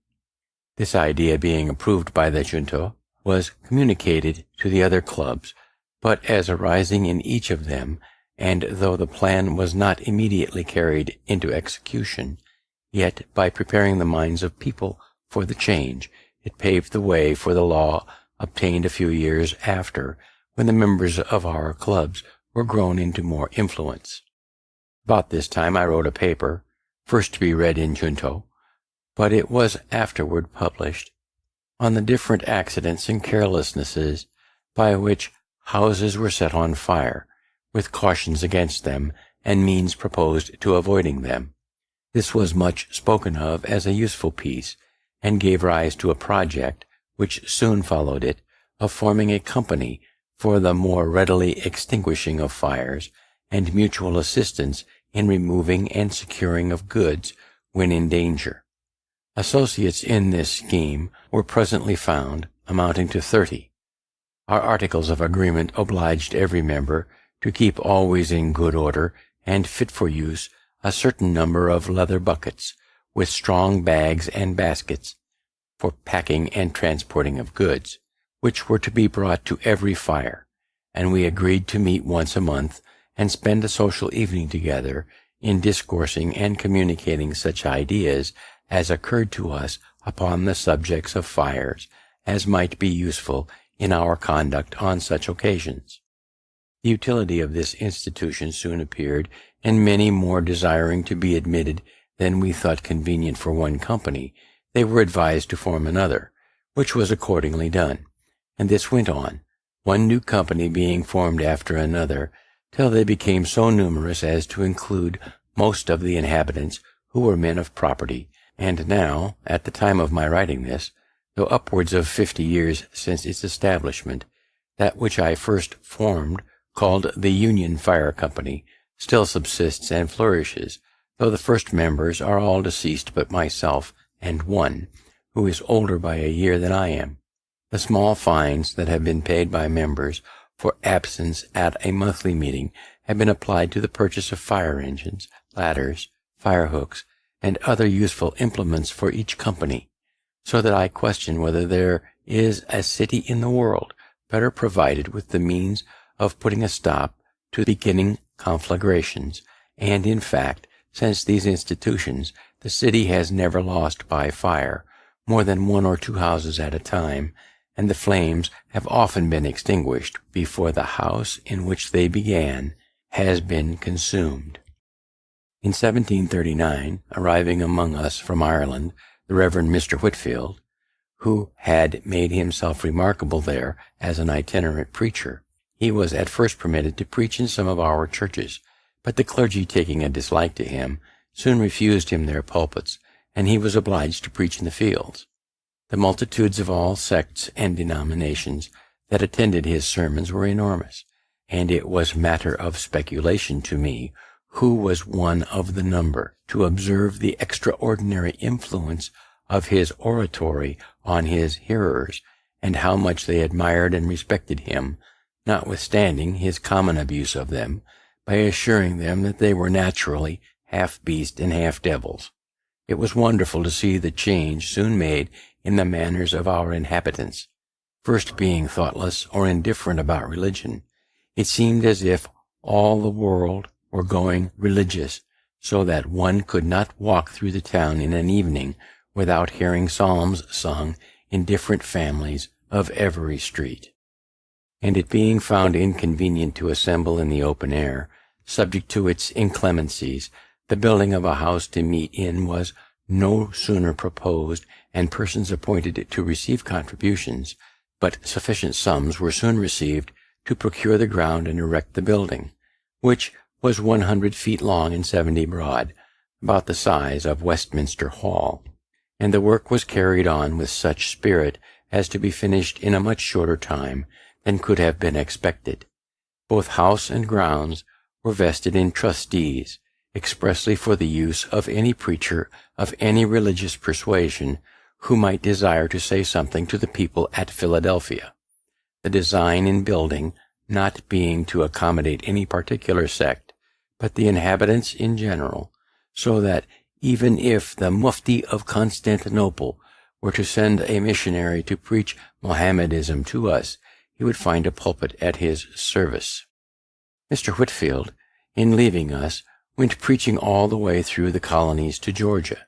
The settlement of that province had lately been begun, but instead of being made with hardy, industrious husbandmen accustomed to labor, the only people fit for such an enterprise, it was with families of broken shopkeepers and other insolvent debtors, many of indolent and idle habits, taken out of the jails, who, being set down in the woods, unqualified for clearing land, and unable to endure the hardships of a new settlement, perished in numbers, leaving many helpless children unprovided for.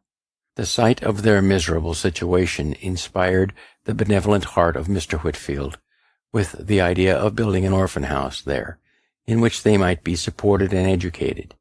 Returning northward, he preached up this charity and made large collections, for his eloquence had a wonderful power over the hearts and purses of his hearers, of which I myself was an instance. I did not disapprove of the design, but as Georgia was then destitute of materials and workmen, and was proposed to send them from Philadelphia at a great expense, I thought it would have been better to have built the houses here and brought the children to it. Thus I advised, but he was resolute in his first project, rejected my counsel, and I therefore refused to contribute. I happened soon after to attend one of his sermons, in the course of which I perceived he intended to finish with a collection, and I silently resolved he should get nothing from me. I had in my pocket a handful of copper money, 3 or 4 silver dollars, and 5 pistoles in gold. As he proceeded, I began to soften, and concluded to give the coppers.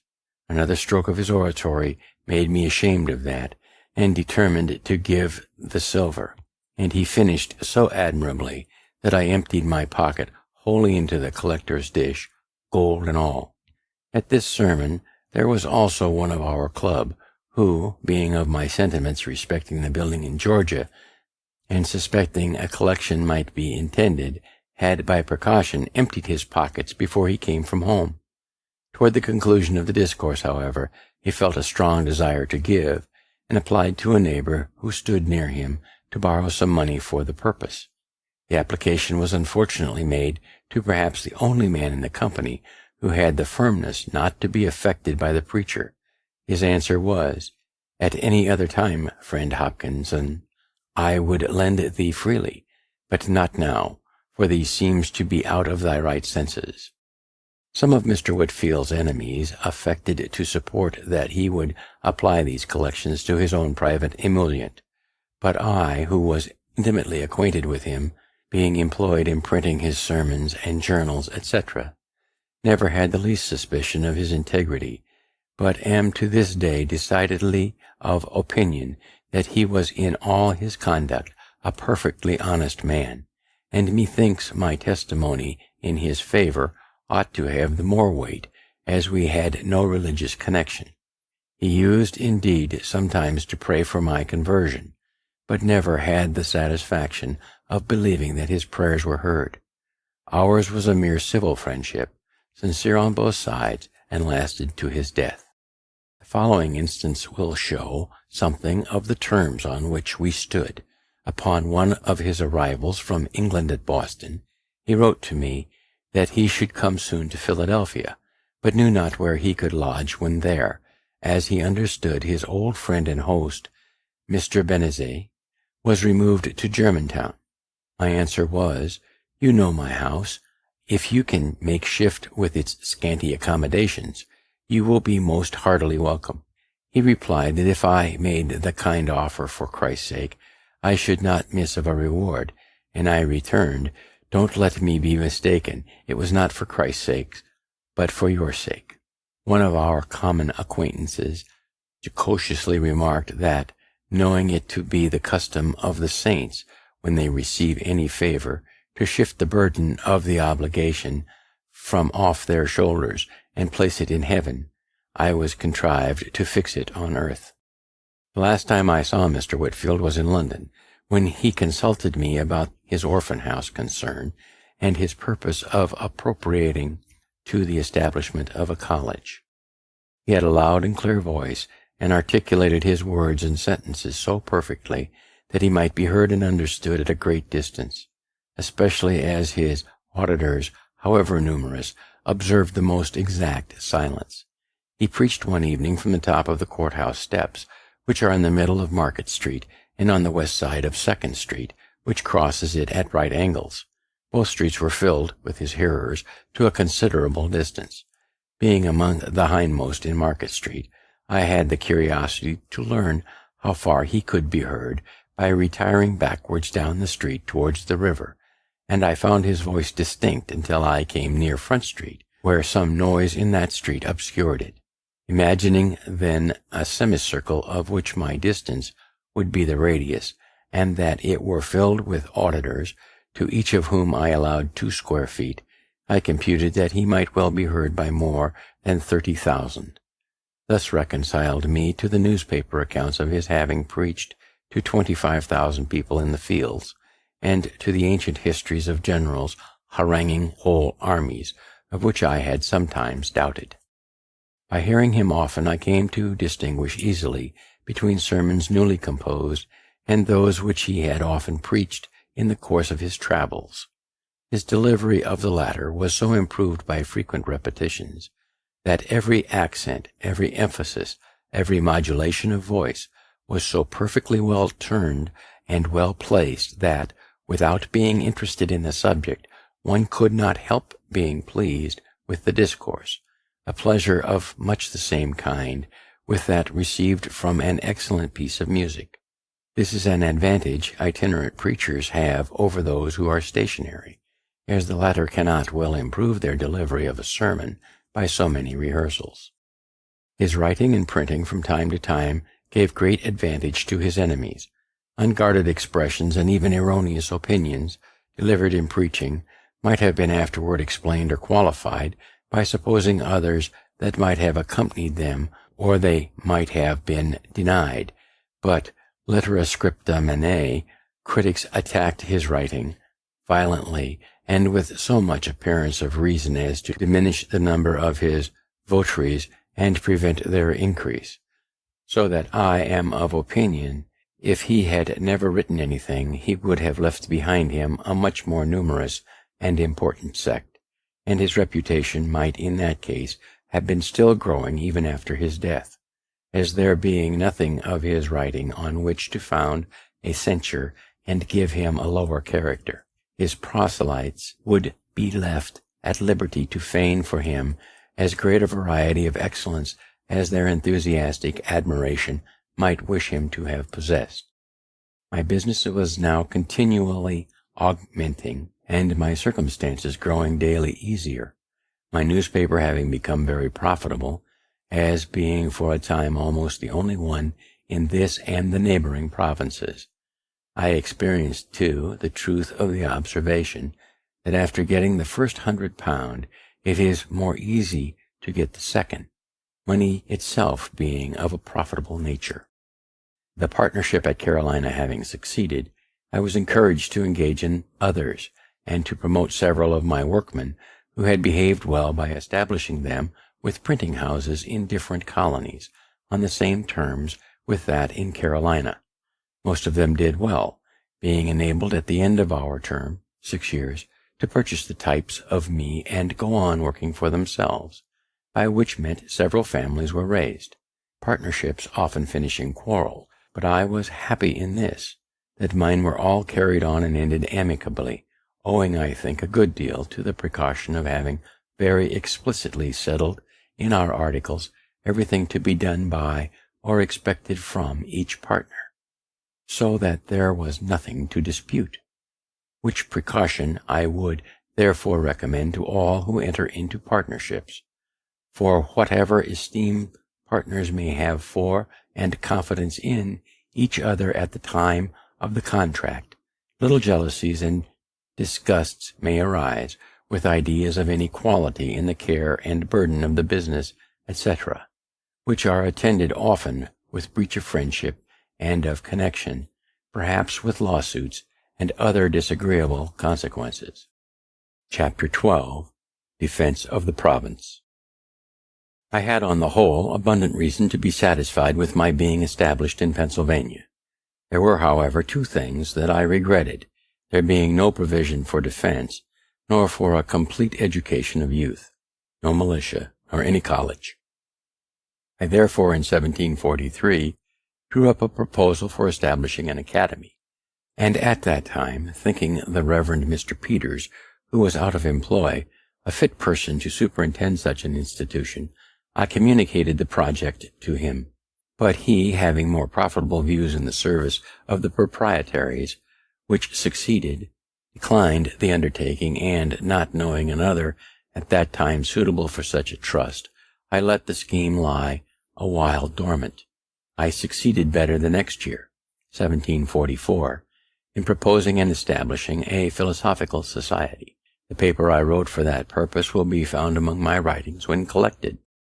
With respect to defense, Spain having been several years at war against Great Britain, and being at length joined by France, which brought us great danger, and the labored and long-continued endeavor of our governor, Thomas, to prevail with our Quaker Assembly to pass a militia law and make other provisions for the security of the province, having proved abortive, I determined to try what might be done by a voluntary association of people.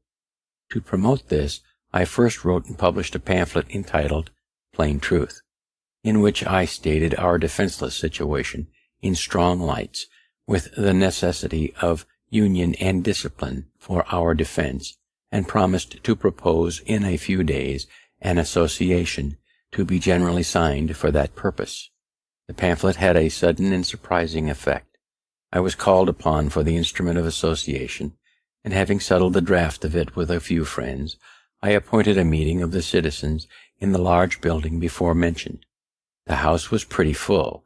I had prepared a number of printed copies and provided pens and ink, dispersed all over the room. I harangued them a little on the subject, read the paper, and explained it, and then distributed the copies, which were eagerly signed, not the least objection being made. When the company separated and the papers were collected, we found about 1,200 hands, and other copies being dispersed in the country, the subscribers amounted at length to upwards of 10,000. These all furnished themselves as soon as they could with arms, formed themselves into companies and regiments, chose their officers, and met every week to be instructed in the manual exercise and other parts of military discipline. The women, by subscription among themselves, provided silk colors, which they presented to the companies, painted with different devices and mottos, which I supplied. The officers of the companies composing the Philadelphia regiment, being met, chose me for their colonel, but conceiving myself unfit, I declined that station and recommended Mr. Lawrence, a fine person and a man of influence, who was accordingly appointed. I then proposed a lottery to defray the expense of building a battery below the town and furnishing it with cannon. It filled expeditiously, and the battery was soon erected, with merlons being framed of logs and filled with earth. We bought some old cannon from Boston, but these not being sufficient, we wrote to England for more, soliciting at the same time our proprietaries for the assistance, though without much expectation of obtaining it. Meanwhile, Colonel Lawrence, William Allen Taylor, Esquire, and myself were sent to New York by the associators, commissioned to borrow some cannon of Governor Clinton. He first refused us peremptorily, but at dinner with his council, where there was great drinking of Madeira wine, as the custom of that place then was, he softened by degrees and said he would lend us 6. After a few more bumpers he advanced to 10, and at length he very good-naturedly conceded 18. They were fine cannon, 18-pounders, with their carriages, which were soon transported and mounted on our battery, where the associators kept a nightly guard while the war lasted, and among the rest I regularly took my turn of duty there as a common soldier. My activity in these operations was agreeable to the governor and council. They took me into confidence, and I was consulted by them in every measure wherein their concurrence was thought useful to the association. Calling in the aid of religion, I proposed to them the proclaiming a fast to promote reformation and implore the blessing of heaven on our undertaking. They embraced the motion, but as it was the first fast ever thought of in the province, the secretary had no precedent from which to draw the proclamation. My education in New England, where a fast is proclaimed every year, was here of some advantage. I drew it in the accustomed style. It was translated into German, printed in both languages, and divulged through the province. This gave the clergy of the different sects an opportunity of influencing their congregation to join in the association, and it would probably have been general among all but Quakers if the peace had not soon intervened. It was thought by some of my friends that by my activity in these affairs I should offend that sect, and thereby lose my interest in the assembly of the province, where they formed a great majority. A young gentleman who had likewise some friends in the house, and wished to succeed me as their clerk, acquainted me that it was decided to displace me at the next election, and he therefore in good will advised me to resign, as more consistent with my honor than being turned out. My answer to him was that I had read or heard of some public man who had made it a rule never to ask for an office, and never to refuse one when offered to him. I approve, says I, of his rule, and will practice it, with a small addition. I shall never ask, never refuse, nor ever resign an office. If they will have my office of clerk to dispose of to another, they shall take it from me. I will not, by giving it up, lose my right of some time or other making reprisals on my adversaries. I heard, however, no more of this. I was chosen again unanimously, as usual, at the next election. Possibly as they disliked my late intimacy with the members of council who had joined the governors in all the disputes about military preparations with which the House had long been harassed, they might have been pleased if I would voluntarily have left them, but they did not care to displace me on account merely of my zeal for the association, and they could not well give another reason.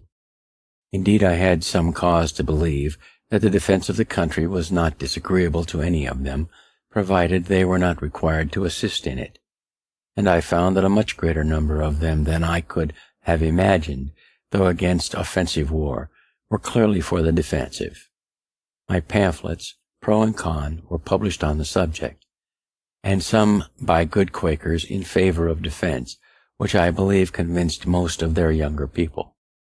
A transaction in our fire company gave me some insight into their prevailing sentiments. It had been supposed that we should encourage the scheme for building a battery by laying out the present stock, then about £60, in tickets of the lottery. By our rules, no money could be disposed of till the next meeting after the proposal. The company consisted of 30 members, of which 22 were Quakers, and 8 only of other persuasions. We 8 punctuously attended the meetings, but though we thought that some of the Quakers would join us, we were by no means sure of a majority. Only one Quaker, Mr. James Morris, appeared to oppose the measure. He expressed much sorrow that it had ever been proposed, as he said, friends were all against it, and it would create such discord as might break up the company. We told him that we saw no reason for that. We were the minority, and if friends were against the measure and outvoted us, we must and should, agreeably to the usage of all societies, submit. When the hour for business arrived and was moved to put to the vote, he allowed we might then do it by the rules, but as he could assure us that a number of members intended to be present for the purpose of opposing it, it would be but candid to allow a little time for their appearing. While we were disputing this, a waiter came to tell me 2 gentlemen below desired to speak with me. I went down and found they were 2 of our Quaker members. They told me there were 8 of them assembled at a tavern just by, that they were determined to come and vote with us if there should be occasion, which they hoped would not be the case, and desired we should not call for their assistance if we could do without it, as their voting for such a measure might embroil them with their elders and friends. Being thus secure of a majority, I went up, and after a little seeming hesitation, agreed to a delay of another hour. This Mr. Morris allowed to be extremely fair. Not one of his opposing friends appeared, at which he expressed great surprise, and at the expiration of the hour we carried the resolution 8-1, and as of the 22 Quakers, 8 were ready to vote with us, and 13 by their absence manifested that they were not inclined to oppose the measure. I afterward estimated the proportion of Quakers sincerely against defense as 1 to 21 only, for these were all regular members of that society and in good reputation among them, and had due notice of what was proposed at that meeting. The honorable and learned Mr. Logan, who had always been of that sect, was one who wrote an address to them, declaring his approbation of defensive war, and supporting his opinion by many strong arguments. He put into my hands £60 to be laid out in lottery tickets for the battery, with directions to apply what prize might be drawn wholly to that service. He told me the following anecdote of his old master, William Penn, respecting defense. He came over from England when a young man, with that proprietary, and as his secretary. It was wartime, and their ship was chased by an armed vessel supposed to be an enemy. Their captain prepared for defense, but told William Penn and his company of Quakers that he did not expect their assistance, and they might retire into the cabin, which they did, except James Logan, who chose to stay upon deck and was quartered to a gun. The supposed enemy proved a friend, and there was no fighting, but when the secretary went down to communicate the intelligence, William Penn rebuked him severely for staying upon deck, and undertaking to assist in defending the vessel, contrary to the principles of friends, especially as it had not been required by the captain. This reproof being before all the company, piqued the secretary, who answered, I being thy servant, why did thee not order me to come down? But thee was willing enough that I should stay and help to fight the ship when thee thought there was danger. I being many years in the assembly, the majority of which were constantly Quakers, gave me frequent opportunities of seeing the embarrassment given them by their principle against war.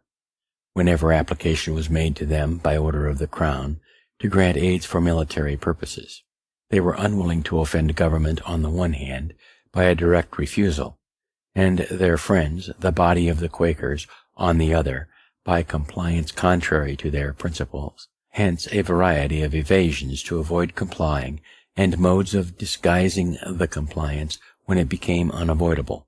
The common mode at last was to grant money under the phrase of its being for the king's use, and never to inquire how it was applied. But if the demand was not directly from the Crown, that phrase was found not so proper, and some other was to be invented, as when powder was wanting, I think it was for the garrison at Louisburg, and the government of New England solicited a grant of some from Pennsylvania, which was much urged on the House by Governor Thomas.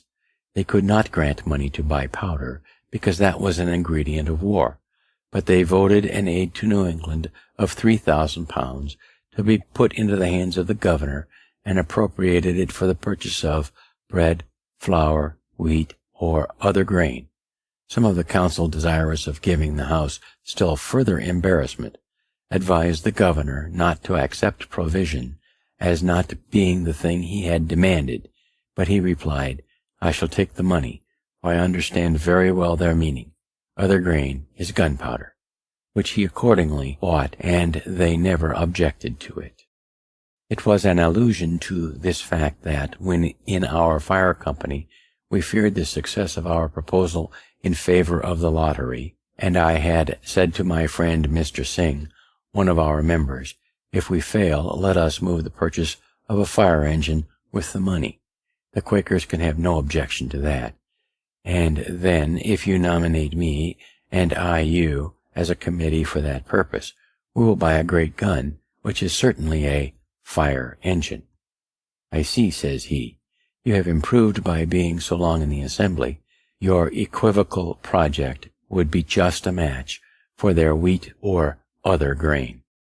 These embarrassments that the Quakers suffered from having established and published it as one of their principles that no kind of war was lawful, and which being once published they could not afterwards, however they might change their mind, easily get rid of, reminds me of what I think a more prudent conduct in another sect among us, that of the Dunkers. I was acquainted with one of its founders, Michael Welfare, soon after it appeared. He complained to me that they were grievously calumniated by the zealots of other persuasions and charged with the abominable principles and practices to which they were utter strangers. I told him this had always been the case with new sects, and that to put a stop to such abuse, I imagined it might be well to publish the articles of their belief and the rules of their discipline. He said it had been proposed among them, but not agreed to for this reason. When we were first drawn together as a society, he said, it had pleased God to enlighten our minds so far as to see some doctrines which we once esteemed truths were errors, and that others, which we had esteemed errors, were real truths. From time to time, he has been pleased to afford us further light, and our principles have been improving and our errors diminishing.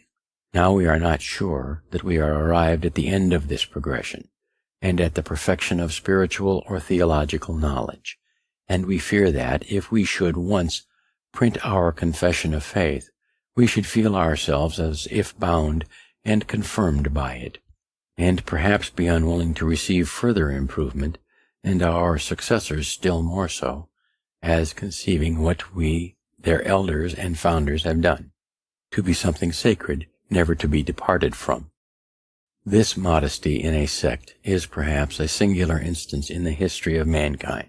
Every other sect, supposing itself in possession of all truth, and that those who differ are so far in the wrong, like a man traveling in foggy weather, those at some distance before him on the road he sees wrapped up in the fog, as well as those behind him, and also the people in the fields on each side, but near him all appears clear, though in truth he is as much in the fog as any of them. To avoid this kind of embarrassment, the Quakers have of late years been gradually declining the public service in the assembly and in the magistracy, choosing rather to quit their power than their principle. In order of time, I should have mentioned before that, having in 1742 invented an open stove for the better warming of rooms, and at the same time saving fuel, as the fresh air admitted was warmed in entering, I made a present of the model to Mr. Robert Grace, one of my early friends, who, having an iron furnace, found the casting of the plates for these stoves a profitable thing, as they were growing in demand. To promote that demand, I wrote and published a pamphlet entitled An Account of the New Invented Pennsylvania Fireplaces, wherein their construction and manner of operation is particularly explained, their advantages above every other method of warming rooms demonstrated, and all objections that have been raised against the use of them answered and obviated, etc. This pamphlet had a good effect. Governor Thomas was so pleased with the construction of this stove, as described in it, that he offered to give me a patent for the sole vending of them for a term of years, but I declined it from a principle which has ever weighed with me on such occasions, viz., that as we enjoy great advantages from the inventions of others, we should be glad of an opportunity to serve others by any invention of ours, and thus we should do freely and generously. An ironmonger in London, however, assumed a good deal of my pamphlet, and working it up into his own, and making some small changes in the machine, which rather hurt its operation, cut a patent for it there, and made, as I was told, a little fortune by it. And this is not the only instance of patents taken out for my inventions by others, though not always with the same success, which I never contested, as having no desire of profiting by patents myself, and hating disputes. The use of these fireplaces in very many houses, both of this and the neighboring colonies, has been and is a great saving of wood to the inhabitants. Chapter 13. Public Services and Duties, 1749 to 1753. Peace being concluded, and the association business therefore at an end, I turned my thoughts again to the affair of establishing an academy. The first step I took was to associate in the design of a number of active friends, to whom the junto furnished a good part. The next was to write and publish a pamphlet entitled Proposals Relating to the Education of Youth in Pennsylvania. This I distributed among the principal inhabitants gratis, and as soon as I could suppose their minds a little prepared by the perusal of it, I set on foot a subscription for opening and supporting an academy. It was to be paid in quotas yearly for 5 years. By so dividing it, I judged the subscription might be larger, and I believe it was so, amounting to no less, if I remember right, than £5,000. In the introduction to these proposals, I stated their publication, not as an act of mine, but of some public-spirited gentleman, avoiding as much as I could, according to my usual rule, the presenting myself to the public as the author of any scheme for their benefit. The subscribers, to carry the project into immediate execution, chose out of their numbers 24 trustees, and appointed Mr. Francis, then Attorney General, and myself to draw up constitutions for the government of the Academy, which being done and signed, a house was hired, masters engaged, and the schools opened, I think, in the same year, 1749. The scholars increasing fast, the house was soon found too small, and we were looking out for a piece of ground, properly situated, with intention to build, when Providence drew to our way a large house ready built, which, with a few alterations, might well serve our purpose. This was the building before mentioned, erected by the hearers of Mr. Whitfield, and was obtained for us in the following manner. It is to be noted that the contributions to this building being made by people of different sects, care was taken in the nomination of trustees in whom the building and ground was to be vested, that a predominancy should not be given to any sect, lest in time that predominancy might be a means of appropriating the whole to the use of such sect, contrary to the original intention. It was therefore that one of each sect was appointed, viz., one Church of England man, one Presbyterian, one Baptist, one Moravian, etc. Those, in case of vacancy by death, were filled it by election from among the contributors. The Moravian happened not to please his colleagues, and on his death they resolved to have no other of that sect. The difficulty then was, how to avoid having two of some other sect by means of the new choice. Several persons were named, and for that reason not agreed to. At length one mentioned me, with the observation that I was merely an honest man, and of no sect at all, which prevailed with them to choose me. The enthusiasm which existed when the house was built had long since abated, and its trustees had not been able to procure fresh contributions for paying the ground rent and discharging some of the other debts the building had occasioned, which embarrassed them greatly. Being now a member of both sets of trustees, that for the building and that for the academy, I had a good opportunity of negotiating with both, and brought them finally to an agreement, by which the trustees for the building were to cede it to those of the academy, the latter undertaking to discharge the debt, to keep forever open in the building a large hall for occasional preachers according to the original intention, and maintain a free school for the instruction of poor children. Writings were accordingly drawn, and on paying the debts the trustees of the academy were put in possession of the premises, and by dividing the great and lofty hall into stories and different rooms above and below for the several schools, and purchasing some additional ground, the whole was soon made fit for our purpose, and the scholars removed into the building.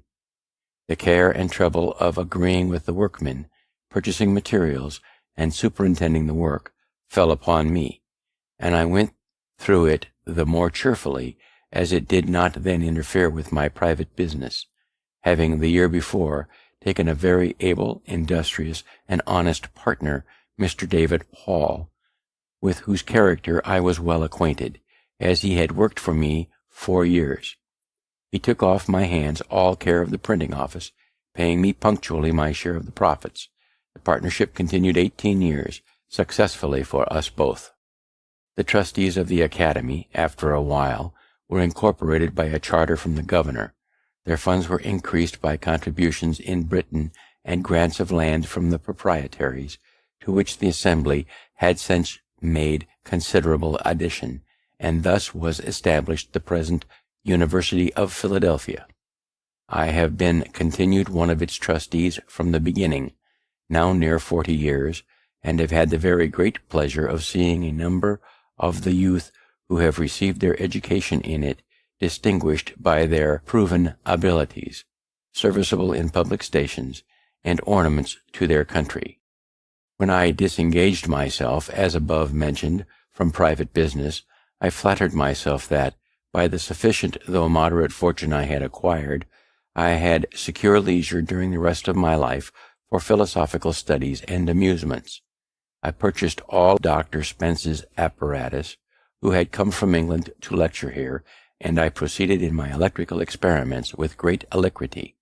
But the public, now considering me as a man of leisure, laid hold of me for their purposes, every part of our civil government, and almost at the same time imposing some duty upon me. The governor put me into the commission of the peace, the corporation of the city chose me of the common council, and soon after an alderman, and the citizens at large chose me a burgess to represent them in assembly. This latter station was more agreeable to me, as I was at length tired with sitting there to hear debates in which, as clerk, I could take no part, and which were often so unentertaining that I was induced to amuse myself with making magic squares or circles, or anything to avoid weariness, and I conceived my becoming a member would enlarge my power of doing good. I would not, however, insinuate that my ambition was not flattered by all these promotions. It certainly was, for considering my low beginning, they were great things to me, and they were still more pleasing as being so many spontaneous testimonies of the public good opinion, and by me entirely unsolicited. The office of Justice of the Peace I tried a little by attending a few courts and sitting on the bench to hear cases, but finding that more knowledge of the common law than I possessed was necessary to act in that station with credit, I gradually withdrew from it, excusing myself by being obliged to attend the higher duties of a legislature in the assembly. My election to this trust was repeated every year for 10 years, without my ever asking any elector for his vote, or signifying, either directly or indirectly, any desire of being chosen. On taking my seat in the House, my son was appointed their clerk. The year following, a treaty being held with the Indians at Carlisle, the governor sent a message to the House, proposing that they should nominate some of their members to be joined with some members of council as commissioners for that purpose. The House named the Speaker, Mr. Norris, and myself, and being commissioned, we went to Carlisle and met the Indians accordingly. As those people are extremely apt to get drunk, and when so are very quarrelsome and disorderly, we strictly forbade the selling any liquor to them, and when they complained of this restriction, we told them that if they would continue sober during the treaty, we would give them plenty of rum when business was over. They promised this, and they kept their promise, because they could get no liquor, and the treaty was concluded very orderly, and concluded to mutual satisfaction. They then claimed and received the rum. This was in the afternoon. They were near 100 men, women, and children, and were lodged in temporary cabins built in the form of a square, just without the town. In the evening, hearing a great noise among them, the commissioners walked out to see what was the matter. We found they had made a great bonfire in the middle of the square. They were all drunk, men and women, quarreling and fighting, their dark-colored bodies half naked, seen only by the gloomy light of the bonfire, running after and beating one another with firebrands, accompanied by their horrid yellings, formed a scene the most resembling our ideas of hell that could well be imagined. There was no appeasing the tumult, and we retired to our lodging.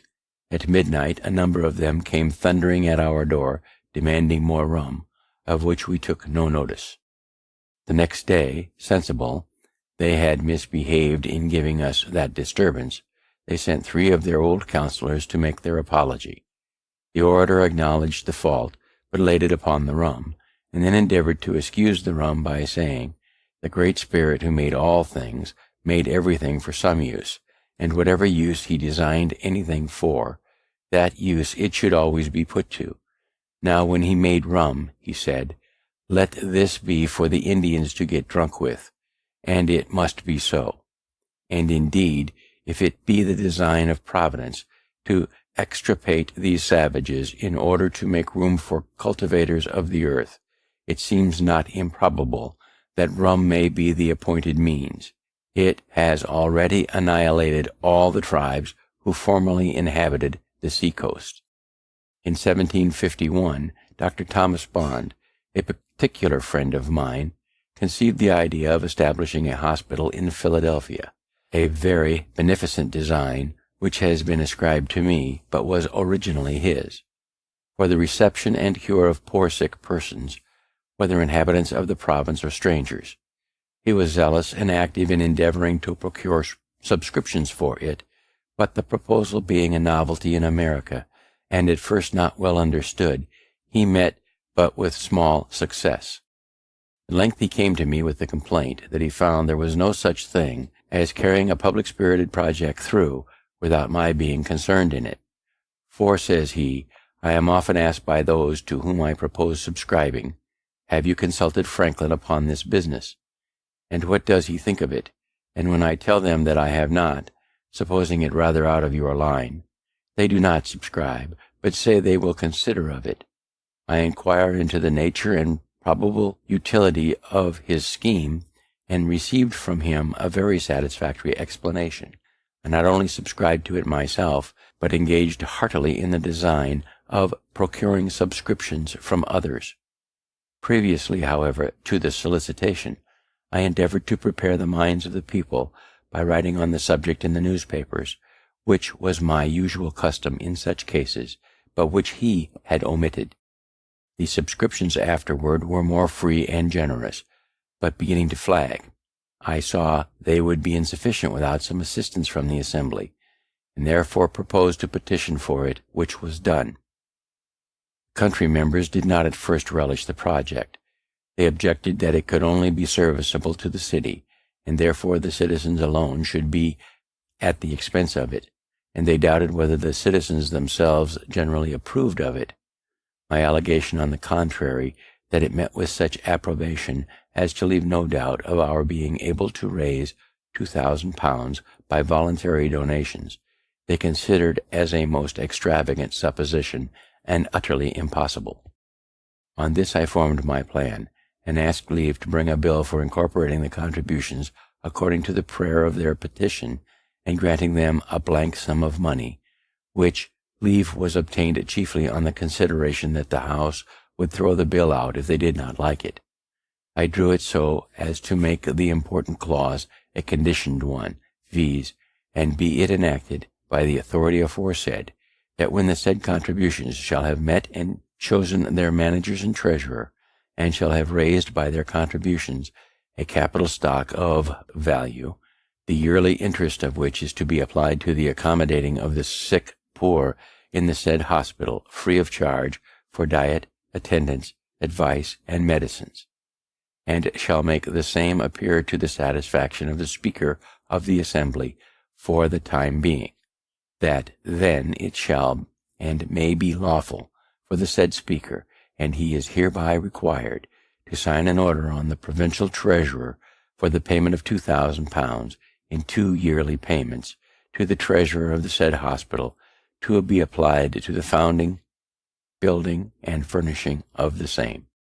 The condition carried the bill through, for the members who had opposed the grant, and now conceived they might have the credit of being charitable without the expense, agreed to its passage, and then in soliciting subscriptions among the people, we urged the conditional promise of the law as additional motive to give, since every man's donation would be doubled.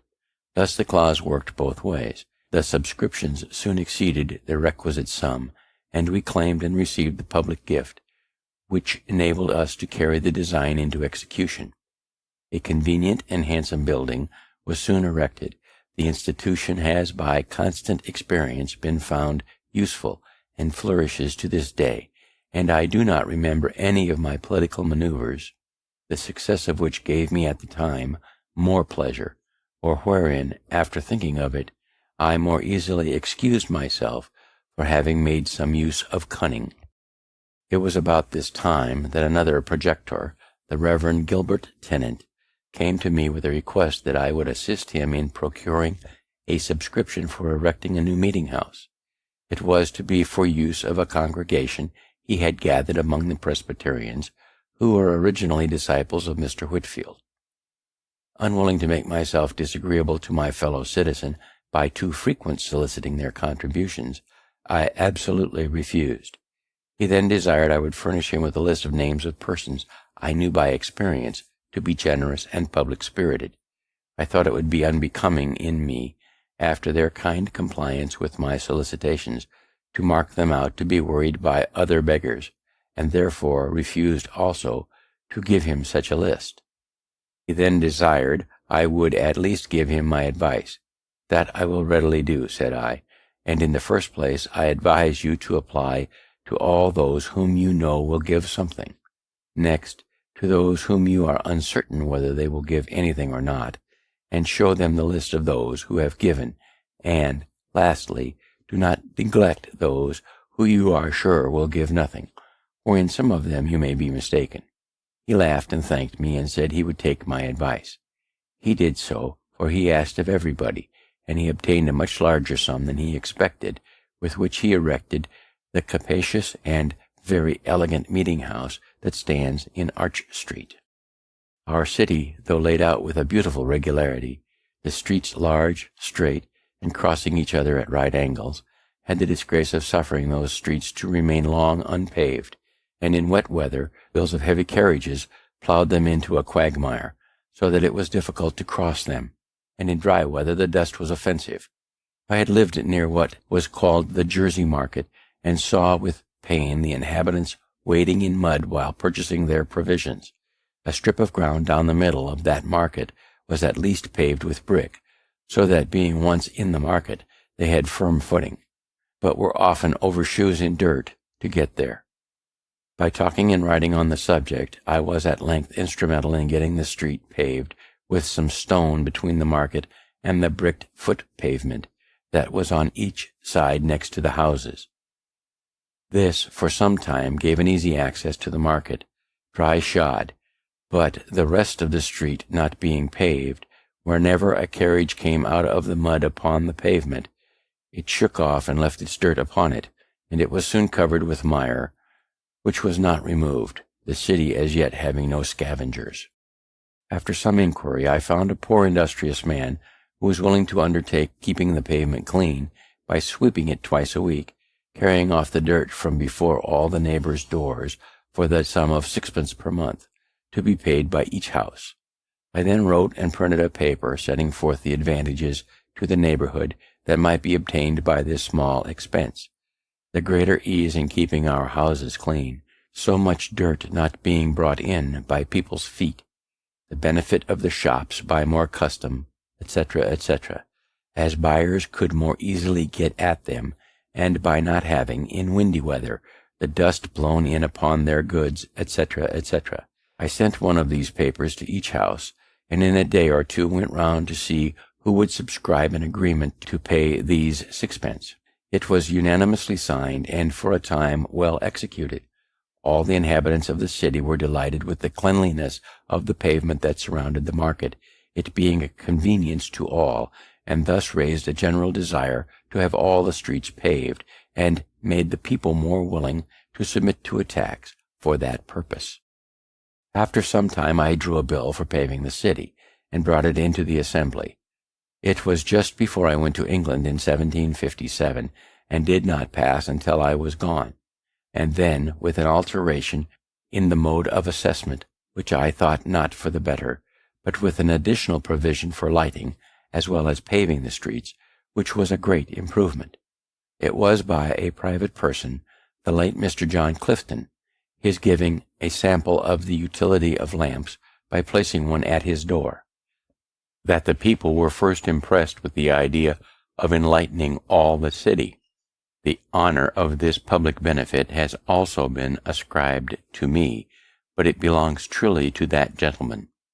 I did but follow his example, and have only some merit to claim respecting the form of our lamps, as differing from the globe lamps we were at first supplied with from London. Those we found inconvenient in these respects. They admitted no air below. The smoke, therefore, did not readily go out above, but circulated in the globe, lodged on its inside, and soon obstructed the light they were intended to afford, giving, besides, the daily trouble of wiping them clean, and an accidental stroke on one of them would demolish it and render it totally useless. I therefore suggested the composing them of 4 flat panes with a long funnel above to draw up the smoke, and crevices admitting air below to facilitate the ascent of the smoke. By this means they were kept clean, and did not grow dark in a few hours, as the London lamps do, but continued bright till morning, and an accidental stroke would generally break but a single pane, easily repaired. I have sometimes wondered that the Londoners did not, from the effect holes in the bottom of the globe lamps used at Vauxhall, have, in keeping them clean, learned to have such holes in their street lamps. But these holes being made for another purpose, viz., to communicate flame more suddenly to the wick by a little flax hanging down through them, the other use of letting in air seems not to have been thought of, and therefore, after the lamps had been lit a few hours, the streets of London were very poorly illuminated. The mention of these improvements puts me in mind of one I proposed when in London to Dr. Fothergill, who was among the best men I have known, and a great promoter of useful projects. I had observed that the streets, when dry, were never swept, and the light dust carried away, but it was suffered to accumulate till the wet weather reduced it to mud, and then, after lying some days so deep on the pavement that there was no crossing but in paths kept clear by poor people with brooms, it was with great labor raked together and thrown up into carts open above, the sides of which suffered some of the slush at every jolt on the pavement to shake out and fall, sometimes to the annoyance of foot passengers. The reason given for not sweeping the dusty streets was that the dust would fly into the windows of shops and houses. An accidental occurrence had instructed me how much sweeping might be done in a little time. I found at my door in Craven Street one morning a poor woman sweeping my pavement with a birch broom. She appeared very pale and feeble, and just come out of a fit of sickness. I asked who employed her to sweep there. She said, "Nobody, but I am very poor and in distress, and I sweeps before gentlefolks' doors, and hopes they will give me something." I bid her sweep the whole street clean, and I would give her a shilling. This was at 9 o'clock. At 12 she came for the shilling. From the slowness I saw at first in her working, I could scarce believe that the work was done so soon, and sent my servant to examine it, who reported that the whole street was swept perfectly clean, and all the dust placed in the gutter, which was in the middle, and the next rain washed it quite away, so that the pavement and even the kennel were perfectly clean. I then judged that, if that feeble woman could sweep such a street in 3 hours, a strong active man might have done it in half the time. And here let me remark the convenience of having but one gutter in such a narrow street running down its middle, instead of 2, one on each side, near the footway, for where all the rain that falls on a street runs from the sides and meets in the middle, it forms there a current strong enough to wash away all the mud it meets with.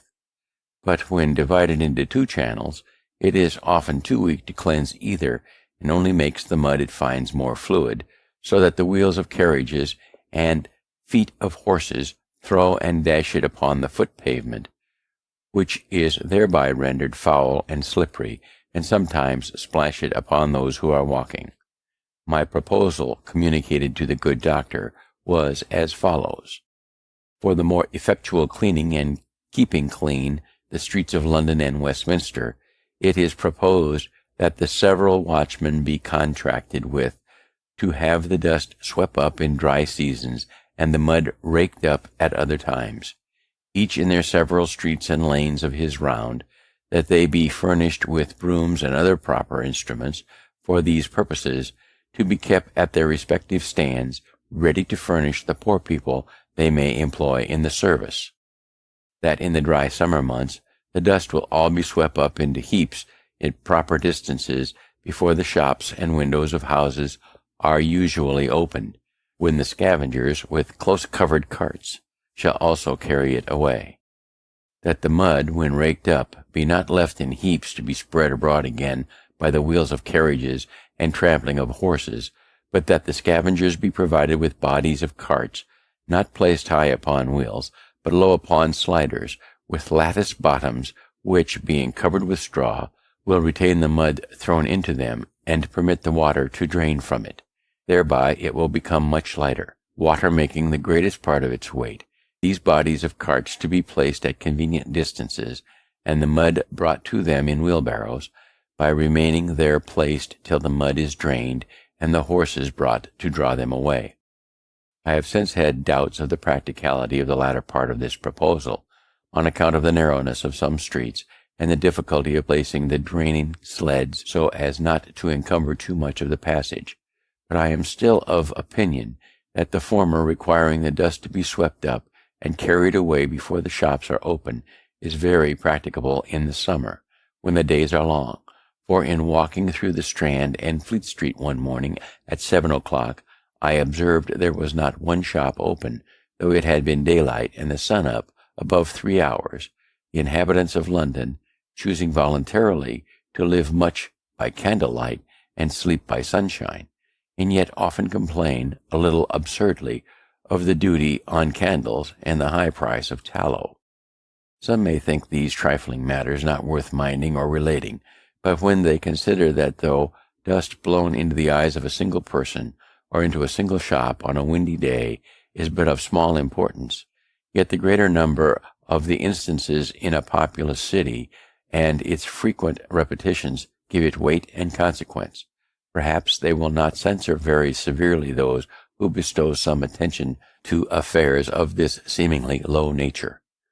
Human felicity is produced not so much by great pieces of good fortune that seldom happen, as by little advantages that occur every day. Thus, if you teach a poor young man to shave himself and keep his razor in order, you may contribute more to the happiness of his life than in giving him 1,000 guineas. The money may be soon spent, the regret only remaining of having foolishly consumed it, but in the other case he escapes the frequent vexation of waiting for barbers, and of their sometimes dirty fingers, offensive breaths, and dull razors. He shaves when most convenient to him, and enjoys daily the pleasure of its being done with a good instrument. With these sentiments I have hazarded the few preceding pages, hoping that they may afford hints which some time or other may be useful to a city I love, having lived many years in it very happily, and perhaps to some of our towns in America.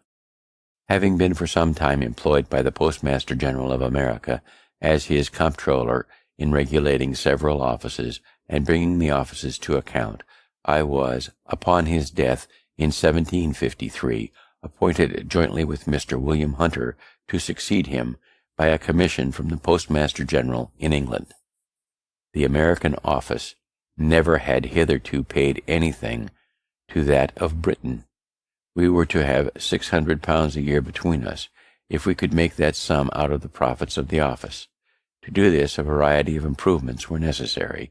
Some of these were inevitably at first expensive, so that in the first 4 years the office became above £900 in debt to us. But it soon after began to repay us, and before I was displaced by a freak of the ministers, of which I shall speak hereafter, we had brought it to yield 3 times as much clear revenue to the Crown as the Post Office of Ireland. Since that imprudent transaction, they have received from it not 1 farthing. The business of the Post Office occasioned my taking a journey this year to New England, where the College of Cambridge, of their own motion, presented me with the degree of Master of Arts. Yale College, in Connecticut, had before made me a similar compliment. Thus, without studying in any college, I came to partake of their honors. They were conferred in consideration of my improvements and discoveries in the electric branch of natural philosophy. Chapter 14. Albany Plan of Union. In 1754, war with France being again apprehended, a Congress of Commissioners from the different colonies was, by an order of the Lords of Trade, to be assembled at Albany, there to confer with the chiefs of the 6 nations concerning the means of defending both their country and ours. Governor Hamilton, having received this order, acquainted the House with it, requested they should furnish proper presents for the Indians to be given on this occasion, and naming the Speaker, Mr. Norris, and myself to join Mr. Thomas Penn and Mr. Secretary Peters as commissioners to act for Pennsylvania. The House approved the nomination and provided the goods for the present, and though they did not much like treating out of the provinces, and we met the other commissioners at Albany about the middle of June. In our way thither, I projected and drew a plan for the union of all the colonies under one government, so far as might be necessary for defense, and other important general purposes. As we passed through New York, I had there shown my project to Mr. James Alexander and Mr. Kennedy, 2 gentlemen of great knowledge in public affairs, and being fortified by their approbation, I ventured to lay it before the Congress. It then appeared that several of the commissioners had formed plans of the same kind. The previous question was first taken, whether a union should be established, which passed in the affirmative unanimously. A committee was then appointed, 1 member from each colony, to consider the several plans and report. Mine happened to be preferred, and with a few amendments was accordingly reported. By this plan the general government was to be administered by a President General, appointed and supported by the Crown, and a Grand Council was to be chosen by the representatives of the people of the several colonies, met in their respective assemblies. The debates upon it in Congress went on daily, hand in hand with the Indian business. Many objections and difficulties were started, but at length they were all overcome, and the plan was unanimously agreed to, and copies ordered to be transmitted to the Board of Trade and to the assemblies of the several provinces. Its fate was singular. The assemblies did not adopt it, as they all thought there was too much prerogative in it, and in England it was judged to have too much of the democratic.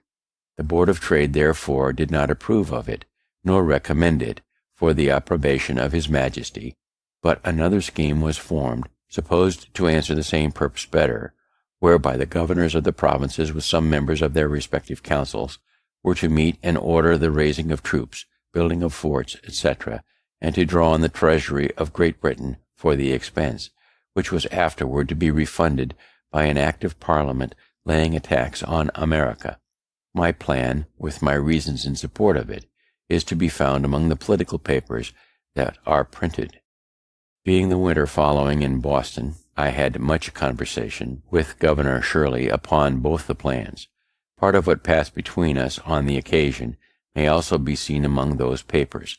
The different and contrary reasons of dislike to my plan makes me suspect that it was really a true medium, and I am still of opinion it would have been happy for both sides the water if it had been adopted.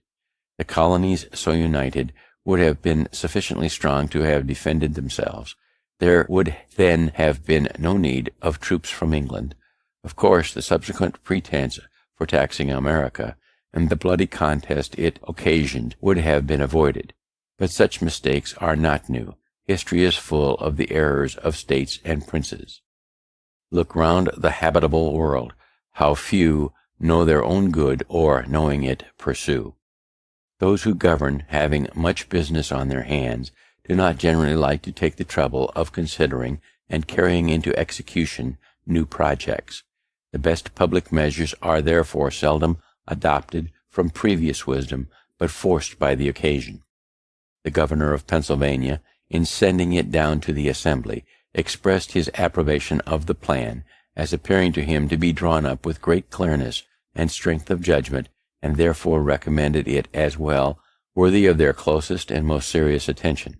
The House, however, by the management of a certain member, took it up when I happened to be absent, which I thought not very fair, and reprobated it without paying any attention to it at all, to my no small mortification. Chapter 15. Quarrels with the Proprietary Governors. In my journey to Boston this year, I met at New York with our new governor, Mr. Morris, just arrived there from England, with whom I had been before intimately acquainted. He brought a commission to supersede Mr. Hamilton, who, tired with the disputes his proprietary instructions subjected him to, had resigned. Mr. Morris asked me if I thought he must expect as uncomfortable an administration.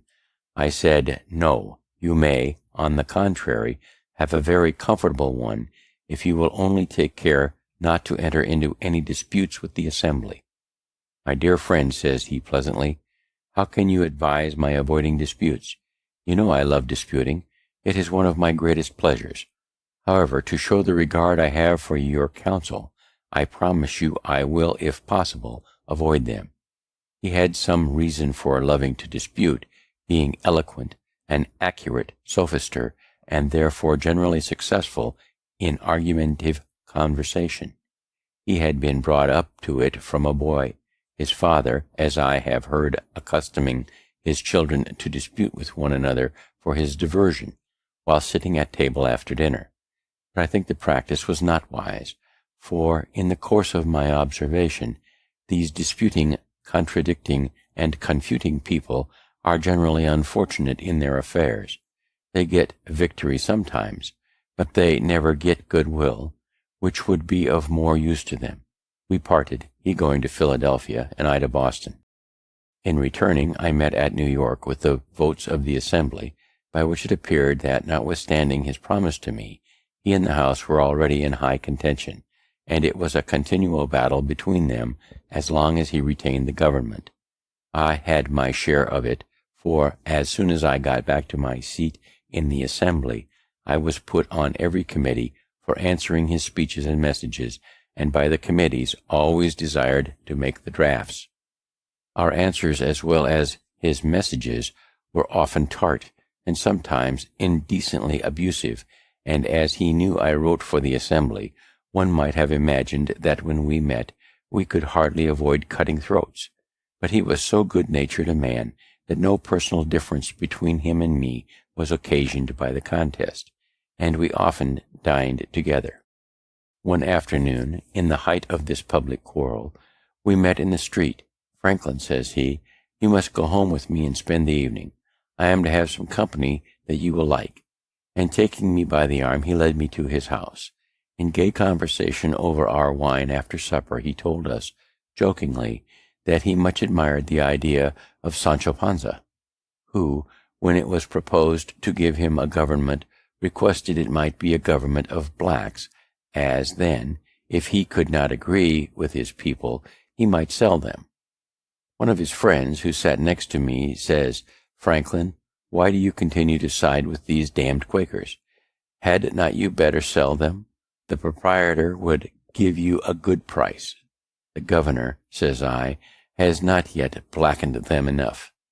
He indeed had labored hard to blacken the Assembly in all his messages, but they wiped off his coloring as fast as he laid it on them, and placed it in return thick upon his own face, so that, finding he was likely to be negrofied himself, he, as well as Mr. Hamilton, grew tired of the contest, and quitted the government.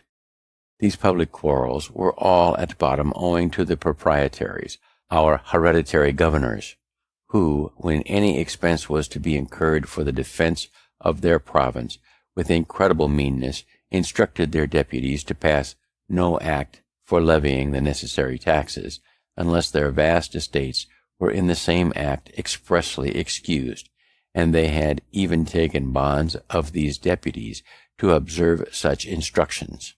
The assemblies for 3 years held out against this injustice, though constrained to bend at last.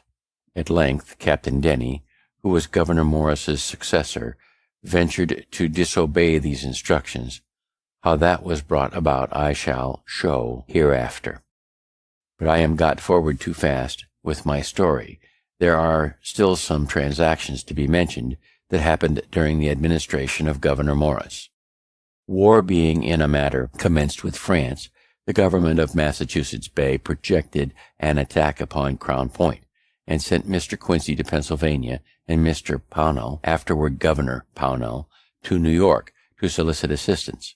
As I was in the Assembly, knew his temper, and was Mr. Quincy's countryman, he applied to me for my influence and assistance. I dictated his address to them, which was well received.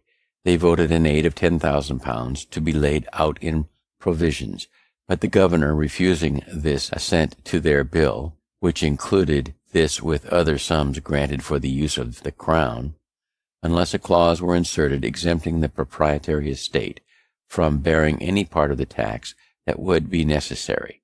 The Assembly, though very desirous of making their grant to New England effectual, were at a loss how to accomplish it. Mr. Quincy labored hard with the governor to obtain his assent, but he was obstinate.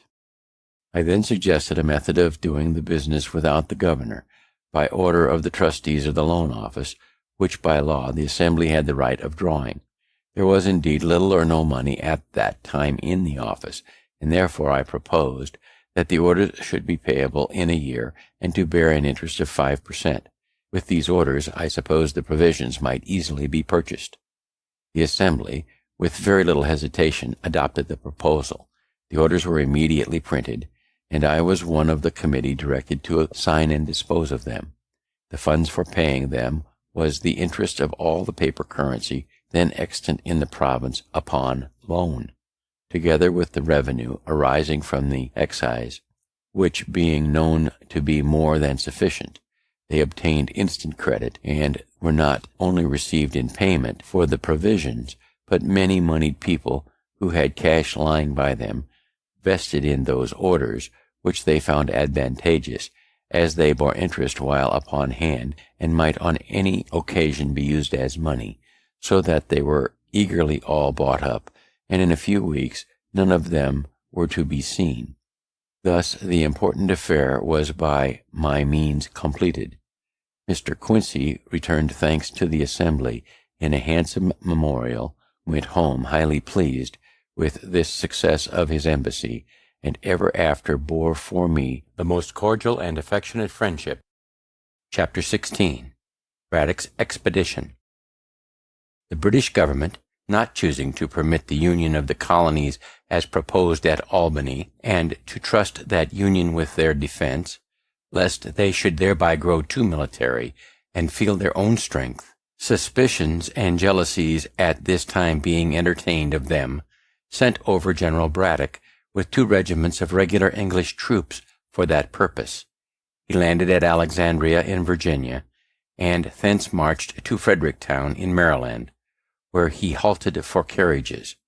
Our Assembly, apprehending from some information that he had conceived violent prejudices against them, as averse to the service, wished me to wait upon him as from them, but as Postmaster General, under the guise of proposing to settle with him the mode of conducting with most celerity and certainty the dispatches between him and the government of the several provinces, with whom he must necessarily have continual correspondence, and of which they supposed to pay the expense.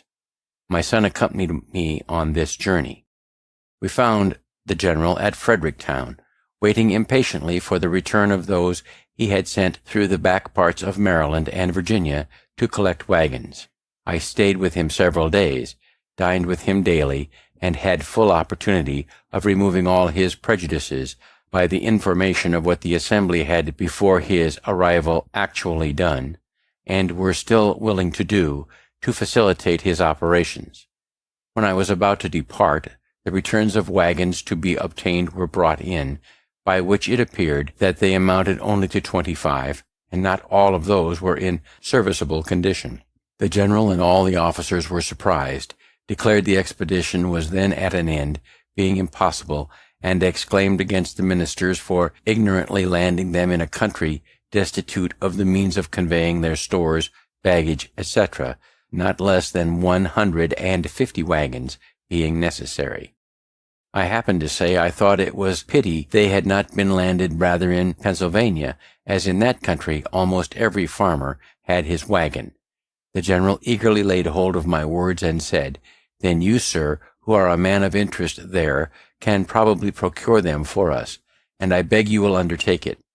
I asked what terms were to be offered the owners of the wagons, and I was desired to put on paper the terms that appeared to me necessary. This I did, and they were agreed to, and a commission and instructions accordingly prepared immediately. What those terms were will appear in the advertisement I published as soon as I arrived at Lancaster, which being, from the great and sudden effect it produced, a piece of some curiosity, I shall insert it at length as follows. Advertisement. Lancaster, April 26, 1755.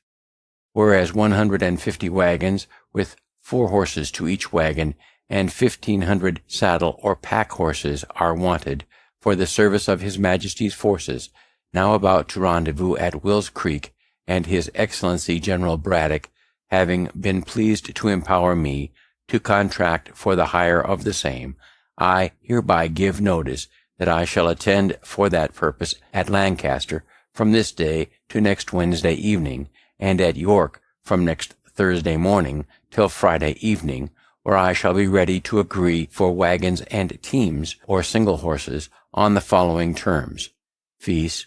1.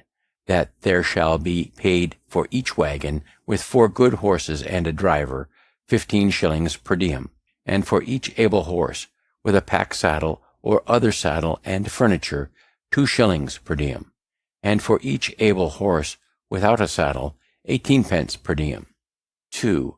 That the pay commence from the time of their joining the forces at Will's Creek, which must be on or before the 29th of May ensuing, and that a reasonable allowance be paid over and above for the time necessary for their traveling to Will's Creek and home again after their discharge. 3.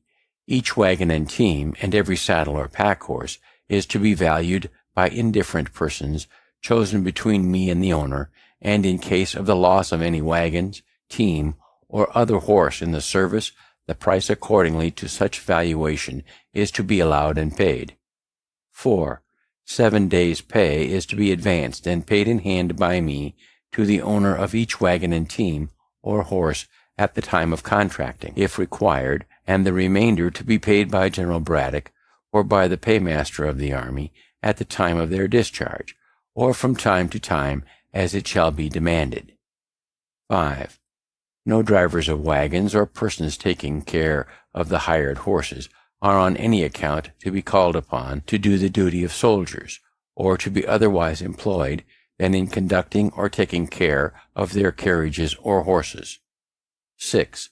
All oats, Indian corn, or other forage that wagons or horses bring to the camp, more than is necessary for the subsistence of the horses, is to be taken for the use of the army, and a reasonable price paid for the same. Note: my son, William Franklin, is empowered to enter into like contracts with any person in Cumberland County. B. Franklin. To the inhabitants of the counties of Lancaster, York, and Cumberland. Friends and countrymen, being occasionally at the camp of Frederick a few days since, I found the general and officers extremely exasperated on account of their not being supplied with horses and carriages, which had been expected from this province, as most able to furnish them. But, though the dissensions between our governor and assembly, money had not been provided, nor any steps taken for that purpose. It was proposed to send an armed force immediately into these counties, to seize as many of the best carriages and horses as should be wanted, and compel as many persons into the service as would be necessary to drive and take care of them. I apprehended that the progress of British soldiers through these counties on such an occasion, especially considering the temper they are in, and their resentment against us, would be attended with many and great inconveniences to the inhabitants, and therefore more willingly took the trouble of trying first what might be done by fair and equitable means. The people of these back countries have lately complained to the Assembly that a sufficient currency was wanting. You have an opportunity of receiving and dividing among you a very considerable sum, for if the service of this expedition should continue, as it is more than probable it will, for 120 days, the hire of these wagons and horses will amount to upward of 30,000 pounds, which will be paid to you in silver and gold of the king's money.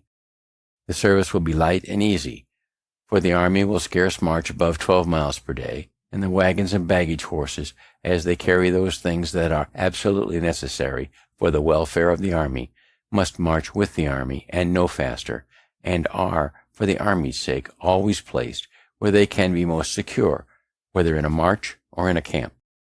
If you are really, as I believe you are, good and loyal subjects to His Majesty, you may now do a most acceptable service and make it easy for yourselves, for 3 or 4 of such as cannot separately spare from the business of their plantations a wagon and 4 horses and a driver may do it together, one furnishing the wagon, another 1 or 2 horses, and another the driver, and divide the pay proportionally between you.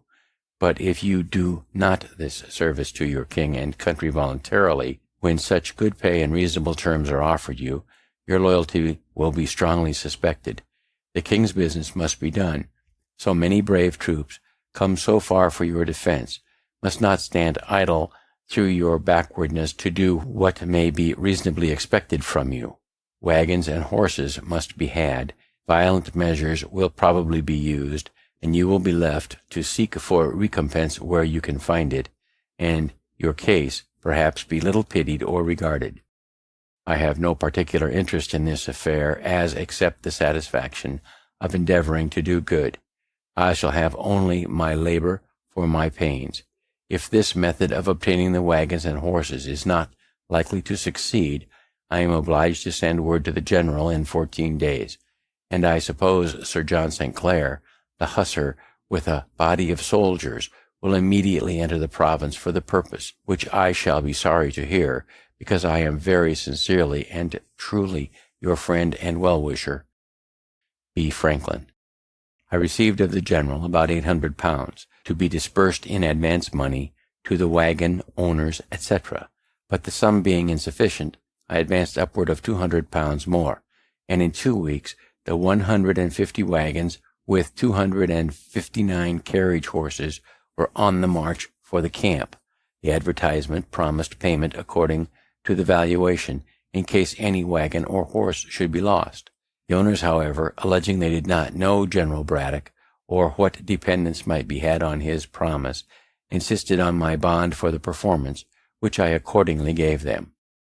While I was at the camp, supping one evening with the officers of Colonel Dunbar's regiment, he represented to me his concern for the subalterns, who, he said, were generally not in affluence, and could ill afford, in this dear country, to lay in the stores that might be necessary for so long a march through a wilderness where nothing was to be purchased. I commiserated their care, and resolved to endeavor procuring them some relief. I said nothing, however, to him of my intention, but wrote the next morning to the committee of the Assembly, who had the disposition of some public money, warmly recommending the case of these officers to their consideration, and proposing that a present should be sent them of necessaries and refreshments. My son, who had some experience of a camp life and of its wants, drew up a list for me, which I enclosed in my letter. The committee approved and used such diligence that, conducted by my son, the stores arrived at the camp as soon as the wagons. They consisted of 20 parcels, each containing 6 pounds loaf sugar, 6 pounds good muscovado, 1 pound good green tea, 1 pound good bohea, 6 pounds good ground coffee, 6 pounds chocolate, 1 to 200 weight best white biscuit, 1 to 2 pounds pepper, 1 quart best white wine, vinegar, 1 Gloucester cheese, 1 keg containing 20 pounds good butter, 2 dozen old Madeira wine, 2 gallons Jamaican spirits, 1 bottle flour of mustard, 2 well-cured hams, 1 to 2 dozen dried tongues, 6 pounds rice, 6 pounds of raisins. These 20 parcels, well packed, were placed on as many horses, each parcel with the horse being intended as a present for one officer. They were very thankfully received, and the kindness acknowledged by letters to me from the colonels of both regiments in the most grateful terms. The general, too, was highly satisfied with my conduct in procuring him the wagons, etc., and readily paid my account of disbursements, thanking me repeatedly and requesting my further assistance in sending provisions after him. I undertook this also, and was busily employed in it till we heard of his defeat, advancing for the service of my own money upwards of £1,000 sterling, of which I sent him an account.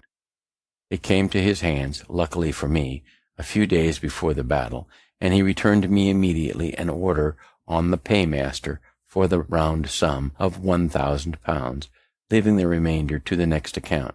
I considered this payment as good luck, having never been able to obtain that remainder, of which more hereafter.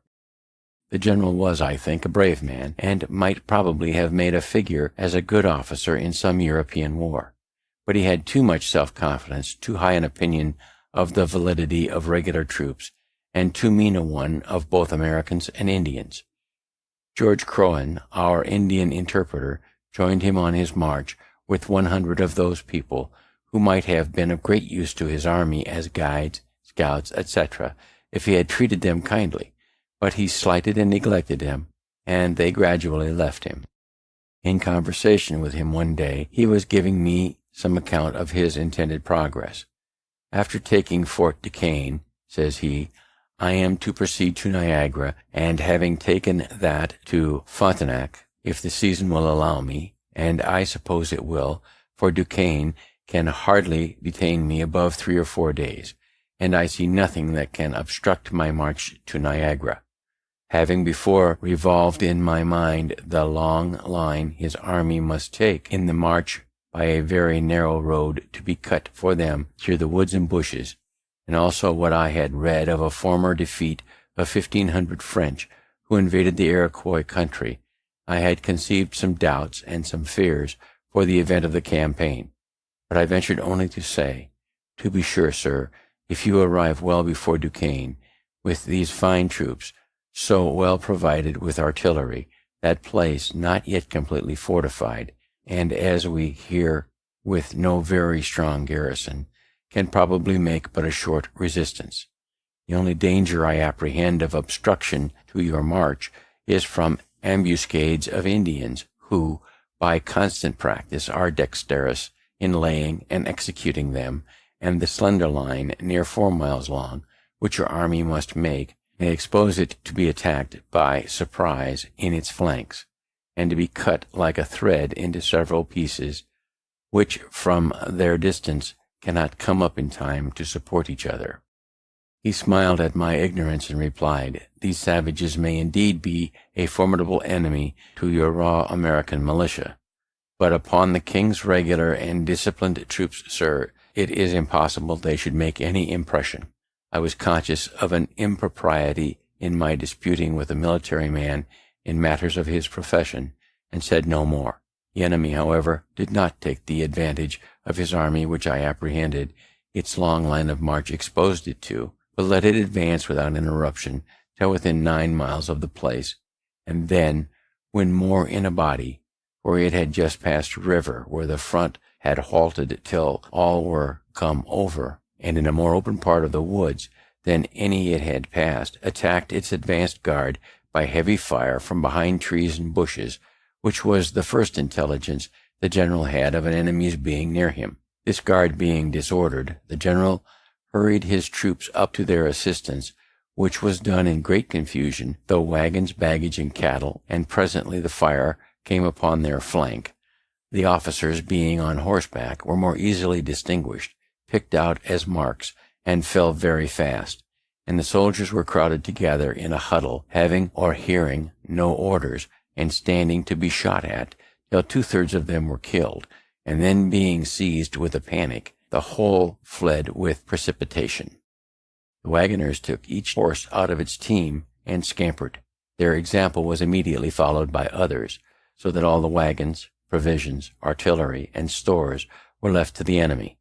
The general, being wounded, was brought off with difficulty, His secretary, Mr. Shirley, was killed by his side, and out of 86 officers, 63 were killed or wounded, and 714 men killed out of the 1,100. These 1,100 had been picked men from the whole army. The rest had been left behind with Colonel Dunbar, who was to follow with the heavier part of the stores, provisions, and baggage. The flyers, not being pursued, arrived at Dunbar's camp, and the panic they brought with them instantly seized him and all his people, and though he had now above 1,000 men, and the enemy, who had beaten Braddock, did not at most exceed 400 Indians and French together, instead of proceeding and endeavoring to recover some of the lost honor, he ordered all the stores, ammunition, etc., to be destroyed, that he might have more horses to assist his flight towards the settlements, and less lumber to remove. He was there met with requests from the governors of Virginia, Maryland, and Pennsylvania, that he should post his troops on the frontier, so as to afford some protection to the inhabitants. But he continued his hasty march through all the country, not thinking himself safe, till he arrived at Philadelphia, where the inhabitants could protect him. This whole transaction gave us Americans the first suspicion that our exalted ideas of the power of British regulars had not been well founded. In the first march, too, from their landing till they got beyond the settlements, they had plundered and stripped the inhabitants, totally ruining some poor families. Besides insulting, abusing, and confining the people if they remonstrated, this was enough to put us out of conceit of such defenders, if we had really wanted any. How different was the conduct of our French friends in 1781, who, during a march through the most inhabited part of our country, from Rhode Island to Virginia, near 700 miles, occasioned not the smallest complaint for the loss of a pig, a chicken, or even an apple. Captain Orme, who was one of the general's aides-de-camp, and, being grievously wounded, was brought off with him, and continued with him to his death, which happened in a few days, told me that he was totally silent all the first day, and at night only said, "Who would have thought it?" That he was silent again the following day, saying only at last, "We shall better know how to deal with them another time," and died in a few minutes after. The secretary's papers, with all the general's orders, instructions, and correspondence falling into the enemy's hands, they selected and translated into French a number of articles which they printed to prove the hostile intentions of the British court before the declaration of war. Among these I saw some letters of the general to the ministry, speaking highly of the great service I had rendered the army, and recommending me to their notice. David Hume, too, who was some years after secretary to Lord Hertford, then minister to France, and afterward to General Conway, when Secretary of State, told me he had seen among the papers in that office letters from Braddock highly recommending me. But the expedition having been unfortunate, my service, it seems, was not thought of much value, for those recommendations were never of any use to me. As to rewards for myself, I asked only one, which was that he would give orders to his officers not to enlist any more of our bought servants, and that he would discharge such as had been already enlisted.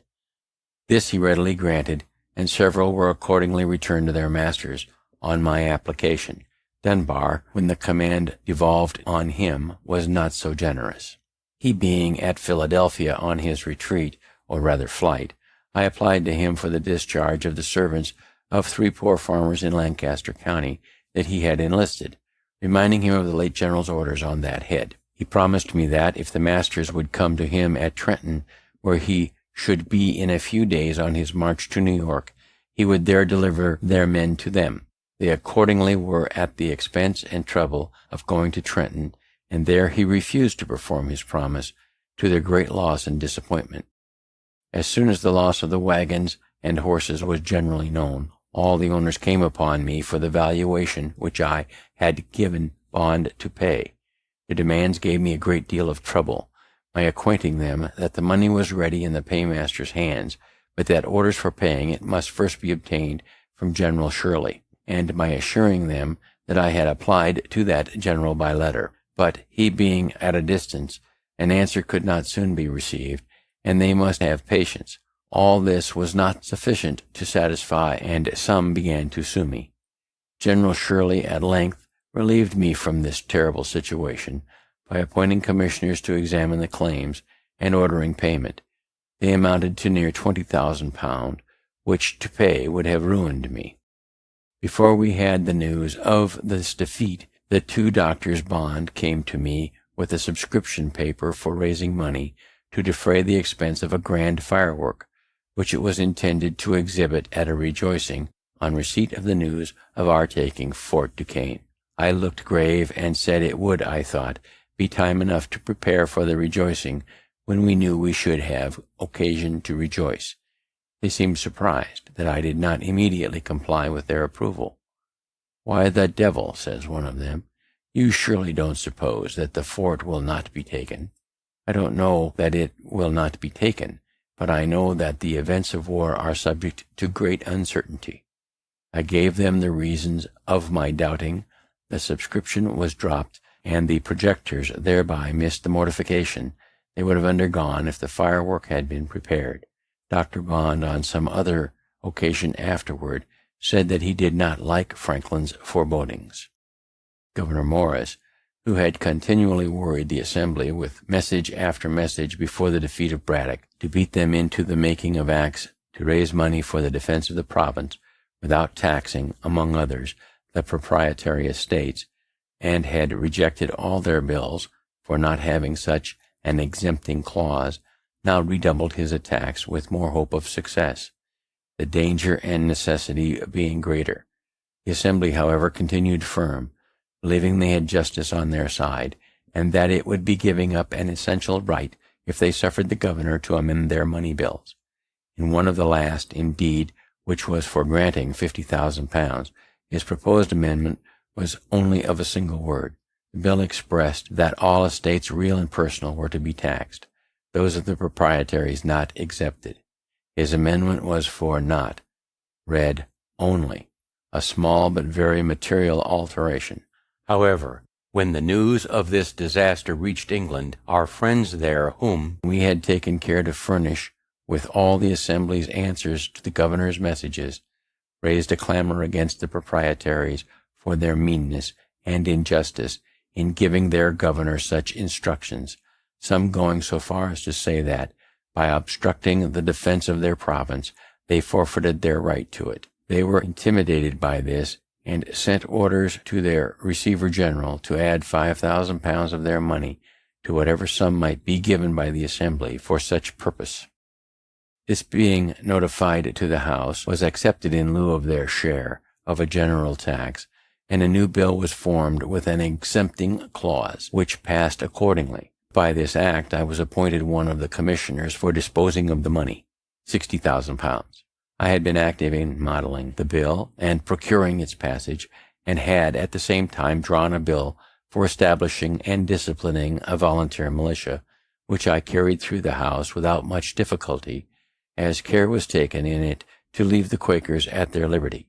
To promote the association necessary to form the militia, I wrote a dialogue, stating and answering all the objections I could think of for such a militia, which was printed and had, as I thought, great effect. Chapter 17. Franklin's Defense of the Frontier. While the several companies in the city and country were forming and learning their exercise, the governor prevailed with me to take charge of our northwestern frontier, which was infested by the enemy, and provide for the defense of the inhabitants by raising troops and building a line of forts. I undertook this military business, though I did not conceive myself well qualified for it. He gave me a commission with full powers, and a parcel of blank commissions for officers, to be given to whom I thought fit. I had but little difficulty in raising men, having soon 560 under my command. My son, who had in the preceding war been an officer in the army raised against Canada, was my aide-de-camp and of great use to me. The Indians had burned Gnadenhut, a village settled by the Moravians, and massacred the inhabitants, but the place was thought a good situation for one of the forts. In order to march thither, I assembled the companies at Bethlehem, the chief establishment of those people, I was surprised to find it in so good a posture of defense. The destruction of Gnadenhut had made them apprehend danger. The principal buildings were defended by a stockade. They had purchased a quantity of arms and ammunition from New York, and had even placed quantities of small paving stones between the windows of their high stone houses, for their women to throw down upon the heads of any Indians that should attempt to force into them. The armed brethren, too, kept watch, and relieved as methodically as in any garrison town. In conversation with the Bishop Sprengenberg, I mentioned this my surprise, for, knowing they had obtained an act of Parliament exempting them from military duties in the colonies, I had supposed they were conscientiously scrupulous of bearing arms. He answered me that it was not one of their established principles, but that at the time of their obtaining that act, it was thought to be a principle with many of their people. On this occasion, however, they, to their surprise, found it adopted by but a few. It seems they were either deceived in themselves or deceived the Parliament, but common sense aided by present danger will sometimes be too strong for whimsical opinions. It was the beginning of January when we set out upon the business of building forts. I sent one detachment toward the Minisink, with instructions to erect one for the security of that upper part of the country, and another to the lower part, with similar instructions, and I concluded to go myself with the rest of my force to Gnadenhut, where a fort was thought more immediately necessary. The Moravians procured me 5 wagons for our tools, stores, baggage, etc. Just before we left Bethlehem, 11 farmers who had been driven from their plantations by the Indians came to me requesting a supply of firearms that they might go back and fetch off their cattle. I gave them each a gun with suitable ammunition. We had not marched many miles before it began to rain, and it continued raining all day. There were no habitations on the road to shelter us till we arrived near night at the house of a German, where, and in his barn, we were all huddled together, as wet as water could make us. It was well we were not attacked in our march, for our arms were of the most ordinary sort, and our men could not keep their gunlocks right. The Indians are dexterous in contrivances for that purpose, which we had not. They met that day the 11 poor farmers above mentioned, and killed 10 of them. The one who escaped informed that his and his companions' guns would not go off, the priming being wet with the rain. The next day being fair, we continued our march and arrived at the desolate Gnadenhut. There was a sawmill near, round which were left several piles of boards, with which we soon hutted ourselves, an operation the more necessary at the inclement season, as we had no tents. Our first work was to bury more effectually the dead we found there, who were half interred by the country people. The next morning our fort was planned and marked out, the circumference measuring 454 feet, which would require as many palisades to be made of trees, one with another, of a foot diameter each. Our axes, of which we had 70, were immediately set to work to cut down trees, and our men being dexterous in the use of them, great dispatch was made. Seeing the trees fall so fast, I had the curiosity to look at my watch, when 2 men began to cut at a pine. In 6 minutes they had it upon the ground, and I found it of 14 inches diameter. Each pine made 3 palisades of 18 feet long, pointed at one end. While these were prepared, our other men dug a trench all round, of 3 feet deep, in which the palisades were to be planted, and our wagons, the bodies taken off, and the fore and hind wheels separated by taking out the pin which united the 2 parts of the perch. We had 10 carriages, with 2 horses each, to bring the palisades from the woods to the spot. When they were set up, our carpenters built a stage of boards all round within, about 6 feet high, for the men to stand on, to fire through the loopholes. We had 1 swivel gun, which we mounted on one of the angles, and fired it as soon as fixed, to let the Indians know, if any were within hearing, that we had such pieces, and thus our fort, if such a magnificent name may be given to so miserable a stockade, was finished in a week, though it rained so hard every other day that the men could not work. This gave me occasion to observe that, when men are employed, they are best contented. For on the days they worked, they were good-natured and cheerful, and with the conscientiousness of having done a good day's work, they spent the evening jollily. But on our idle days, they were mutinous and quarrelsome, finding fault with their pork, the bread, etc., and in continual ill humor, which put me in mind of a sea captain, whose rule it was to keep his men constantly at work, and when his mate once told him they had done everything, and there was nothing further to employ them about, "Oh," says he, "make them scour the anchor." This kind of fort, however contemptible, is a sufficient defense against Indians who have no cannon. Finding ourselves now posted securely, and having a place to retreat to on occasion, we ventured out in parties to scour the adjacent country. We met with no Indians, but we found places on the neighboring hills where they had lain to watch our proceedings. There was an art in their contrivance of those places that seemed worth mentioning. It being winter, a fire was necessary for them, but a common fire on the surface of the ground would by its light have discovered their positions at a distance. They had therefore dug holes in the ground around 3 feet diameter and somewhat deeper. We saw where they had with their hatchets cut off the charcoal from the sides of burnt logs lying in the woods.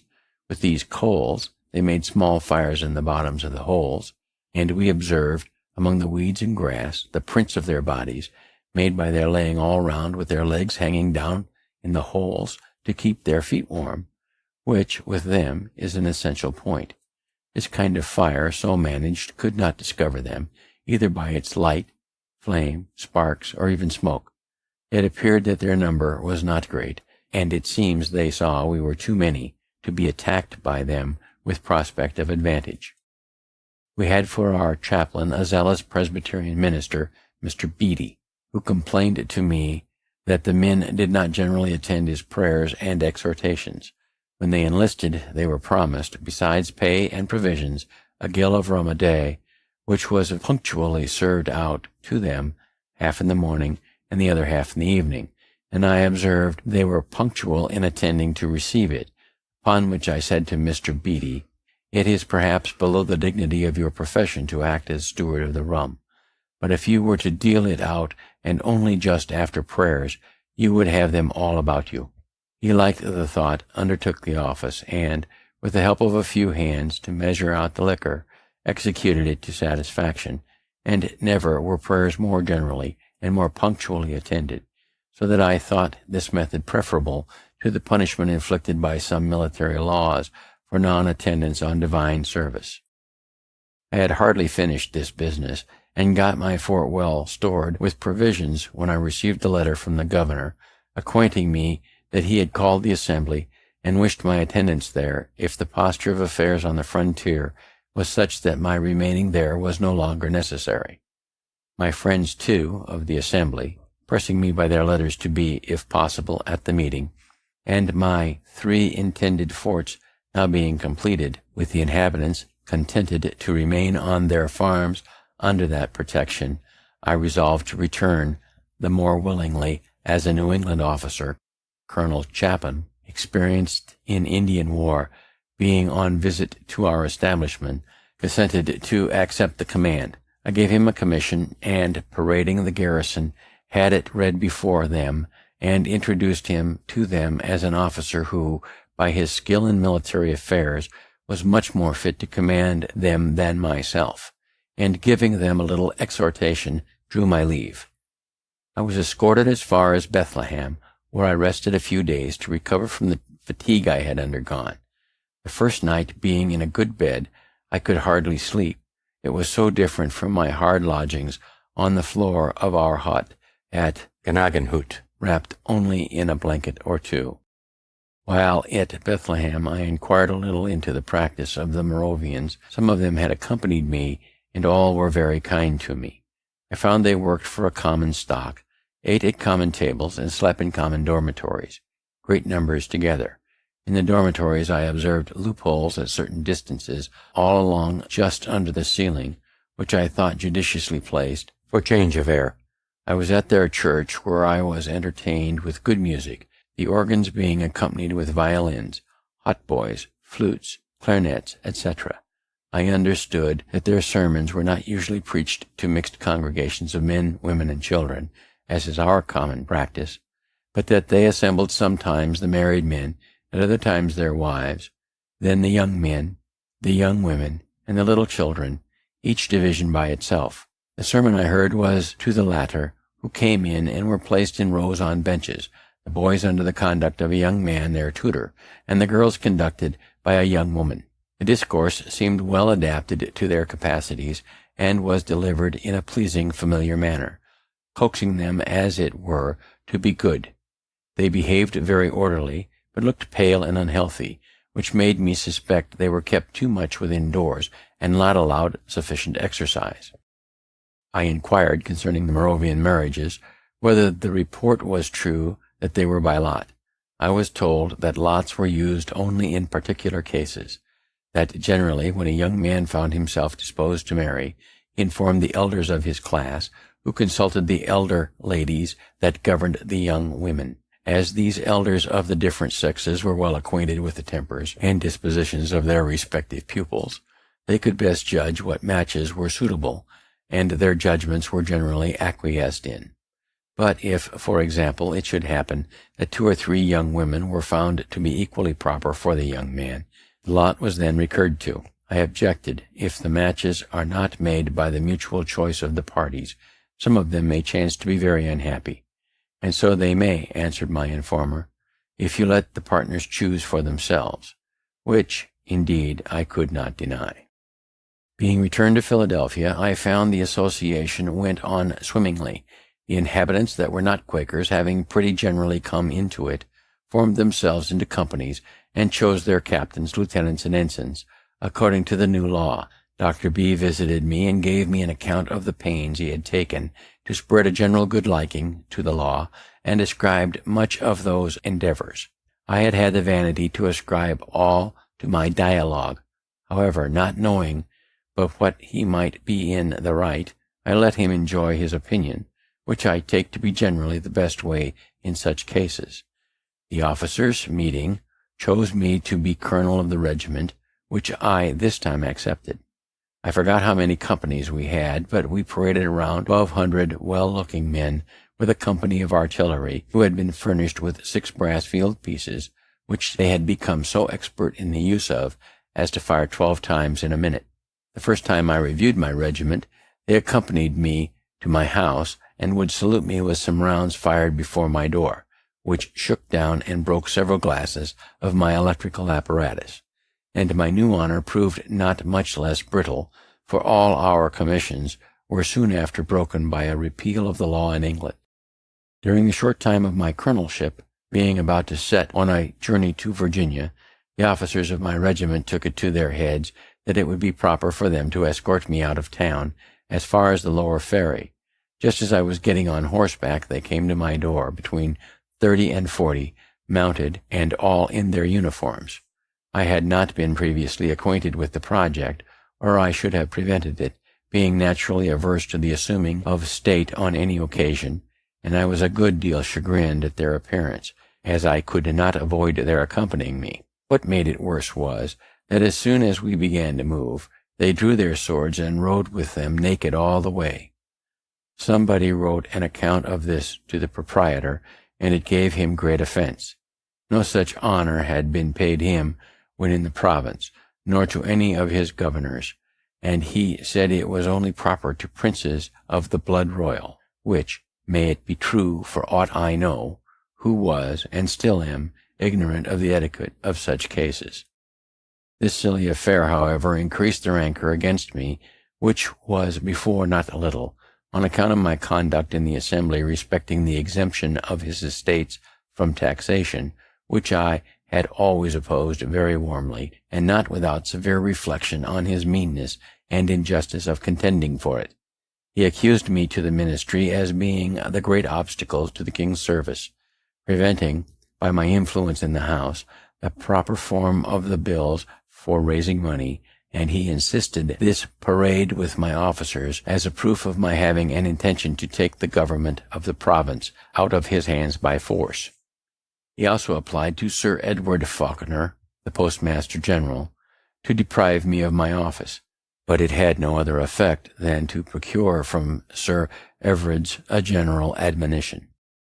Notwithstanding the continual wrangle between the governor and the House, in which I, as a member, had so large a share, there still subsisted a civil intercourse between the gentleman and myself, and we never had any personal difference.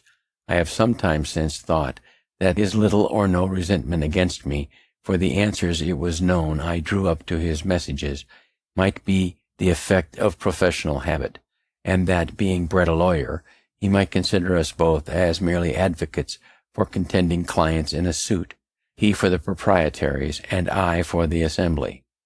He would therefore sometimes call in a friendly way to advise with me on difficult points, and sometimes, though not often, take my advice.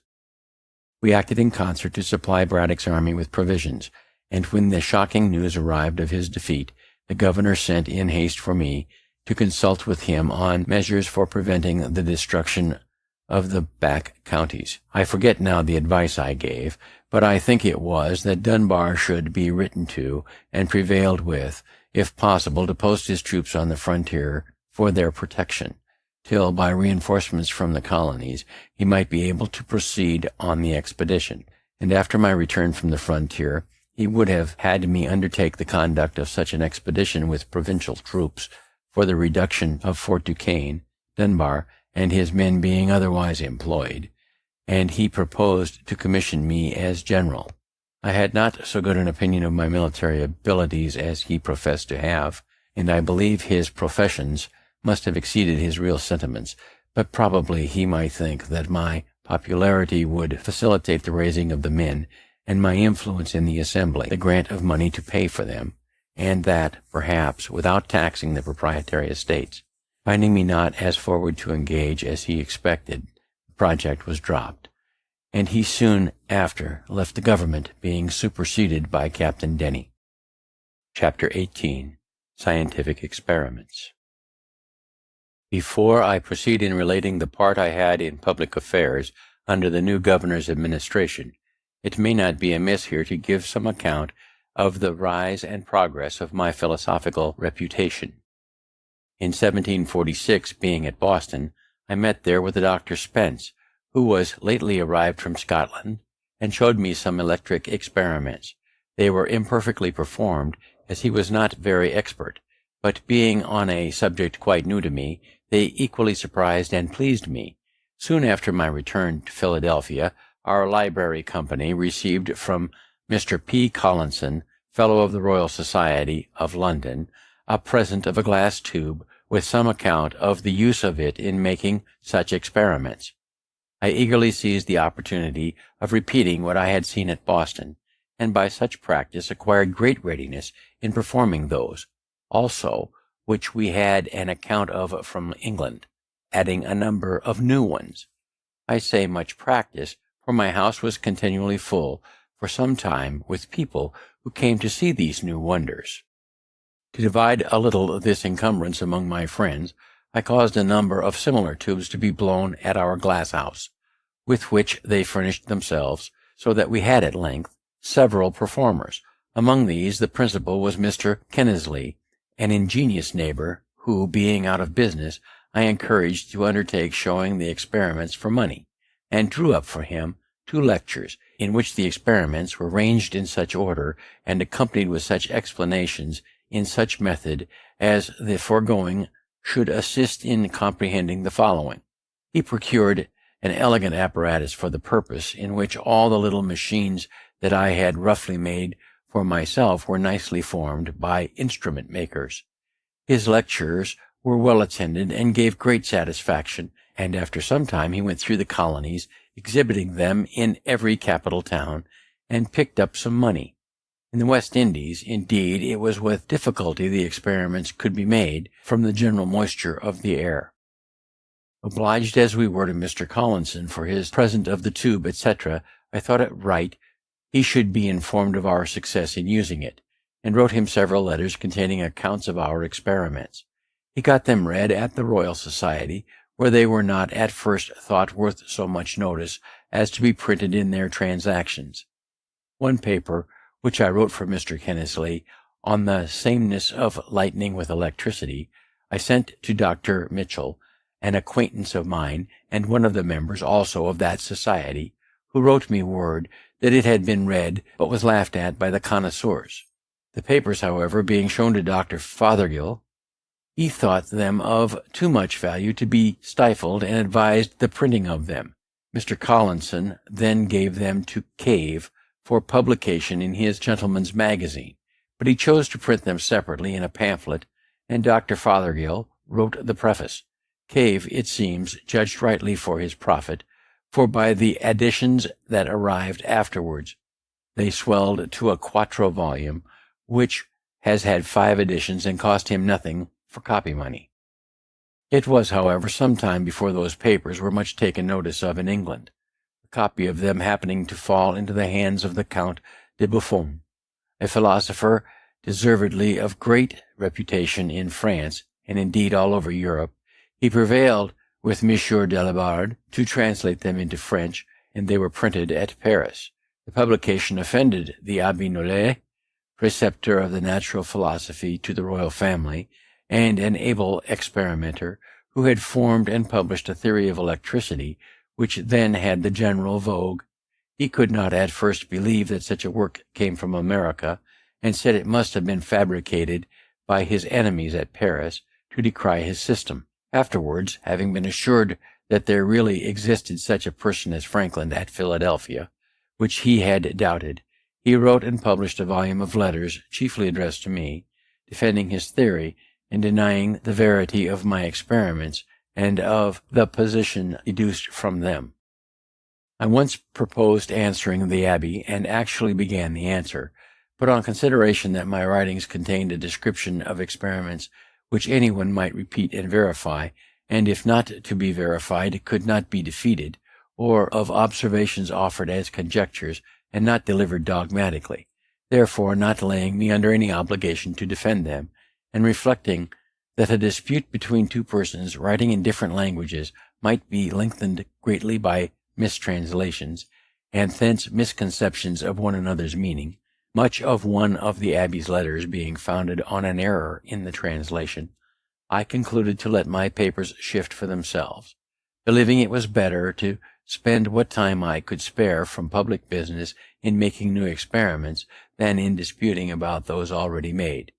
I therefore never answered M. Nollet, and the event gave me no cause to repeat my silence, for my friend M. Leroy of the Royal Academy of Sciences took up my cause and refuted him.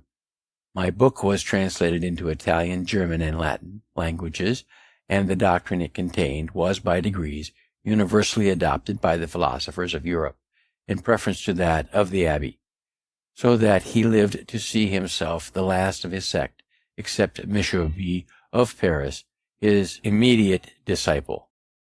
What gave my book the more sudden and general celebrity was the success of one of its proposed experiments, made by Messrs. Delabard and Delors at Marly, for drawing lightning from the clouds. This engaged the public attention everywhere.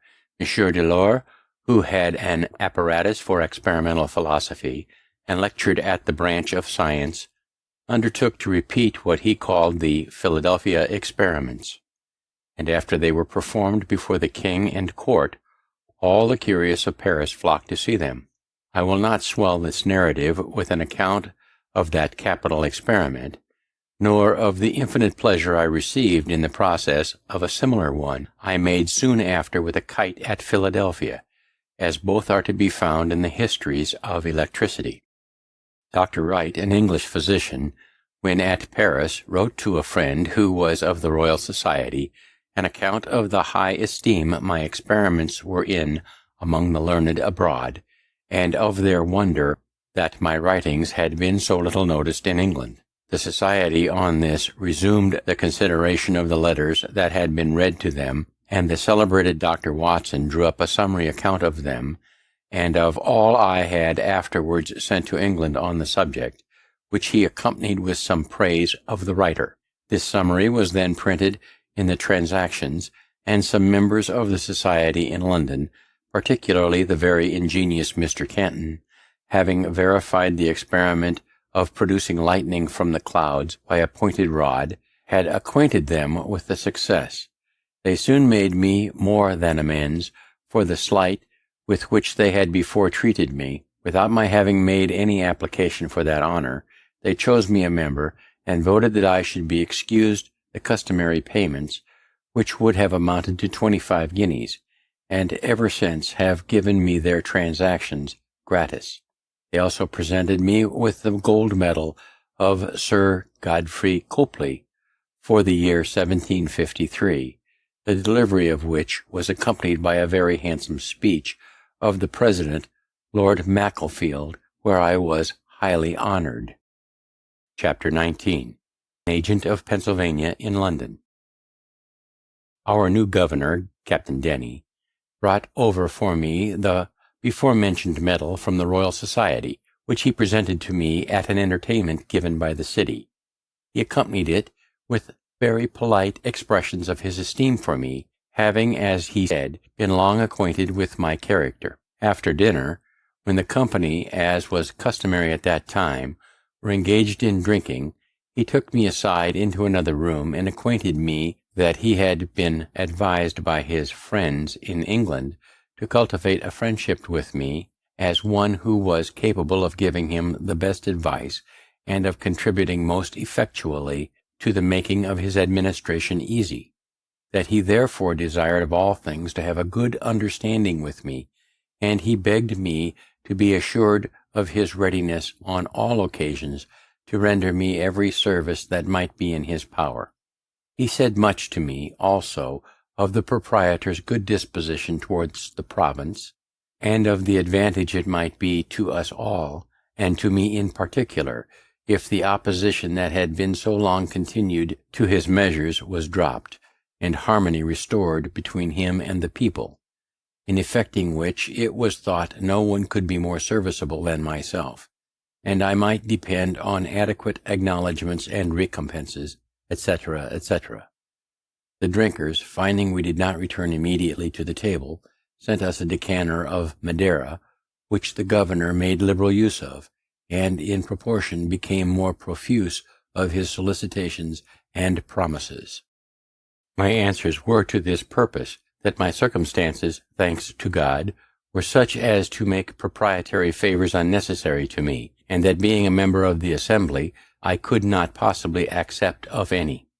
That, however, I had no personal enmity to the proprietary, and that whatever the public measures he proposed should appear to be for the good of the people, no one should espouse and forward them more zealously than myself, my past opposition having been founded on this, that the measures which had been urged were evidently intended to serve the proprietary interest, with great prejudice to that of the people, which I was much obliged to him, the governor, for his profession of regard to me, that he might rely on everything in my power to make his administration as easy as possible, hoping at the same time that he had not brought with him the same unfortunate instructions his predecessor had been hampered with. On this he did not then explain himself, but when he afterward came to do business with the Assembly, they appeared again, the disputes were renewed, and I was as active as ever in the opposition, being the penman, first, of the request to have a communication of the instructions, and then of the remarks upon them, which may be found in the votes of the time, and in the historical review I afterward published. But between us personally no enmity arose. We were often together. He was a man of letters, had seen much of the world, and was very entertaining and pleasing in conversation. He gave me the first information that my old friend, Jason Randolph, was still alive, that he was esteemed one of the best political writers in England, and been employed in the dispute between Prince Frederick and the King, and had obtained a pension of 300 a year, that his reputation was indeed small as a poet, Pope having damned his poetry in the Dunciad. but his prose was thought as good as any man's. The assembly, finally finding the proprietary obstinately persistent in menacing their deputies with instructions inconsistent not only with the privileges of the people but with the service of the crown, resolved to petition the king against them, and appointed me their agent to go over to England to present and support the petition. The House had set up a bill to the governor, granting a sum of £60,000 for the king's use, £10,000 of which was subject to the orders of the then General, Lord Loudon, which the governor absolutely refused to pass, in compliance with his instructions. I agreed with Captain Morris of the packet at New York for my passage, and my stores were put on board. When Lord Loudon arrived at Philadelphia, expressly, as he told me, to endeavor an accommodation between the governor and the assembly, that his Majesty's service might not be obstructed by their dissensions, accordingly he desired the governor and myself to meet him, that he might hear what was to be said on both sides. We met and discussed the business. In behalf of the assembly, I urged all the various arguments that may be found in the public papers of that time, which were of my writing and were printed with the minutes of the assembly, and the governor pleaded his instructions, the bond he had given to observe them, and his ruin if he disobeyed, yet seemed not unwilling to hazard himself if Lord Loudon would advise it. This his lordship did not choose to do, though I once thought I had nearly prevailed with him to do it, but finally he rather chose to urge the compliance of the assembly, and he entreated me to use my endeavors with them for that purpose, declaring that he would spare none of the king's troops for the defense of our frontiers, and that, if we did not continue to provide for the defense ourselves, they must remain exposed to the enemy. I acquainted the House with what had passed, and presenting them with a set of resolutions I had drawn up, declaring our rights, and that we did not relinquish our claim to those rights, but only suspended the exercise of them on this occasion through force, against which we protested, they at length agreed to drop that bill, and frame another conformable to the proprietary instructions.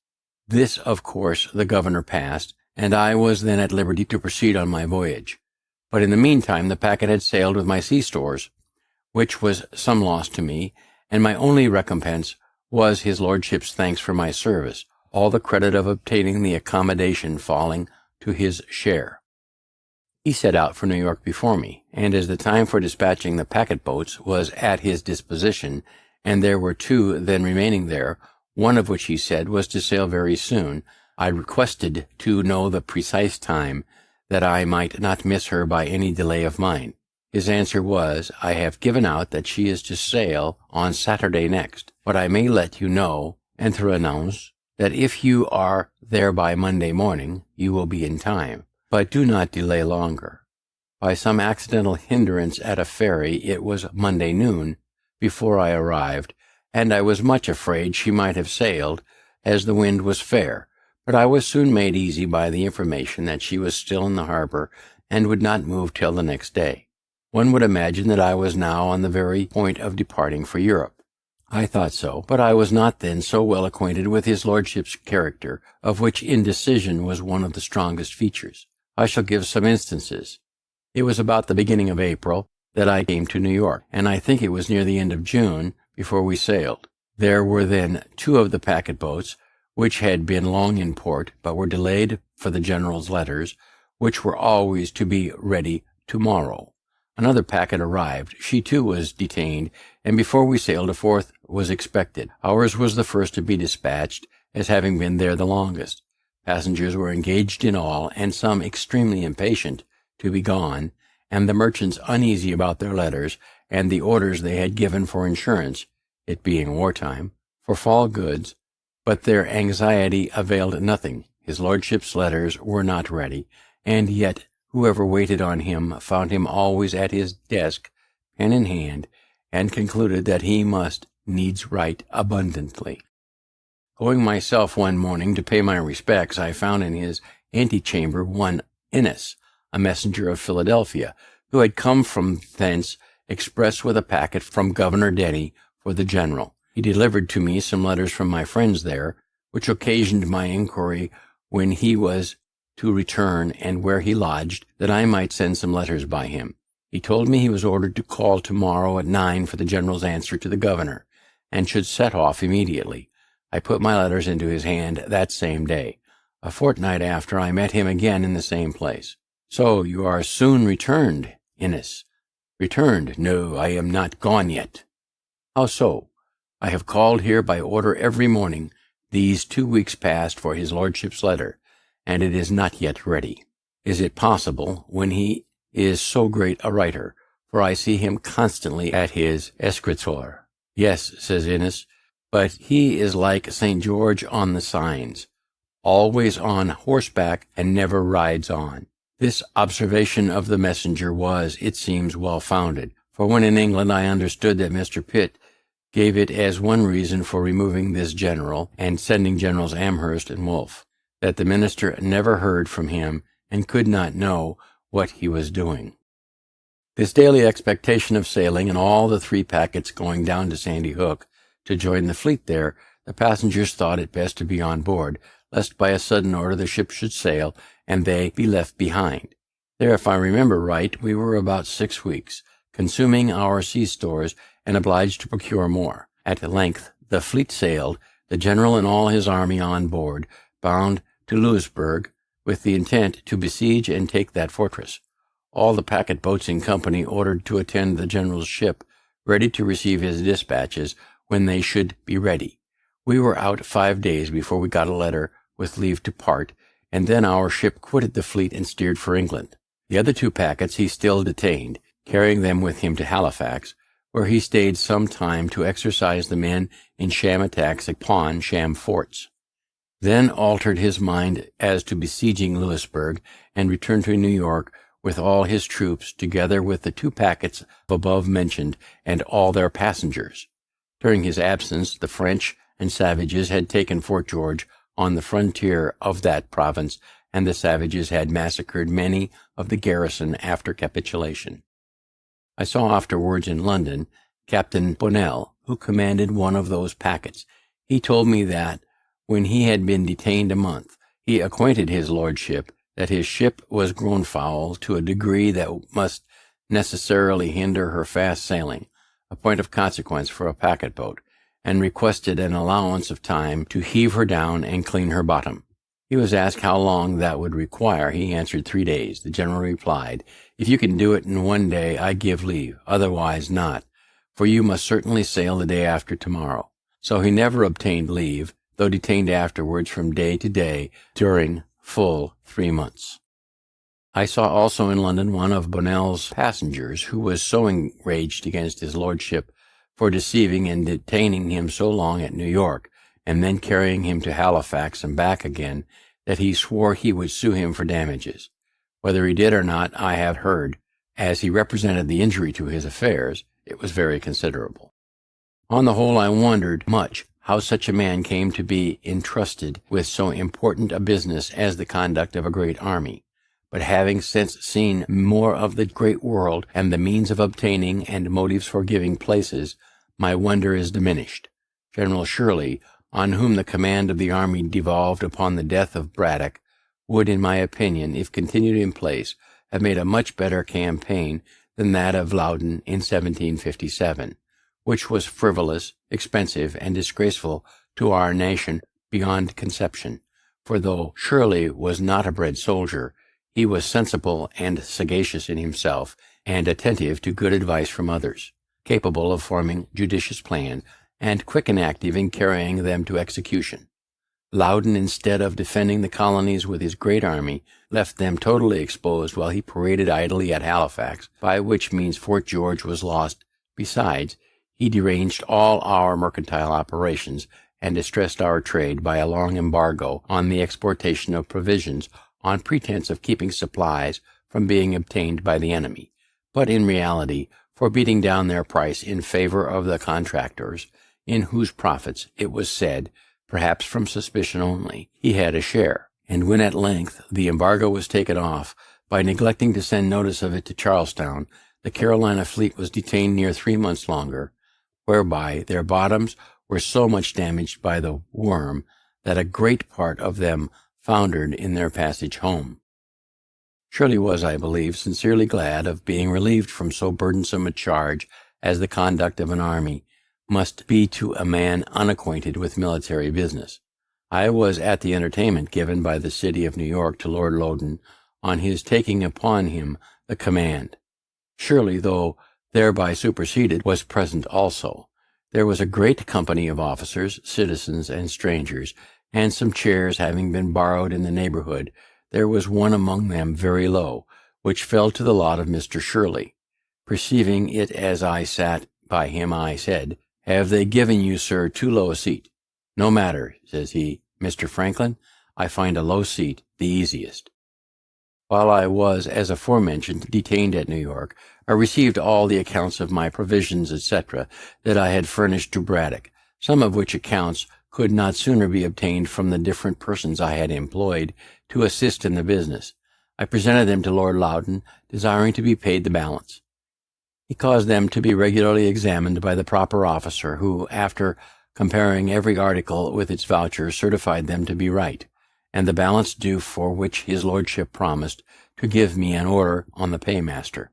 This was, however, put off from time to time, and though I called often for it by appointment, I did not get it. At length, just before my departure, he told me he had, on better consideration, concluded not to mix his accounts with those of his predecessor. "And you," says he, "when in England, have only to exhibit your accounts at the Treasury, and you will be paid immediately." I mentioned, but without effect, the great and unexpected expense I had been put to by being detained so long at New York, as a reason for my desiring to be presently paid, and on my observing that it was not right I should be put to any further trouble or delay in obtaining the money I had advanced, as I charged no commission for my service. "Sir," says he, "you must not think of persuading us that you are no gainer. We understand better those affairs, and know that every one concerned in supplying the army finds means, in the doing it, to fill his own pockets." I assured him that was not my case, and that I had not pocketed a farthing, but he appeared clearly not to believe me. And, indeed, I have since learnt that immense fortunes are often made in such employments. As to my balance, I am not paid it to this day, of which more hereafter. Our captain of the packet had boasted much before we sailed of the swiftness of his ship. Unfortunately, when we came to the sea, she proved the dullest of 96 sail, to his no small mortifications. After many conjectures respecting the cause, when we were near another ship almost as dull as ours, which, however, gained upon us, the captain ordered all hands to come off and stand as near the ensign's staff as possible. We were, passengers included, about 40 persons. While we stood there, the ship mended her pace, and soon left her neighbor far beyond, which proved clearly that our captain suspected that she was loaded too much by the head. The casks of water, it seemed, had been all placed forward. These were therefore ordered to be moved further aft, on which the ship recovered her character and proved the best sailor in the fleet. The captain said he had once gone at the rate of 13 knots, which is accounted 13 miles per hour. We had on board as a passenger Captain Kennedy of the Navy, who contended that it was impossible, and that no ship ever sailed so fast, and that there must have been some error in the division of the log line, or some mistake in heaving the log. A wager ensued between the two captains to be decided when there should be sufficient wind. Kennedy thereupon examined rigorously the log line, and being satisfied with it, he determined to throw the log himself. Accordingly, some days after, when the wind blew very fair and fresh, and the captain of the packet, Ludwig, said he believed she then went at the rate of 13 knots, Kennedy made the experiment, and owned his wager lost. The above fact I give for the sake of the following observation. It has been remarked as an imperfection in the art of shipbuilding that it can never be known, till she is tried, whether a new ship will or will not be a good sailor, for that the model of a good sailing ship has been exactly followed in a new one, which has proved, on the contrary, remarkably dull. I apprehend that this may partly be occasioned by the different opinions of seamen respecting the modes of lading, rigging, and sailing of a ship. Each has his system, and the same vessel, laden by the judgment and orders of one captain, shall sail better or worse than when by the orders of another. Besides, it scarce ever happens that a ship is formed fitted for the sea and sailed by the same person. One man builds the hull, another rigs her, third lades and sails her. No one of these has the advantage of knowing all the ideas and experience of the others, and therefore cannot draw just conclusions from a combination of the whole. Even in the simple operation of sailing when at sea, I have often observed different judgments in the officers who commanded the successive watches, the wind being the same. One would have the sails trimmed sharper or flatter than another, so that they seemed to have no certain rule to govern by. Yet I think a set of experiments might be instituted, first to determine the most proper form of the hull for swift sailing, the best dimensions and properest place for the masts, then the form and quantity of sails, and their position, as the wind may be, and lastly, the disposition of the lading. This is an age of experiments, and I think a set accurately made and combined would be of great use. I am persuaded, therefore, that ere long some ingenious philosopher will undertake it, to whom I wish success. We were several times chased in our passage, but outsailed everything, and in 30 days had soundings. We had a good observation, and the captain judged himself so near to our port, Falmouth, that if we made a good run in the night, we might be off the mouth of that harbor in the morning, and by running in that night might escape the notice of the enemy's privateers, who often cruised near the entrance of the channel. Accordingly, all the sail was set that we could possibly make, and the wind being very fresh and fair, we went right before it and made great way. The captain, after his observation, shaped his course, as he thought, so as to pass wide of the Scilly Isles, but it seems there is sometimes a strong indraft setting up St. George's Channel, which deceives seamen, and caused the loss of Sir Cloudesley Shovel's squadron. This indraft was probably the cause of what happened to us. We had a watchman placed on the bow, to whom they often called, "Look well out before thee," and he as often answered, "Aye, aye," but perhaps had his eyes shut, and was half asleep at the time, they sometimes answering, as is said, mechanically, for he did not see a light just before us, which had been hid by the stubbing sails from the man at the helm and from the rest of the watch, but by an accidental yaw of the ship was discovered and occasioned a great alarm, we being very near it, the light appearing to me as big as a cartwheel. It was midnight, and our captain fast asleep, but Captain Kennedy jumped upon deck, and seeing the danger, ordered the ship to wear round, all sails standing, an operation dangerous to the masts, but it carried us clear, and we escaped shipwreck, for we were running right upon the rocks on which the lighthouse was erected. Thus deliverance impressed me strongly with the utility of lighthouses, and made me resolve to encourage the building more of them in America, if I should live to return there. In the morning it was found by the soundings, etc., that we were near our port, but a thick fog hid the land from our sight.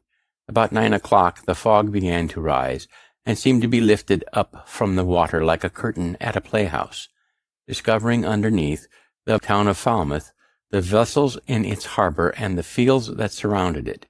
There was a most pleasing spectacle to those who had been so long without any other prospects than the uniform view of a vacant ocean, and it gave us the more pleasure as we were now free from the anxieties which the state of war occasioned.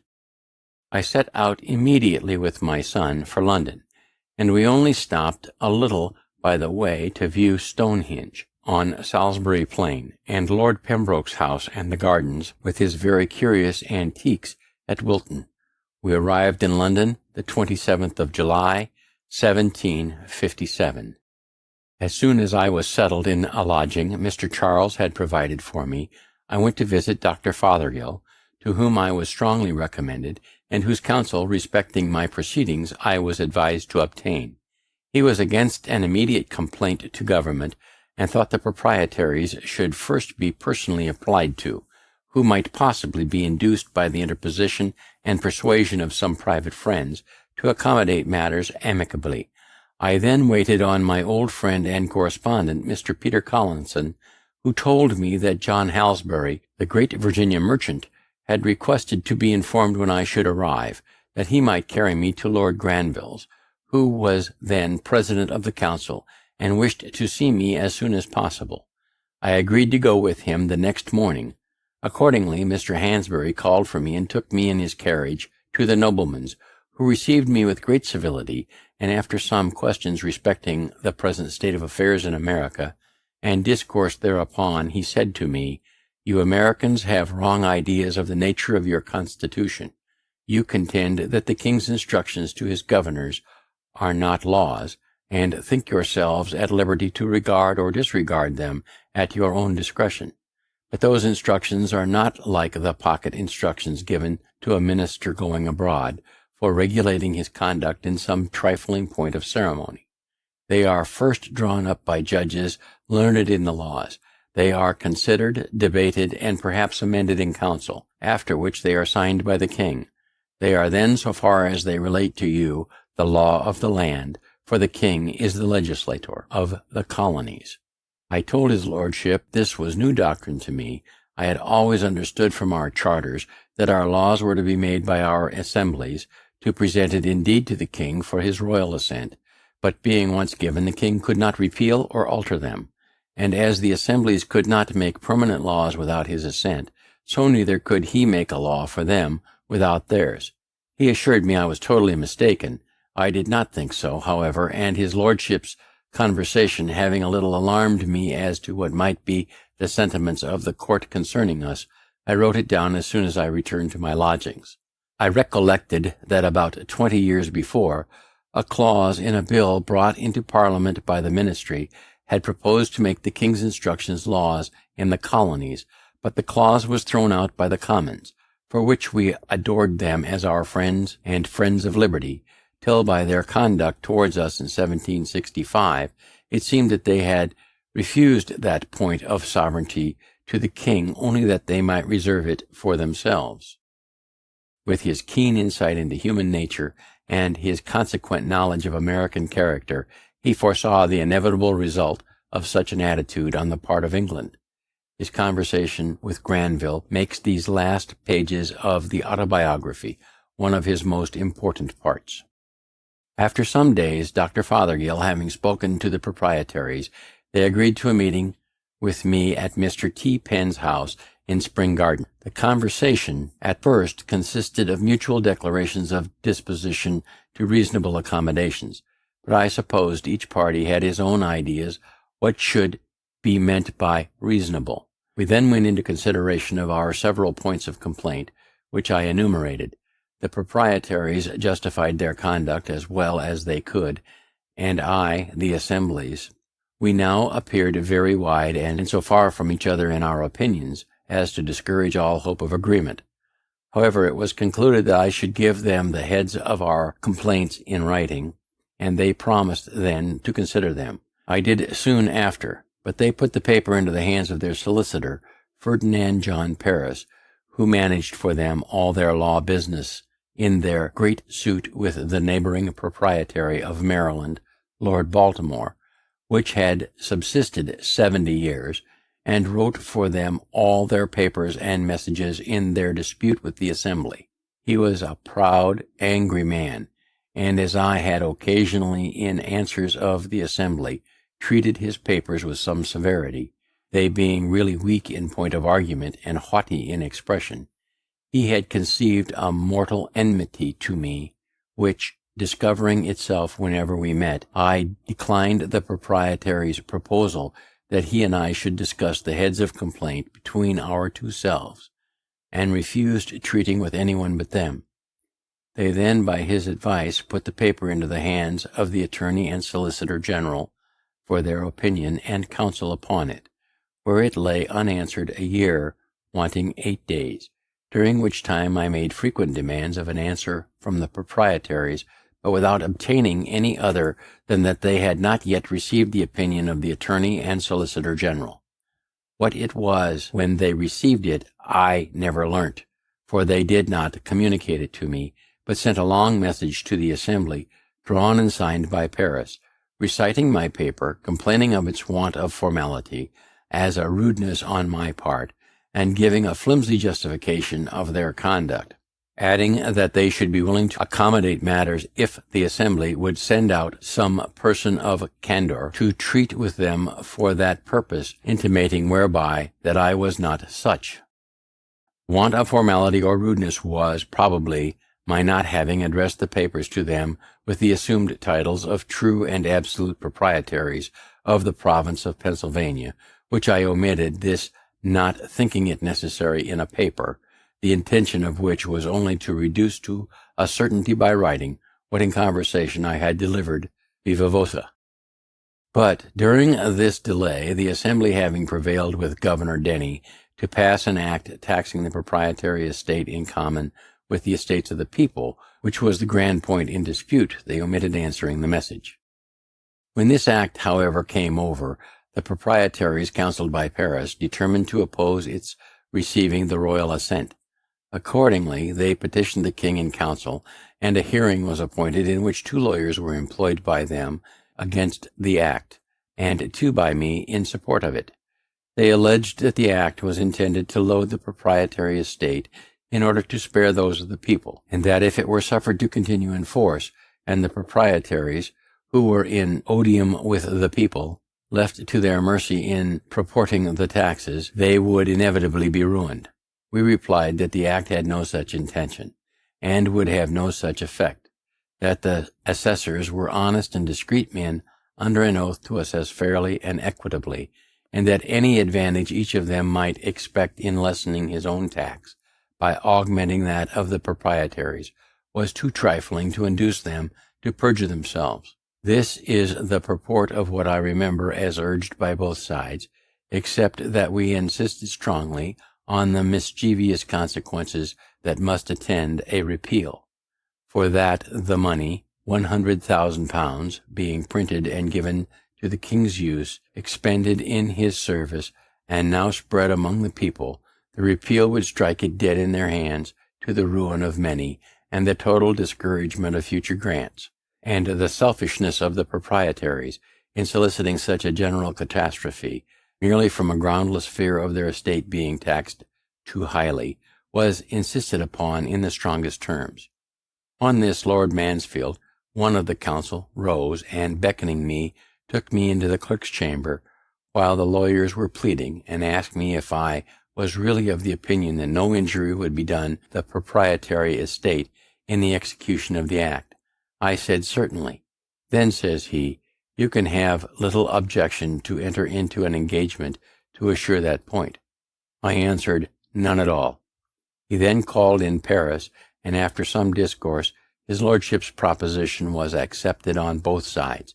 A paper to the purpose was drawn up by the clerk of the council, which I signed, with Mr. Charles, who was also an agent of the province for their ordinary affairs, when Lord Mansfield returned to the council chamber, where finally the law was allowed to pass.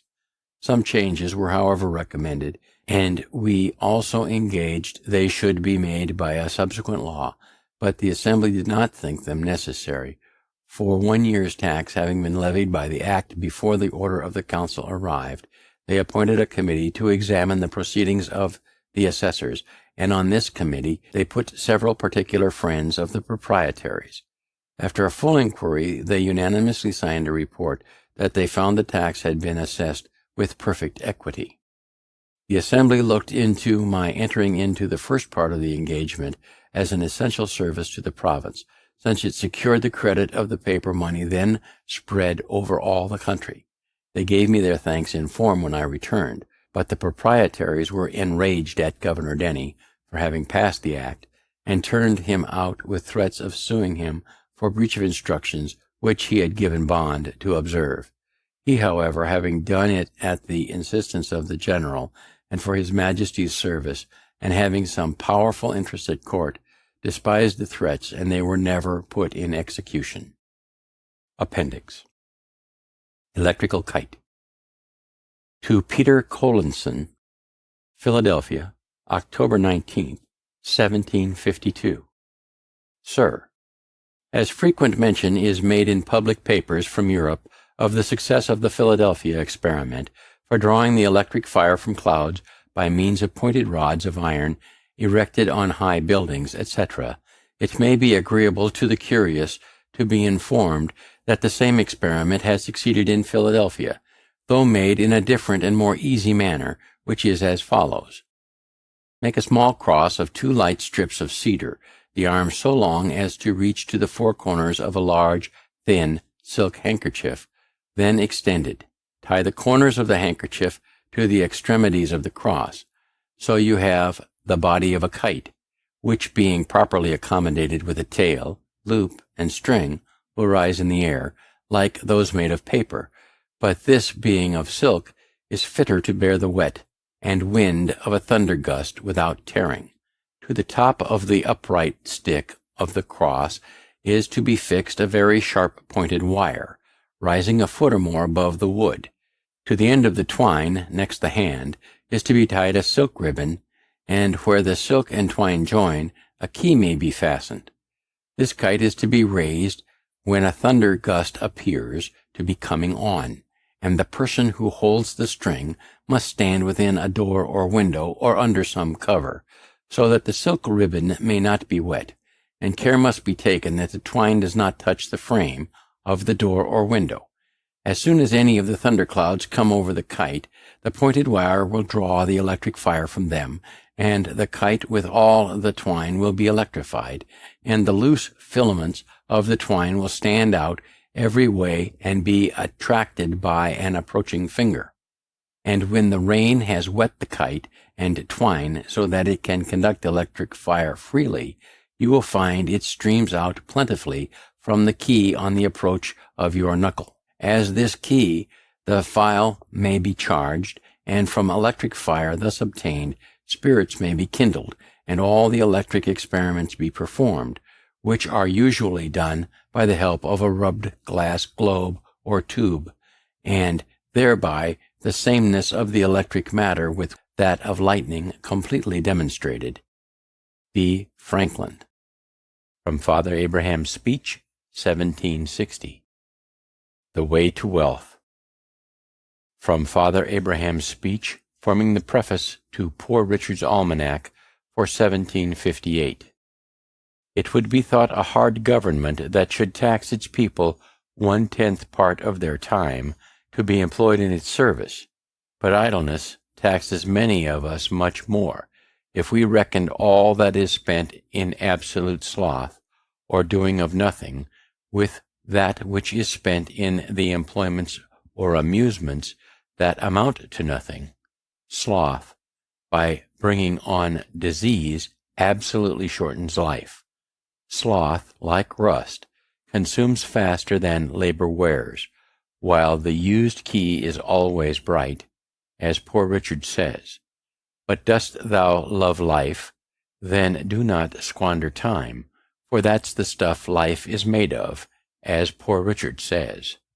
How much more than is necessary do we spend in sleep, forgetting that the sleeping fox catches no poultry, and that there will be sleeping enough in the grave, as Poor Richard says. If time be of all things the most precious, wasting time must be, as Poor Richard says, the greatest prodigality. Since, as he elsewhere tells us, lost time is never found again, and what we call time enough always proves little enough. Let us then up and be doing, and doing to the purpose, so by diligence shall we do more with less perplexity. Sloth makes all things difficult, but industry all easy, as Poor Richard says, and he that riseth late must trod all day, and shall scarce overtake his business at night, while laziness travels so slowly that poverty soon overtakes it, as we read in Poor Richard, who adds, Drive thy business, let not that drive thee, and early to bed and early to rise makes a man healthy, wealthy, and wise. Industry need not wish, and he that lives upon hope will die fasting. There is no gains without pains.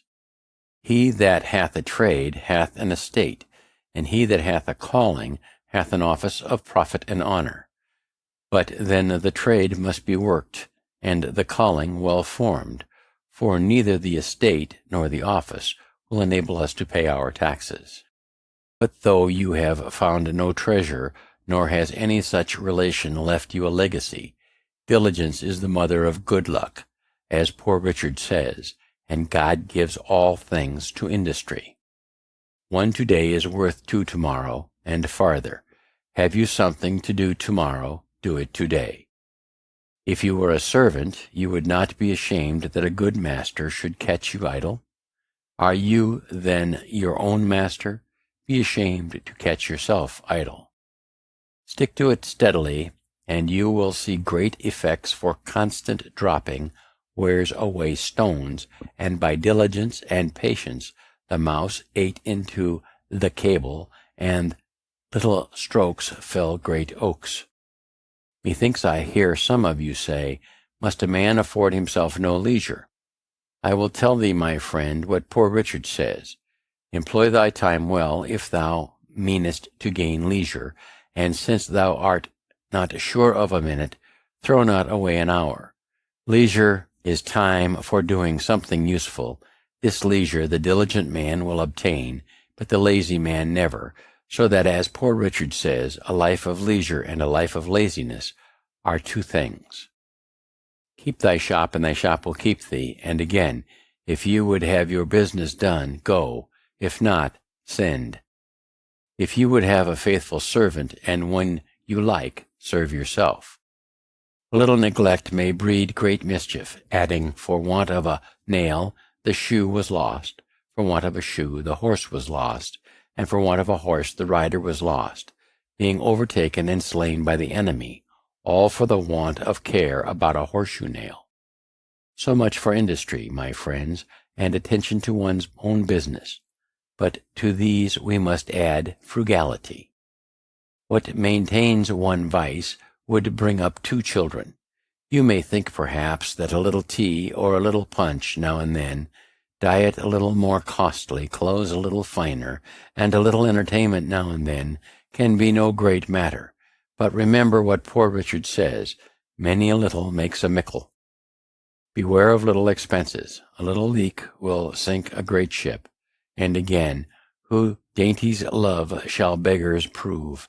And moreover, fools make feasts, and wise men eat them. But what thou hast no need of, and ere long thou shalt sell thy necessaries. If you would know the value of money, go and try to borrow some, for he that goes a-borrowing goes a-sorrowing. The second vice is lying, the first is running in debt. Lying rides upon debt's back. Poverty often deprives a man of all spirit and virtue. 'Tis hard for an empty bag to stand upright.